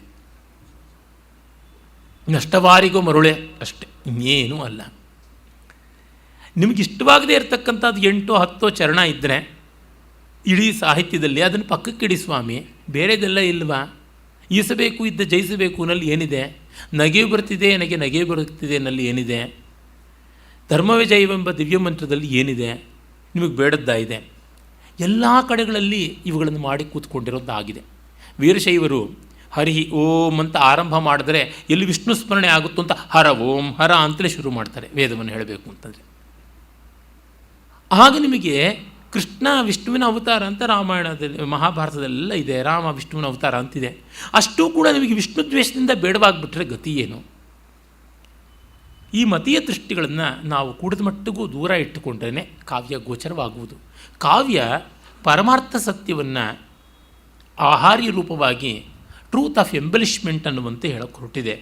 ಹಾಗಾಗಿ ಭೀಮಾದಿಗಳನ್ನು ನಾವು ಈ ಬಗೆಯಲ್ಲೇ ಕಾಣಬೇಕಾಗುತ್ತದೆ. ನಾನು ಇಷ್ಟು ಪೀಠಿಕೆ ಯಾಕೆ ಹೇಳಿದೆ ಅಂತಂದರೆ, ಯಾವುದೋ ಒಂದು ಕಾಲೇಜಿನಲ್ಲಿ ಭೀಮನ ಬಗ್ಗೆ ನಾನು ಮಾತಾಡಿದ್ರೆ ನೀವು ಯಾತಕ್ಕೆ ಶ್ರೀಮದಾಚಾರ್ಯರ ಗ್ರಂಥವನ್ನು ನೋಡಿ ಹೇಳ್ತಾ ಇಲ್ಲ ಅಂತ. ಓದಿದ್ದೀನಿ, ಆದರೆ ಅದನ್ನು ಹೇಳಿದ್ರೆ ಶ್ರೀಮದಾಚಾರ್ಯ ಶಿಷ್ಯರಿಗೆ ಮಾತ್ರ ಪ್ರಿಯವಾಗುತ್ತೆ, ಜಗತ್ತಿಗೆ ಪ್ರಿಯವಾಗೋಲ್ಲ, ಮನುಷ್ಯರಿಗೆ ಪ್ರಿಯವಾಗಬೇಕಲ್ವ, ಅದಕ್ಕೋಸ್ಕರ ಹಾಗೆ ಹೇಳ್ತಾ ಇದ್ದೀನಿ ಅಂತಂದೆ. ದ್ವೈತ ವೇದಾಂತದ ಬಗ್ಗೆ ಮಾತಾಡುವಾಗ ಖಂಡಿತ ಅದನ್ನು ಹೇಳೋಣ. ಆ ವಿಷಯದಲ್ಲಿ ನನಗಿಂತ ಚೆನ್ನಾಗಿ ತಿಳಿದವರಿದ್ದಾರೆ. ಮೂಲ ಮಹಾಭಾರತವನ್ನು ಹೇಳುವಾಗ ಅದನ್ನು ನೋಡೋಣ. ವ್ಯಾಸರು ತನ್ನ ಹುಟ್ಟನ್ನೇ ಸಂಕೋಚ ಇಲ್ಲದೆ ಬರ್ಕೊಂಡಿದ್ದಾರೆ. ನಮ್ಮಗಳಿಗೆಲ್ಲ ಎಷ್ಟು ಮಡಿವಂತಿಕೆ ಕಾಡಬಿಡುತ್ತದೆ ಅಂತಂದರೆ, ದಾಕ್ಷಿಣಾತ್ಯ ಪಾಠದಲ್ಲಿ ತುಂಬ ಜಾಸ್ತಿ, ಕುಂಭಕೋಣಂ ಪಾಠದಲ್ಲಿ, ವಾವಿಳ್ಳ ಪಾಠದಲ್ಲಿ ಎಲ್ಲ ಕಾಣುತ್ತದೆ. ಕುಂಭಕೋಣಂ ಪಾಠದಲ್ಲಂತೂ ಸಿಕ್ಕಾಪಟ್ಟೆ ಕಾಣುತ್ತದೆ. ಏನಂದರೆ, ಸತ್ಯವತಿ ಮತ್ತು ಪರಾಶರರ ಇಬ್ಬರ ಒಂದು ಸಮಾಗಮದಿಂದ ವ್ಯಾಸರು ಹುಟ್ಟಿದ್ರು ಅಂದರೆ, ಆ ಪ್ರಕ್ಷೇಪ ಪಾಠದಲ್ಲಿ ಆಗ ಮದುವೆ ಮಾಡಿದ್ರು, ಪುರೋಹಿತರು ಬಂದಿದ್ದರು, ಮಂತ್ರಪೂರ್ವಕವಾಗಿ ವಿವಾಹವಾಯಿತು, ಬ್ರಾಹ್ಮಣರಿಗೆ ಭೂರಿ ದಕ್ಷಿಣೆ ಕೊಟ್ಟರು ಅಂತ ಕೂಡ ಇದೆ. ಆ ದ್ವೀಪದಲ್ಲಿ ದೋಣಿಯಲ್ಲಿ ಯಾವ ಮದುವೆ ಮಾಡಿಕೊಂಡಿದ್ದು, ನೀರಿನಲ್ಲಿ ಯಾವ ಅಗ್ನಿ ಸ್ಥಾಪನೆ ಮಾಡಿದ್ರು, ಆ ಹೊತ್ತಿಗೆ ಯಾವ ಬ್ರಾಹ್ಮಣರು ಬಂದರು, ಯಾವ ಒಬ್ಬಟ್ಟು ಚಿರೋಟಿ ಊಟ ಆಯಿತು, ಆ ಪ್ರಕ್ಷೇಪಕಾರರಿಗೆ ಗೊತ್ತು. ಅಂದರೆ we want to legitimise so many things. ಇಲ್ಲ, ನಮ್ಮ ಬದುಕಿನಲ್ಲಿ ಎಷ್ಟೋ ಇಲ್ಲಿಜಿಟ್ಮೇಟ್ ಆದದ್ದು ಇರುತ್ತೆ, ಅದನ್ನು ನೋಡೋಣ. ವ್ಯಾಸರಿಗಿದ್ದ ಧೈರ್ಯ ನಮಗೊಂದು ಸ್ವಲ್ಪವಾದರೂ ಬರಲಿ, ವ್ಯಾಸರಿಗಿದ್ದ ನಮ್ರತೆ ನಮಗೆ ಸ್ವಲ್ಪವಾದರೂ ಬರಲಿ ಅಂತ ನೋಡಬೇಕು. ಭೀಮ ಹುಟ್ಟಿದ ಕೆಲವೇ ದಿವಸಗಳಲ್ಲಿ ತಾಯಿಯ ಮಡಿಲಲ್ಲಿದ್ದವನು ಅಕಸ್ಮಾತ್ ಜಾರಿ ಪ್ರಪಾತಕ್ಕೆ ಬಿದ್ದು, ಆ ಶಿಶು ಭಯಂಕರವಾದ ಒಂದು ಹುಲಿಯ ಗರ್ಜನೆ ಕೇಳಿ ಕಂಗಾಲಾದ ಕುಂತಿಯ ಕೈಯಿಂದ ಜಾರಿ ಪ್ರಪಾತಕ್ಕೆ ಬಿದ್ದು ಬಂಡೆ ಮೇಲೆ ಬಿದ್ದದ್ದು, ಬಂಡೆಯೇ ಪುಡಿಯಾಯಿತು ಅನ್ನುವ ಕಥೆಗಳು ಕೂಡ ಕೆಲವು ಭಾಗಗಳಲ್ಲಿ ಬರುವಂಥದ್ದುಂಟು. ಅದೊಂದು ಮನೋಹರವಾದ ಪ್ರತಿಮೆ. ಅಂದರೆ ಅಷ್ಟು ಬಲಿಷ್ಠ, ಬಲಶಾಲಿ ಅನ್ನುವುದು ಗೊತ್ತಾಗುತ್ತದೆ. ಅವನಿಗೆ ಆಯುಧವಾದರೂ ಅಷ್ಟೇ ಗದೆ. ಮಿಕ್ಕ ಆಯುಧಗಳನ್ನು ಅಭ್ಯಾಸ ಮಾಡಿದ್ದಾದರೂ ಇದು ವಿಶೇಷವಾಗಿ ಅದು ಪ್ರಿಮಿಟಿವ್ ವೆಪನ್ ಮತ್ತು very powerful weapon also. Primitive but powerful weapon. ಹತ್ತಿರಕ್ಕೆ ಬಂದವ್ರನ್ನ ಒಂದೇಟು ಹಾಕಿದ್ರೆ ಸಾಕು, ಹೇಳೋಕ್ಕಾಗದಿರೋಂತೆ ಮಾಡಿಬಿಡ್ಬೋದು. ಅವನ ಗದೆಯ ಬೀಸಿಗೆ ಹತ್ತಿರ ಬಂದವರೆಲ್ಲ ಅಸ್ತವ್ಯಸ್ತರಾಗಿ ಹೋಗ್ತಾ ಇದ್ರು. ಒಂದೊಂದು ಬೀಸಿಗೆ ರಥವೇ ಪುಡಿಯಾಗ್ತಾ ಇತ್ತು, ಆನೆಗಳೇ ಸಾಯ್ತಾ ಇತ್ತು ಅಂತ ಬರುತ್ತದೆ. ಅಂದರೆ ಅವನು ಎಷ್ಟು ತೂಕದ ಗದೆಯನ್ನು ಎಷ್ಟು ವೇಗವಾಗಿ ಯಾವ ಥರ ಬೀಸ್ತಾ ಇದ್ದ ಅಂತ. ಮತ್ತು ಅವನ ಆಕೃತಿಯ ಬಗೆಗೂ ನೋಡುವಾಗ ಮಹಾಭಾರತದಲ್ಲಿ ನಾನು ಮೊನ್ನೆ ಹೇಳಿದಂತೆ ಧರ್ಮರಾಜನಿಗೆ ಮೂಗು ಎದ್ದು ತೋರುವಂತೆ ಇತ್ತು ಅನ್ನುವಂತೆ ಇವನ ತೋಳುಗಳು, ತೊಡೆಗಳು ಎದ್ದು ತೋರುವಂತೆ ಇತ್ತು. ವಿಶಾಲವಾದ ಭುಜ, ಬಲಿಷ್ಠವಾದ ತೋಳುಗಳು, ನೀಳವಾದ ಮತ್ತು ಗಟ್ಟಿಯಾದ ತೊಡೆಗಳು, ಒಟ್ಟಿನಲ್ಲಿ ರೆಸ್ಲರ್, ಮಲ್ಲ, ಪರಿಪೂರ್ಣವಾದ ಆಕೃತಿ, ತುಂಬ ಭವ್ಯವಾದ ಆಕೃತಿ. ಮುಂದೆ ಅವನನ್ನು ತೂಬರಕ ಅಂತ ಗೇಲಿ ಮಾಡಿಸ್ತಾನೆ ಉಲೂಕನ ಸಂದೇಶದಲ್ಲಿ ದುರ್ಯೋಧನ. ತೂಬರಕ ಅನ್ನುವುದಕ್ಕೆ ಕೊಂಬು ಮೊಳೆಯದ ಎತ್ತು ಅನ್ನೋದರಿಂದ ಮೊದಲುಗೊಂಡು ಮೀಸೆ ಮೊಳೆಯದಂಥ ವ್ಯಕ್ತಿ ಅನ್ನೋವರೆಗೆ ಏನೆಲ್ಲ ಉಂಟು. ಆದರೆ ಅದನ್ನು ತಾತ್ಪರ್ಯವಾಗಿ ತೆಗೆದುಕೊಂಡಾಗ ನಮಗೆ ಗೊತ್ತಾಗುತ್ತದೆ ವಯಸ್ಸಿಗೆ ಮೀರಿದ ದೇಹ ಅಂತ.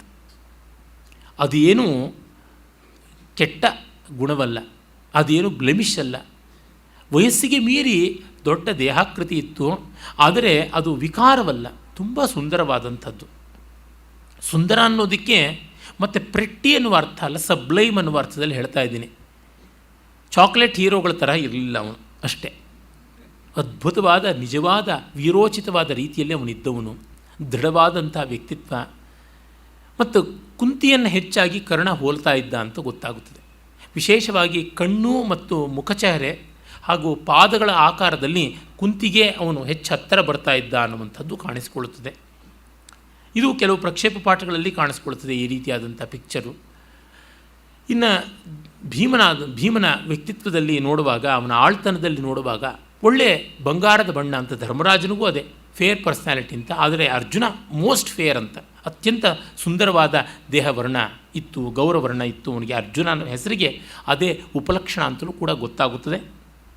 ಭೀಮ ಬಲಿಷ್ಠ, ಆ ಬಲದಲ್ಲಿ ಒಂದು ಚೆಲುವು, ಒಂದು ನಿಲುವು ಇದ್ದೇ ಇತ್ತು ಅಂತ ಗೊತ್ತಾಗುತ್ತದೆ. ಅವನು ತುಂಬ ದೊಡ್ಡ ಓದನ್ನೆಲ್ಲ ಓದಿಕೊಂಡು ಪುಂಖಾನುಪುಂಖವಾಗಿ ಶಾಸ್ತ್ರಗಳನ್ನು ಉಲ್ಲೇಖ ಮಾಡ್ತಾ ಇದ್ದಂತೆ ಕಾಣೋಲ್ಲ. ನಿಜ, ಒಮ್ಮೆ ನಾವು ವನಪರ್ವದಲ್ಲಿ ಕಾಣ್ತೀವಿ, ಆದರೆ ಅದರಿಂದಲೇ ಅವನದು ತುಂಬ ಸ್ಕಾಲರ್ಶಿಪ್ ಅಂತ ಗೊತ್ತಾಗೋಲ್ಲ. ಅವನು ಅವಕ್ಕೆಲ್ಲ ಅಂಥ ದೊಡ್ಡ ಬೆಲೆಯನ್ನು ಕೊಟ್ಟವನಲ್ಲ ಅಂತ ಅನಿಸುತ್ತದೆ. ಆದರೆ ಬದುಕಿಗೆ ಏನು ಬೇಕು, ತನ್ನ ವಿದ್ಯೆಗೆ ಏನು ಬೇಕು ಅದೆಲ್ಲ ಇತ್ತು.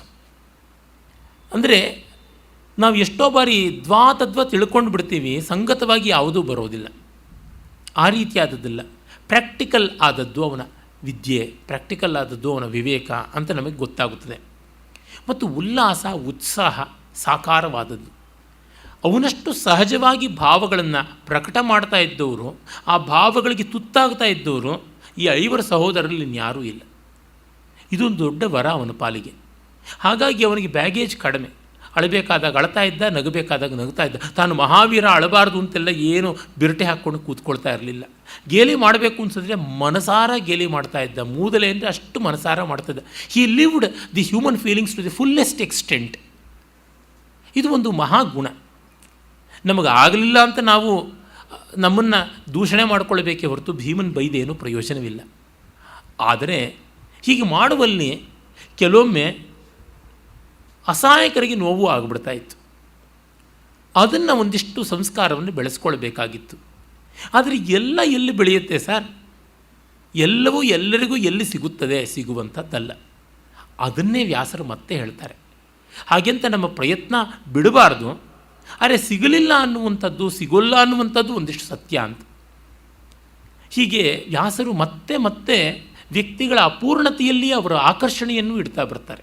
ಅದು ತುಂಬ ದೊಡ್ಡದಾದಂಥ ಕಲಾ ಕೌಶಲ ಅಂತ ಅನಿಸುತ್ತದೆ. ಭೀಮ ಉತ್ಸಾಹಿ, ಮತ್ತು ಯಾರನ್ನೂ ಹಿಂದು ಮುಂದೆ ನೋಡದೆ ಬೈದು ಬಿಡ್ತಾರೆ. ಅವನ ಬಾಯಿಗೆ ಫಿಲ್ಟರ್ ಇಲ್ಲ, ಹೃದಯಕ್ಕೆ ಫಿಲ್ಟರ್ ಇಲ್ಲ, ಮೈಂಡ್ಗೂ ಫಿಲ್ಟರ್ ಇಲ್ಲ, ಬಲಕ್ಕೂ ಫಿಲ್ಟರ್ ಇಲ್ಲ. ಅವನ ಮುಖವಾಡವೇ ಇಲ್ಲದೆ ಬದುಕದಂಥ ವ್ಯಕ್ತಿ. ಈ ಇಡೀ ಆ ಒಂದು ಕೌರವ ಪಾಂಡವ ಪಕ್ಷದಲ್ಲಿ ಹಿರಿಯರು ಕಿರಿಯರು ಎಲ್ಲ ನೋಡಿದ್ರೆ ಮರೆಯಲ್ಲಿ ಅವನು ಬದುಕಿದಂಥ ಇದೇ ಇಲ್ಲ. Is N open book. In and out is N open book. ಅಷ್ಟು ಧರ್ಮರಾಜನಿಗೂ ಆ ಪಾರದರ್ಶಕತೆ ಇಲ್ಲ.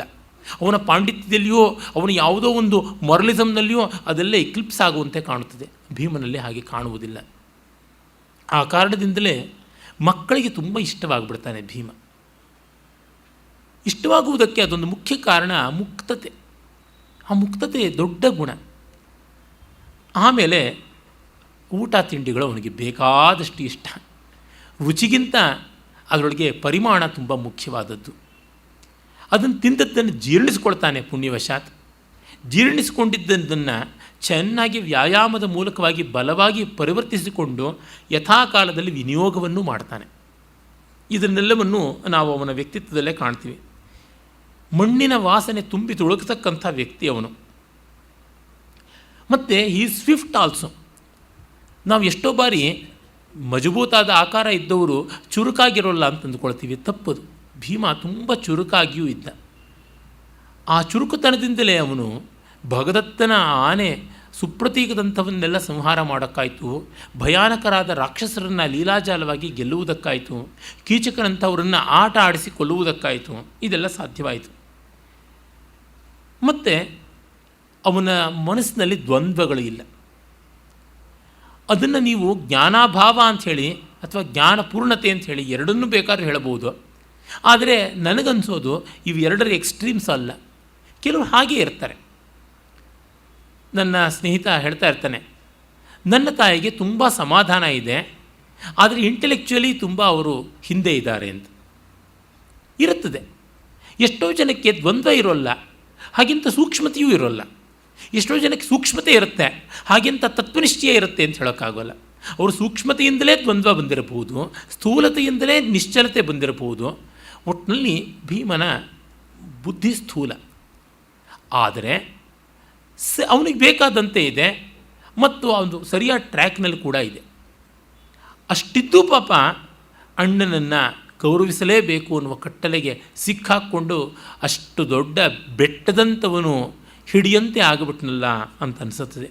ಎಲ್ಲ ಸಾಮರ್ಥ್ಯ ಇದ್ದು ಪಾಪ ಅವನಿಗೆ ನೋಡಿ ಈ ಅಣ್ಣನ ತಲೆ ಕೆಳಗೆ, ಅಣ್ಣನ ಮುಂದೆ ತಲೆ ಕೈ ಕೆಳಗೆ ಇಟ್ಕೊಂಡು ಬಗ್ಗಬೇಕಾದಂಥ ಸ್ಥಿತಿ ಬಂತು ಅಂತ ಗೊತ್ತಾಗುತ್ತದೆ. ಮತ್ತು ಬದುಕಿನ ಸಂಘರ್ಷ, ಸ್ಟ್ರಗಲ್ ಫಾರ್ ಲೈಫ್, ಅದಕ್ಕೆ ದೊಡ್ಡ ನಿದರ್ಶನವಾಗಿ ಕಾಣಿಸ್ತಾರೆ. ಹೇಗಾದರೂ ಮಾಡಿ ಸುಖ ಕಾಣಬೇಕು, ನೆಮ್ಮದಿ ಕಾಣಬೇಕು, ಅದಕ್ಕಾಗಿ ಕಷ್ಟಪಡಬೇಕು ಅಂತಕ್ಕಂಥದ್ದು. Toiling for a good day, for a better day ಬರುತ್ತೆ ಅಂತ ನಾವು ಭರವಸೆ, ಆ ಭರವಸೆಗಾಗಿ ದುಡಿತಾನೆ ಹೀಗಾಗಿ ನಿಜವಾದ ವರ್ಕಿಂಗ್ ಎಥಿಕ್ಸ್ ಅಂತೀವಲ್ಲ ಅದನ್ನೆಲ್ಲ ಚೆನ್ನಾಗಿ ಮೈಗೂಡಿಸಿಕೊಂಡಿದ್ದವನು ಅಂತ. ಅರ್ಜುನ ನಾಗರಿಕ, ಭೀಮ ಗ್ರಾಮೀಣ, ಧರ್ಮರಾಜ ಆಶ್ರಮಿಕ. ಒಬ್ಬ ಋಷ್ಯಾಶ್ರಮದವನು, ಒಬ್ಬ ಹಳ್ಳಿಯವನು, ಇನ್ನೊಬ್ಬ ನಗರದವನು. ಹೀಗೆ ಒಬ್ಬೊಬ್ಬರಲ್ಲಿಯೂ ಒಂದೊಂದು ವ್ಯತ್ಯಾಸವನ್ನು ನಾವು ಕಾಣ್ತೀವಿ. ಕ್ಷಾತ್ರ ಶೂದ್ರಗಳ ಅದ್ಭುತವಾದ ಸಮಾವೇಶ, ಒಂದಿಷ್ಟು ಬ್ರಾಹ್ಮ, ಇದೆಲ್ಲ ಸೇರಿರತಕ್ಕಂಥದ್ದು. ವೈಶ್ಯತ್ವ, ಲೆಕ್ಕಾಚಾರದ ಬುದ್ಧಿ ಭೀಮನಿಗೆ ಇಲ್ಲವೇ ಇಲ್ಲ.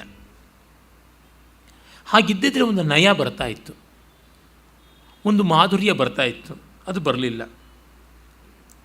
ಮತ್ತು ಅವನು ಒಂದಿಷ್ಟು ತುಂಟನೂ ಹೌದು. ಚಿಕ್ಕ ವಯಸ್ಸಿನಲ್ಲಿ ತುಂಟತನದಲ್ಲಿ ಯಾವ ಕಲ್ಮಶ ಇರಲಿಲ್ಲ. ಅದು ತುಂಬ ವಿಶೇಷವಾಗಿ ಗಮನದಲ್ಲಿಡಬೇಕು. ಅದನ್ನು ಮುಂದೆ ನಾನು ಮೂಲ ಮಹಾಭಾರತದಿಂದಲೇ ಹೇಳ್ತೀನಿ. ಆಮೇಲೆ ಯಾರು ಏನೇ ತೊಂದರೆ ಮಾಡಿದರೆ ಅದನ್ನು ಸರಿಯಾದ ಸಮಯದಲ್ಲಿ ಹೇಳಿ ತೀರಿಸಲೇ ಬಿಡಬೇಕು ಅಂತ. ಅಸಲು ಬಡ್ಡಿ ಸಮೇತ ತೀರಿಸಬೇಕು, ಮನಸ್ಸಿನಲ್ಲಿ ಇಟ್ಕೊಂಡು ಕೊರಗುವಂಥದ್ದಲ್ಲ. ಆಡಿದ್ದಕ್ಕೆ ಪಶ್ಚಾತ್ತಾಪ ಇಲ್ಲವೇ ಇಲ್ಲ. No regrets for anything. ಇದು ಅವನಲ್ಲಿ ಕಾಣಿಸ್ತಕ್ಕಂಥದ್ದು. ಅಭಿಮಾನ ತುಂಬ ಉಂಟು ಅವನಿಗೆ. ತನ್ನವರ ಬಗೆಗೆ ಬಹಳ ಅಭಿಮಾನ ಉಂಟು. ರಕ್ಷಣೆ ಬೇಕು ಅಂದರೆ ಭೀಮನೆ, ಮತ್ತಾವುದೂ ಇಲ್ಲ. ಅವನ ರಕ್ಷಣೆಗೆ ಬಂದವರಿಗೆ ಯಾರಿಗೂ ತೊಂದರೆ ಇಲ್ಲ. ಆಮೇಲೆ ಅವನು ಒಳ್ಳೆಯ ಅಡುಗೆಯವನೂ ಆಗಿದ್ದ ಅಂತ ನಮಗೆ ಗೊತ್ತಾಗುತ್ತದೆ. ಅಂದರೆ ಊಟ ತಿಂಡಿಯಲ್ಲಿ ಆಸ್ಥೆ ಇದ್ದವರು ಒಳ್ಳೆಯ ಅಡುಗೆಯನ್ನು ಬಲ್ಲವರಾಗಿರಬೇಕು ಅನ್ನುವ ಸೂಚನೆಯನ್ನು ನಾವಿಲ್ಲಿ ಕಾಣ್ತೀವಿ. ಅವನಿಗೆ ತನ್ನ ಮಿಕ್ಕ ಮಹಾಭಾರತದ ಎಷ್ಟೋ ಪಾತ್ರಗಳಿಗೆ ಕಂಡು ಬಂದ ದ್ವಂದ್ವ ಇಲ್ಲ. ದುರ್ಯೋಧನನಿಗೂ ಒಂದು ಸ್ವಲ್ಪ ದ್ವಂದ್ವ ಕಂಡು ಬಂದಿತ್ತು ಅಂತ ನಮಗೆ ಗೊತ್ತಾಗುತ್ತದೆ. ಕರ್ಣನಿಗಂತೂ ಬೇಕಾದಷ್ಟು ಇತ್ತು, ಧರ್ಮರಾಜನಿಗೆ ಇತ್ತು, ಅರ್ಜುನನಿಗೆ ಇತ್ತು, ದ್ರೌಪದಿಗಿಲ್ಲ, ಕುಂತಿಗೆ ಇತ್ತು, ಧೃತರಾಷ್ಟ್ರ ಬೇಕಾದಂತೆ ಇತ್ತು. ದ್ವಂದ್ವವೇ ಇಲ್ಲದೆ ಬದುಕದಂಥ ನೆಮ್ಮದಿ ಅವನು. ನಿದ್ರೆ ಇಲ್ಲ ಅಂತ ಇಲ್ಲವೇ ಇಲ್ಲ. ಅವನು ಒಂದೇ ಬಾರಿ ನಿದ್ರೆಗೆಟ್ಟಿದ್ದು, ಅದು ಲಾಕ್ಷಾಗ್ರಹದಿಂದ ಆಚೆಗೆ ಬಂದಾಗ. ಬಿಟ್ಟಂತೆ ಎಲ್ಲ ಕಡೆಯಲ್ಲೂ ಹಾಯಾಗಿ ನಿದ್ರೆ ಮಾಡ್ತಾ ಇದ್ದವನು. ಚಿಕ್ಕ ವಯಸ್ಸಿಗೆ ತಂದೆಯನ್ನು ಕಳ್ಕೊಂಡು ಅವನು ಬರ್ತಾನೆ. ಬಂದು ಹಸ್ತಿನಾವತಿಯಲ್ಲಿ ಎಲ್ಲ ಮಕ್ಕಳ ಜೊತೆಗೆ ಮಕ್ಕಳಾಗಿ ಆಡ್ತಾ ಇದ್ದಾಗ ಮೂಲ ಮಹಾಭಾರತದಲ್ಲಿ ಬರುತ್ತೆ, ಜವೇ ಲಕ್ಷಾಭಿಹರಣೆ ಭೋಜ್ಯೇ ಪಂಸ ವಿಕರ್ಷಣೆ ಧಾರ್ತರಾಷ್ಟ್ರಾನ್ ಭೀಮಸೇನ ಸರ್ವಾಂಸ ಪರಿಮರ್ದತಿ. ಈಗ ಲಕ್ಷಾಭಿಹರಣೆ ಅಂತಂದರೆ ರನ್ನಿಂಗ್ ರೇಸ್ ಅಂತ ಅನ್ಬೋದು. ಓಡಿ ಹೋಗಿ ಆ ಗುರಿಯನ್ನು ಮುಟ್ಟು ಬರಬೇಕು ಅಂತಕ್ಕಂಥದ್ದು. ಮತ್ತು ಇನ್ನೊಂದು ಕಡೆಗೆ ನಿಲಿಯನೆ ಅಂತ, ಕಾಕ ನಿಲಿಯನ ಅಂದರೆ ಐಸ್ ಪೈಸ್ ಅಂತ ಕರಿತೀವಲ್ಲ, ಆ ರೀತಿಯಾದ ಆಟದಲ್ಲಿ. ವೀಟಿ ಖೇಲನ, ಚಿಣ್ಣಿ ಕೋಲಿನ ಆಟ. ಭೋಜ್ಯೆ ಊಟ ತಿಂಡಿಯಲ್ಲಿ. ಪಾಂಸ ವಿಕರ್ಷಣೆ ಅಂತಂದರೆ ಮರಳಿನಲ್ಲಿ ಕಣ ಮಾಡಿಕೊಂಡು ಕಬಡ್ಡಿ ಆಟ ಆಡ್ತಕ್ಕಂಥದ್ದು. ಇವೆಲ್ಲದರೊಳಗೂ ಕೂಡ ಅಷ್ಟು ಕೌರವರನ್ನು ಮೀರ್ತಾ ಇದ್ದ. ಶತಮೇಕೋತ್ತರಂ ತೇಷಾಂ ಏಕೈವ ವಿವೃದ್ನಾತಿ. 100 ಜನನ್ನೂ ಇವನು ಒಬ್ಬ ಹಣ್ಣುಗಾಯಿ ನೀರುಗಾಯಿ ಮಾಡ್ತಾ ಇದ್ದ. ನೀರಿನ ಆಟದಲ್ಲಿ, ಮರಕೋತಿ ಆಟದಲ್ಲಿ, ಎಲ್ಲದರೊಳಗೂ ಅಷ್ಟೇ. ನೀರಾಟದಲ್ಲಿ ಎಲ್ಲರನ್ನೂ ಜುಟ್ಟಿಡಿದು ನೀರಲ್ಲಿ ಮುಳುಗಿಸಿ ಹಣ್ಣುಗಾಯಿ ನೀರುಗಾಯಿ ಮಾಡ್ತಾ ಇದ್ದ. ಮರಕೋತಿ ಆಟದಲ್ಲಿ ಎಲ್ಲರೂ ಮರ ಹತ್ತಿದ್ರೆ ಮರದ ಬುಡವನ್ನೇ ಹಿಡಿದು ಅಲ್ಲಾಡಿಸ್ಬಿಟ್ಟು ಅವರಷ್ಟು ಜನ ಕಳಿತ ಹಣ್ಣಿನ ಜೊತೆಗೆ ಉದುರುವಂತೆ ಮಾಡ್ತಾ ಇದ್ದ ಅಂತ ಬರುತ್ತೆ. ಹೀಗೆ ಮಾಡ್ತಾ ಇದ್ದರೂ ಕೂಡ ಅಪ್ರಿಯೇ ತಿಷ್ಟದತ್ಯಂತಂ ಬಾಲ್ಯ ಅನ್ನ ದ್ರೋಹ ಚಿಂತೆಯ. ಹೀಗೆ ಮಾಡೋದು ಇಷ್ಟವಾಗ್ತಾ ಇರಲಿಲ್ಲ ದುರ್ಯೋಧನಾದಿಗಳಿಗೆ. ಆದರೆ ಇವನಲ್ಲಿ ಕಲ್ಮಶ ಇರಲಿಲ್ಲ ಅಂತ. ಆಟ ಅಂತ ಮಾಡ್ತಾ ಇದ್ದ ಅಷ್ಟೇ, ಇನ್ಯಾವುದೂ ಅಲ್ಲ. ಅದನ್ನು ಗುರುತಿಸಲಾಗದಂತಹ ಮಾತ್ಸರ್ಯ ದುರ್ಯೋಧನಂದಾಯಿತು. ನಿಜ, ಇವನಿಗೆ ಸ್ವಲ್ಪ ನಯ ಇದ್ದಿದ್ದರೆ ನೀವು ಒಂದು ಸರ್ತಿ ನನ್ನ ಬೀಳಿಸರು ಅಂತಂತಿದ್ದ. ಇವನು ಹಾಗೆ ಮಾಡ್ತಾ ಇರಲಿಲ್ಲ. ನನಗೆ ಬಲ ಇದೆ, ನಾನು ಯಾಕೆ ಬೀಳಬೇಕು ಅಂತಿದ್ದ. ಹೀಗಾಗಿ ಒಂದು ಸ್ವಲ್ಪ ನಯ ಇದ್ದಲ್ಲಿ ಮಾತ್ಸರ್ಯಾಜ್ಞೆಯನ್ನು ಕಡಿಮೆ ಮಾಡಬಹುದಾಗಿತ್ತೋ ಏನೋ ಭೀಮಸೇನ. ಆದರೆ ಇವನಲ್ಲಿ ಮಾತ್ರ ಮಾತ್ಸರ್ಯ ಇಲ್ಲ. ಇವನಲ್ಲಿ ಮಾತ್ಸರ್ಯ ಬರೋಕ್ಕೆ ಕಾರಣವೂ ಇಲ್ಲ, ಸರ್ವಸಂಪನ್ನ. ಆಮೇಲೆ ಅವನು ವಿದ್ಯೆಯನ್ನು ಚೆನ್ನಾಗಿ ಕಲಿತ, ಗದಾಯುದ್ಧವನ್ನು. ಮತ್ತು ದುರ್ಯೋಧನನ ಜೊತೆಗೆ ಯುದ್ಧ ಮಾಡುವ ಸಂದರ್ಭದಲ್ಲಿ, ಅಂದರೆ ಕುಮಾರ ವಿದ್ಯಾ ಪ್ರದರ್ಶನ ಕಾಲದಲ್ಲಿ ಯಾವ ಮಟ್ಟದ ಒಂದು ಫ್ಯಾನ್ಫೇರ್ ಇತ್ತು ಅಂದರೆ ಇಬ್ಬರಿಗೂ ಸಾಕಷ್ಟು ಜನ ಬೆಂಬಲಿಗರಿದ್ದರು, ಸಾಕಷ್ಟು ಜನ ಅಭಿಮಾನಿಗಳಿದ್ದರು. ಜೈ ಜಯ ಭೀಮಸೇನ, ಜೈ ಜಯ ದುರ್ಯೋಧನ ಅಂತ ಪರಸ್ಪರ ಉತ್ಸಾಹದಿಂದ ಬಲ ಚಾಂಗು ಉಘೆ ಅಂತೆಲ್ಲ ಕೊಂಡಾಡುವರಿದ್ದರು ಅಂತಂದರೆ ಇವನು ಆಗಲೇ ಜನಕ್ಕೆ ಆಕರ್ಷಕನಾಗಿದ್ದ ಅಂತಲೂ ಗೊತ್ತಾಗುತ್ತದೆ. ಅಷ್ಟು ಮಾತ್ರವಲ್ಲ, ಇವನನ್ನು ವಿಷಾಹಾರವನ್ನು ಕೊಟ್ಟು ವಿಷ ಮೂರ್ಛೆಗೆ ಒಳಗಾದವನನ್ನು ಪ್ರಮಾಣಕೋಟದಲ್ಲಿ ಎತ್ತಿಸಿದಾಗ ದುರ್ಯೋಧನ ಅಲ್ಲಿದ್ದ ಹಾವುಗಳಿಂದ ಕಚ್ಚಲ್ಪಟ್ಟು ವಿಷಕ್ಕೆ ವಿಷವೇ ಬಿಡುಗಡೆಯಾಗಿ ಆ್ಯಂಟಿ ವೆನಮ್ ಅಂತೀವಲ್ಲ, ಹಾಗಾಗಿ ಅವನಲ್ಲಿದ್ದ ಆರ್ಜಿಕ ಮಹಾರಾಜನಿಂದ ನಾಗಾಮೃತವನ್ನು ಕುಡಿದು ನಾಗಾಯತ ಬಲಸಂಪನ್ನನಾಗಿ ಎಲ್ಲ ಬಂದುದು ನಮಗೆ ಕೆಲವು ಪ್ರಕ್ಷೇಪಗಳಿಂದಲೂ ಗೊತ್ತಾಗುತ್ತದೆ. ಅದಕ್ಕೆ ಸೂಚನೆ ಮೂಲ ಪಾಠದಲ್ಲಿಯೂ ಕೂಡ ಸಿಗುತ್ತದೆ. ಅಂದರೆ ಅವನು ಅಡ್ವೆಂಚರಸ್ ಆಗಿದ್ದ ಅಂತಲೂ ಗೊತ್ತಾಗುತ್ತದೆ. ಅವು ಯಾವುದನ್ನು ಏನು ಕಳವಳ ಮಾಡಿಕೊಳ್ಳಿಲ್ಲ. ಅಷ್ಟು ಮಾತ್ರವಲ್ಲ, ಅದನ್ನು ಕಂಪ್ಲೇನೂ ಮಾಡಲಿಲ್ಲ. ಮೂಲ ಮಹಾಭಾರತದಲ್ಲಿ ಅದು ಬರ್ತದೆ. ಮತ್ತೆ ಬಂದು ದೊಡ್ಡ ಸುದ್ದಿ ಮಾಡಲಿಲ್ಲ. ಯಾತಕ್ಕೆಂದರೆ ನ್ಯಾಯ ಸಿಗೋಲ್ಲ ಅಂತ ಗೊತ್ತಿತ್ತು. ಅಷ್ಟರ ಮಟ್ಟಿಗೆ ಅವರಲ್ಲಿ ವಿಸ್ಡಮ್ಮು ಇತ್ತು. ಅಮ್ಮ ಅಣ್ಣ ಹೇಳಿದ್ರೆ ಕೇಳತಲೂ ಇದ್ದ ಅಂತ. ಇಂಥವನು ಅರಗಿನ ಮನೆಗೆ ಬಂದಾಗ ಆ ಅರಗಿನ ಮನೆಯ ರಹಸ್ಯವನ್ನು ಧರ್ಮರಾಜ ಇವನಿಗೆ ಹೇಳ್ತಾನೆ. ಆಗ ಈಗಲೇ ಬೆಂಕಿ ಇಟ್ಬಿಡೋಣವ, ಈಗಲೇ ಬಯಲು ಮಾಡಿಬಿಡೋಣ ಅಂತಂದರೆ, ಇಲ್ಲಪ್ಪ, ಹಾಗೆ ಮಾಡಿದ್ರೆ ಆಗುವಂಥದ್ದಲ್ಲ, ನಮಗೆ ಇನ್ನೊಂದು ತಂತ್ರ ಮಾಡ್ತಾನೆ, ಇದನ್ನೇ ನೋಡೋಣ ಅಂಥೇಳಿ ಆಮೇಲೆ ಆ ಒಂದು ಬಿಲದ್ವಾರ ಆಗಿ ತನ್ಮೂಲಕವಾಗಿ ಹೊರಗಡೆ ಹೋಗುವ ಹೊತ್ತಿಗೆ ಧರ್ಮರಾಜಂದು ಎಲ್ಲ ಖರ್ಚಾಗಿತ್ತು. ಭೀಮನ ಮೇಲೆ ಬಂತು. 4 ತಮ್ಮಂದಿರು, ಅಣ್ಣನ್ನ, ತಾಯಿನ್ನ, 5 ಜನರನ್ನು ಹೊತ್ತುಕೊಂಡು ಅವನು ಹೋದ ಅಂತ. ಅಲ್ಲಿಂದ ಆಚೆಗೆ ಬರಬೇಕು ಅಂದರೆ ಸಫೋಕೇಟಿಂಗ್ ಅಟ್ಮಾಸ್ಫಿಯರ್, ಅದು ಕತ್ತಲು, ಮತ್ತು ಗಾಳಿ ಬೇರೆ ಇಲ್ಲ, ದಾರಿ ಹೇಗೋ ಗೊತ್ತಿಲ್ಲ, ಇಕ್ಕಟ್ಟು. ಇಲ್ಲಿ 4 ಗಂಡಸರನ್ನ, ಒಬ್ಬ ಹೆಣ್ಣು ಮಗಳನ್ನು, ತಾಯಿಯನ್ನು ಹೊತ್ತುಕೊಂಡು ಹೋದ. ಹಿಡಿಂಬ ವನದವರೆಗೂ ಹೊತ್ತುಕೊಂಡು ಹೋಗ್ತಾನೆ. ಅವರು ನೋಡಿ, ಪಾಂಡವರಿಗಾದರೂ ಈ ಥರದ್ದೆಲ್ಲ ಪ್ರಮಾದ ಆಗುತ್ತದೆ ಅಂತ ಗೊತ್ತಿದ್ದು ತಾವೇ ಬೆಂಕಿ ಇಟ್ಟಿದ್ದು. ಅವ್ರಿಗೆ ಎಷ್ಟು ಸುಸ್ತಾಗಿಬಿಟ್ಟಿದೆ ಅಂತಂದರೆ ಹೇಳೋಕ್ಕೂ ತ್ರಾಣ ಇಲ್ಲ, ಮಾತಾಡೋಕ್ಕೂ ತ್ರಾಣ ಇಲ್ಲ. ಇವನೊಬ್ಬನೇ ಗತಿ. ನೀರು ನೀರು ಅಂತ ಬಡ್ಕೋತಾರೆ. ಅಲ್ಲಿ ಏನು ತಂಬಿಗೆ ಇದೆಯಾ, ತಪ್ಪಲೇ ಇದೆಯಾ, ಹುಡುಕೊಂಡು ಹೋಗ್ತಾನೆ ಕೊಳಕ್ಕೆ. ತನ್ನ ಉತ್ತರೀಯವನ್ನೇ ಒದ್ದೆ ಮಾಡಿ ಅಲ್ಲಿಯ ಎಲೆಗಳ ಮೂಲಕವಾಗಿ ದೊನ್ನೆ ಮಾಡಿಕೊಂಡು ತೊಗೊಂಡು ಬರ್ತಾನೆ ಅಂತ ಮೂಲ ಮಹಾಭಾರತದಲ್ಲಿ ಬರ್ತದೆ. ಬರೋದ್ರೊಳಗಾಗಿ ಇವರು ಸುಸ್ತಾಗಿ ಮಲಗು ಬಿಟ್ಟಿರ್ತಾರೆ. ಬಾಯಾರಿಕೆಯನ್ನು ಮೀರಿಸುವಂಥದ್ದು ನಿದ್ರೆಯ ಪ್ರಭಾವ ನೋಡಿ. ನಿದ್ರೆ ಬಂದರೆ ಹಸಿವು ಹೊರಟೋಗುತ್ತೆ, ಬಾಯಾರಿಕೆ ಹೊರಟೋಗುತ್ತದೆ. ಇನ್ನು ನಮ್ಮ ಸ್ಥಾನ, ಮಾನ, ಲಿಂಗ, ವಚನ, ವಿಭಕ್ತಿ ಯಾವುದೂ ಇರೋಲ್ಲ. ಬ್ರಹ್ಮಣಿ ಆಪೀತಃ ಭವತಿ ಅಷ್ಟೇ ಸುಷುಪ್ತಿ. ಮಲಗಿದ್ದಾಗ ಇವನಿಗೆ ಆಗ ಸಂಕಟ. ಮೊದಲಿಗೆ ಭೀಮ ಅತ್ತದ್ದಾಗಲೇ. ಕುಮಾರವ್ಯಾಸ ಅದನ್ನು ಬಹಳ ದುಃಖ ಪಡ್ತಾನೆ. ಅವಕೂದು ಬಲು ನಿದ್ರೆಯ ನೂಕುವನು. ಅವನಿಗೆ ನಿದ್ರೆ ಕಣ್ಣನ್ನು ಅಮಕ್ಕೊಂಡು ಬರ್ತಾ ಇರುತ್ತೆ, ತಳ್ಳಿ ಹಾಕ್ಕೊಂಡು. ಪಾಂಡುವಿನ ಪಟ್ಟಮಹಿಷಿಗೆ ಈ ಸ್ಥಿತಿ ಬಂತಲ್ಲ, ಧರ್ಮರಾಜನಿಗೆ ಈ ಗತಿ ಬಂತಲ್ಲ, ಅರ್ಜುನಿಗೆ ಹೀಗಾಯ್ತಲ್ಲ ಅಂತ ತಮ್ಮಂದಿರ, ಅಣ್ಣನ, ತಾಯಿಯ ಅಸಹಾಯಕತೆಗೆ, ಈ ದುಸ್ಥಿತಿಗೆ ನೋಯ್ತಾನೆ. ತನಗೆ ಅಂತ ನೋಯೋದಿಲ್ಲ ನೋಡಿ. ಆಗ ಹೇಳ್ತಾನೆ, ಯೇಷಾಂನ ಬಹವಶೂರಾ ಜ್ಞಾತಯ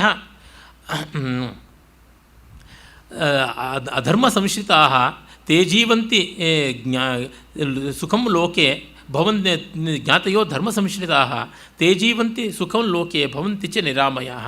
ಯಾರಿಗೆ ತುಂಬ ಜಾಸ್ತಿ ದಾಯಾದರಿಲ್ವೋ, ಇದ್ದರೂ ಅವರು ಪರಾಕ್ರಮಿಗಳಲ್ವೋ, ಹಾಗಿದ್ದರೂ ಅವರು ಧಾರ್ಮಿಕರು, ಅಂಥವರು ಮಾತ್ರ ಸುಖವಾಗಿರ್ತಾರೆ. ದಾಯಾದರಿರ್ತಕ್ಕಂಥವ್ರು ಯಾರೂ ಸುಖವಾಗಿರೋದಿಲ್ಲ. ನಾತಿ ದೂರೇ ಚ ನಗರಂ ವನಾದಸ್ಮಾದ್ಧಿ ಲಕ್ಷಯೇ ಜಾಗರ್ತವ್ಯೇ ಸ್ವಪಂತೀಮೇ ಹಂತ ಜಾಗರ್ಮ್ಯಹಂ ಸ್ವಯಂ. ಅಲ್ಲಿಯೇ ದೂರದಲ್ಲಿ ಅರಗಿನ ಮನೆ ದಗದಗ ಉರಿಯೋದು, ದೂರಕ್ಕೆ ಅದರ ಬೆಂಕಿ ಕಾಣಿಸ್ತಾ ಇದೆ. ಇಲ್ಲಿಯೇ ಕಾಡಿದೆ. ಇಂಥ ಸ್ಥಿತಿಯಲ್ಲೂ ಇವರು ಮಲಗಿಬಿಟ್ಟಿದ್ದಾರಲ್ಲ, ನಾನು ಎದ್ದಿದ್ದೀನಲ್ಲ, ಇವ್ರಿಗೆ ನಿದ್ರೆ ಬಂದಿದ್ದೇನು, ತನಗೆ ನಿದ್ರೆ ಬಾರದ್ದೇನು ಅಂತ. ಅಂದರೆ ನೋಡಿ, ಇಲ್ಲಿ ನಗರ ಅಲ್ಲಿದೆ, ಈ ಕಡೆ ಕಾಡಿದೆ, ಮಧ್ಯದಲ್ಲಿರ್ತಕ್ಕಂಥದ್ದು. ಅವರ ಭೌತಿಕವಾದ ಅಸ್ತಿತ್ವಕ್ಕೆ ಪ್ರೂಫ್ ಹೊರಟೋಯ್ತು ಆವತ್ತಿಂದ. ಒಂಥರ ಅವರು ಪಾಸ್ಪೋರ್ಟ್ ಕಳ್ಕೊಂಡು ಪರದೇಶದಲ್ಲಿದ್ದಂತೆ. ಏನು ಸ್ಥಿತಿ ಬಂತು ಪಾಂಡವರಿಗೆ, ಅದನ್ನು ನೋಡಿ ನೆನೆದು ದುಃಖ ಪಡ್ತಾ ಇದ್ದಾನೆ. ಆಗ ಹಿಡಿಂಬೆ ಬಂದಳು. ನೋಡಿ, ಹಿಡಿಂಬೆಯು ಮೆಚ್ಚಬೇಕು ಅಂತಂದರೆ ಇವನ ಆಳ್ತನ ಹೇಗಿರಬೇಕು. ಪ್ರಾಯಶಃ ಅದಕ್ಕೆ ದ್ರೌಪದಿಗೆ ಸ್ವಲ್ಪ ಜಾಸ್ತಿ ಆಯಿತು ಏನೋ ಇವನು ಫಿಸಿಕ್ಕು. ಅಂದರೆ ಈ ಮ್ಯಾಕೋ ಮ್ಯಾನ್ ಅನ್ನುವುದು ಯಾರಿಗೆ ಯಾವ ಮಾತ್ರಕ್ಕೆ ಇಷ್ಟವಾಗುತ್ತೋ ಗೊತ್ತಾಗೋಲ್ಲ.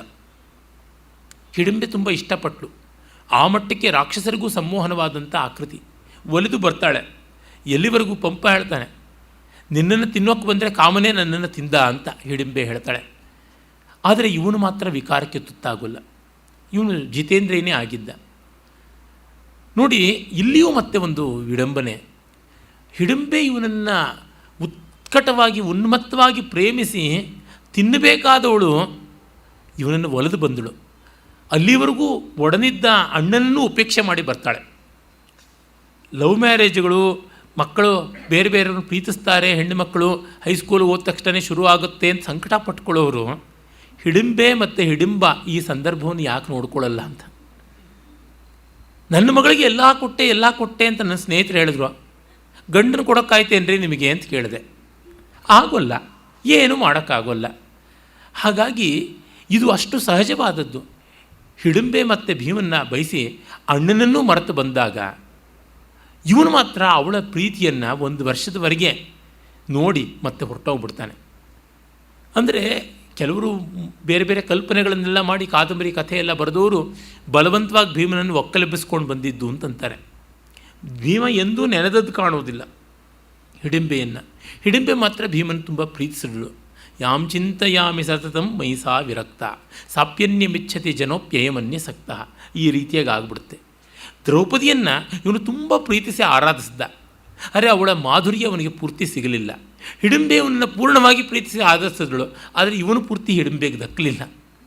ನಾವು ಒಬ್ಬರನ್ನ ಇಷ್ಟಪಡ್ತೀವಿ, ಇನ್ನೊಬ್ಬರು ನಮ್ಮನ್ನು ಇಷ್ಟಪಡ್ತಾರೆ. ಒಟ್ಟಿನಲ್ಲಿ ಯಾರಿಗ್ಯಾರೂ ಪೂರ್ತಿ ದಕ್ಕಿಲ್ಲ. ಈ ಭರ್ತೃಹರಿಯ ಮಹಾವೈರಾಗ್ಯದ ಒಂದು ಸ್ಥಿತಿಗೆ ಬರುವುದಕ್ಕೆ ಕಾರಣವಾದ ಕಥೆ ವ್ಯಾಸರಲ್ಲಿಯೇ ಈ ಪಾತ್ರಗಳ ಮೂಲಕವಾಗಿ ಆ ವ್ಯಥೆ ಬರ್ತಾ ಇದೆ ಅಂತ ಅನಿಸುತ್ತದೆ. ನೋಡಿ, ಹೇಳ್ತಾನೆ, ಹಿಡಿಂಬೆ ವ್ರಜಪಂಥಾನಂ ತ್ವಂವೈ ಭ್ರಾತೃ ನಿಷೇವಿತಂ. ನೀನು ನಿನ್ನ ಅಣ್ಣನ ದಾರಿನೇ ಹಿಡಿದು ಹೋಗು ಅಂತಾನೆ. ಅಂದರೆ ನೀನು ನಿನ್ನ ದಾರಿಲಿ ಹೋಗದೇ ಇರಿ, ನಿಮ್ಮ ಅಣ್ಣನ ದಾರಿ ನಿನ್ನೂ ಕೊಂದೇ ಬಿಡ್ತೀನಿ ಅಂತ. ಮತ್ತು ಹಿಡಿಂಬನ ಜೊತೆಗೆ ಯುದ್ಧ ಮಾಡುವಾಗ ಕುಮಾರವ್ಯಾಸನ ಭೀಮ ತುಂಬ ಚೆನ್ನಾಗಿ ಹೇಳ್ತಾನೆ, ಹೊರಲಬೇಡವೋ ಕುನ್ನಿ ಸತ್ತಂದದಲ್ಲಿ ಸಾರು ಅಂತ. ಗಲಾಟೆ ಮಾಡಬೇಡ, ಯುದ್ಧ ಅಂತೂ ಮಾಡೋ. ನಮ್ಮ ತಮ್ಮಂದರು ಅಣ್ಣ ಎಲ್ಲ ಮಲಗಿರೋದ್ರಿಂದ ಗಲಾಟೆ ಮಾಡದೆ ಮೆತ್ತಗೆ ಕ್ವಯೆಟ್ಟಾಗಿ ಯುದ್ಧ ಮಾಡು ಅಂತಾನೆ. ಸತ್ತಂದದಲ್ಲಿ ಸಾರು, ಸತ್ತಂಗೆ ಕ್ವಯೆಟ್ಟಾಗಿ ಮೆತ್ತಗೆ ಬಾ ಅಂತ.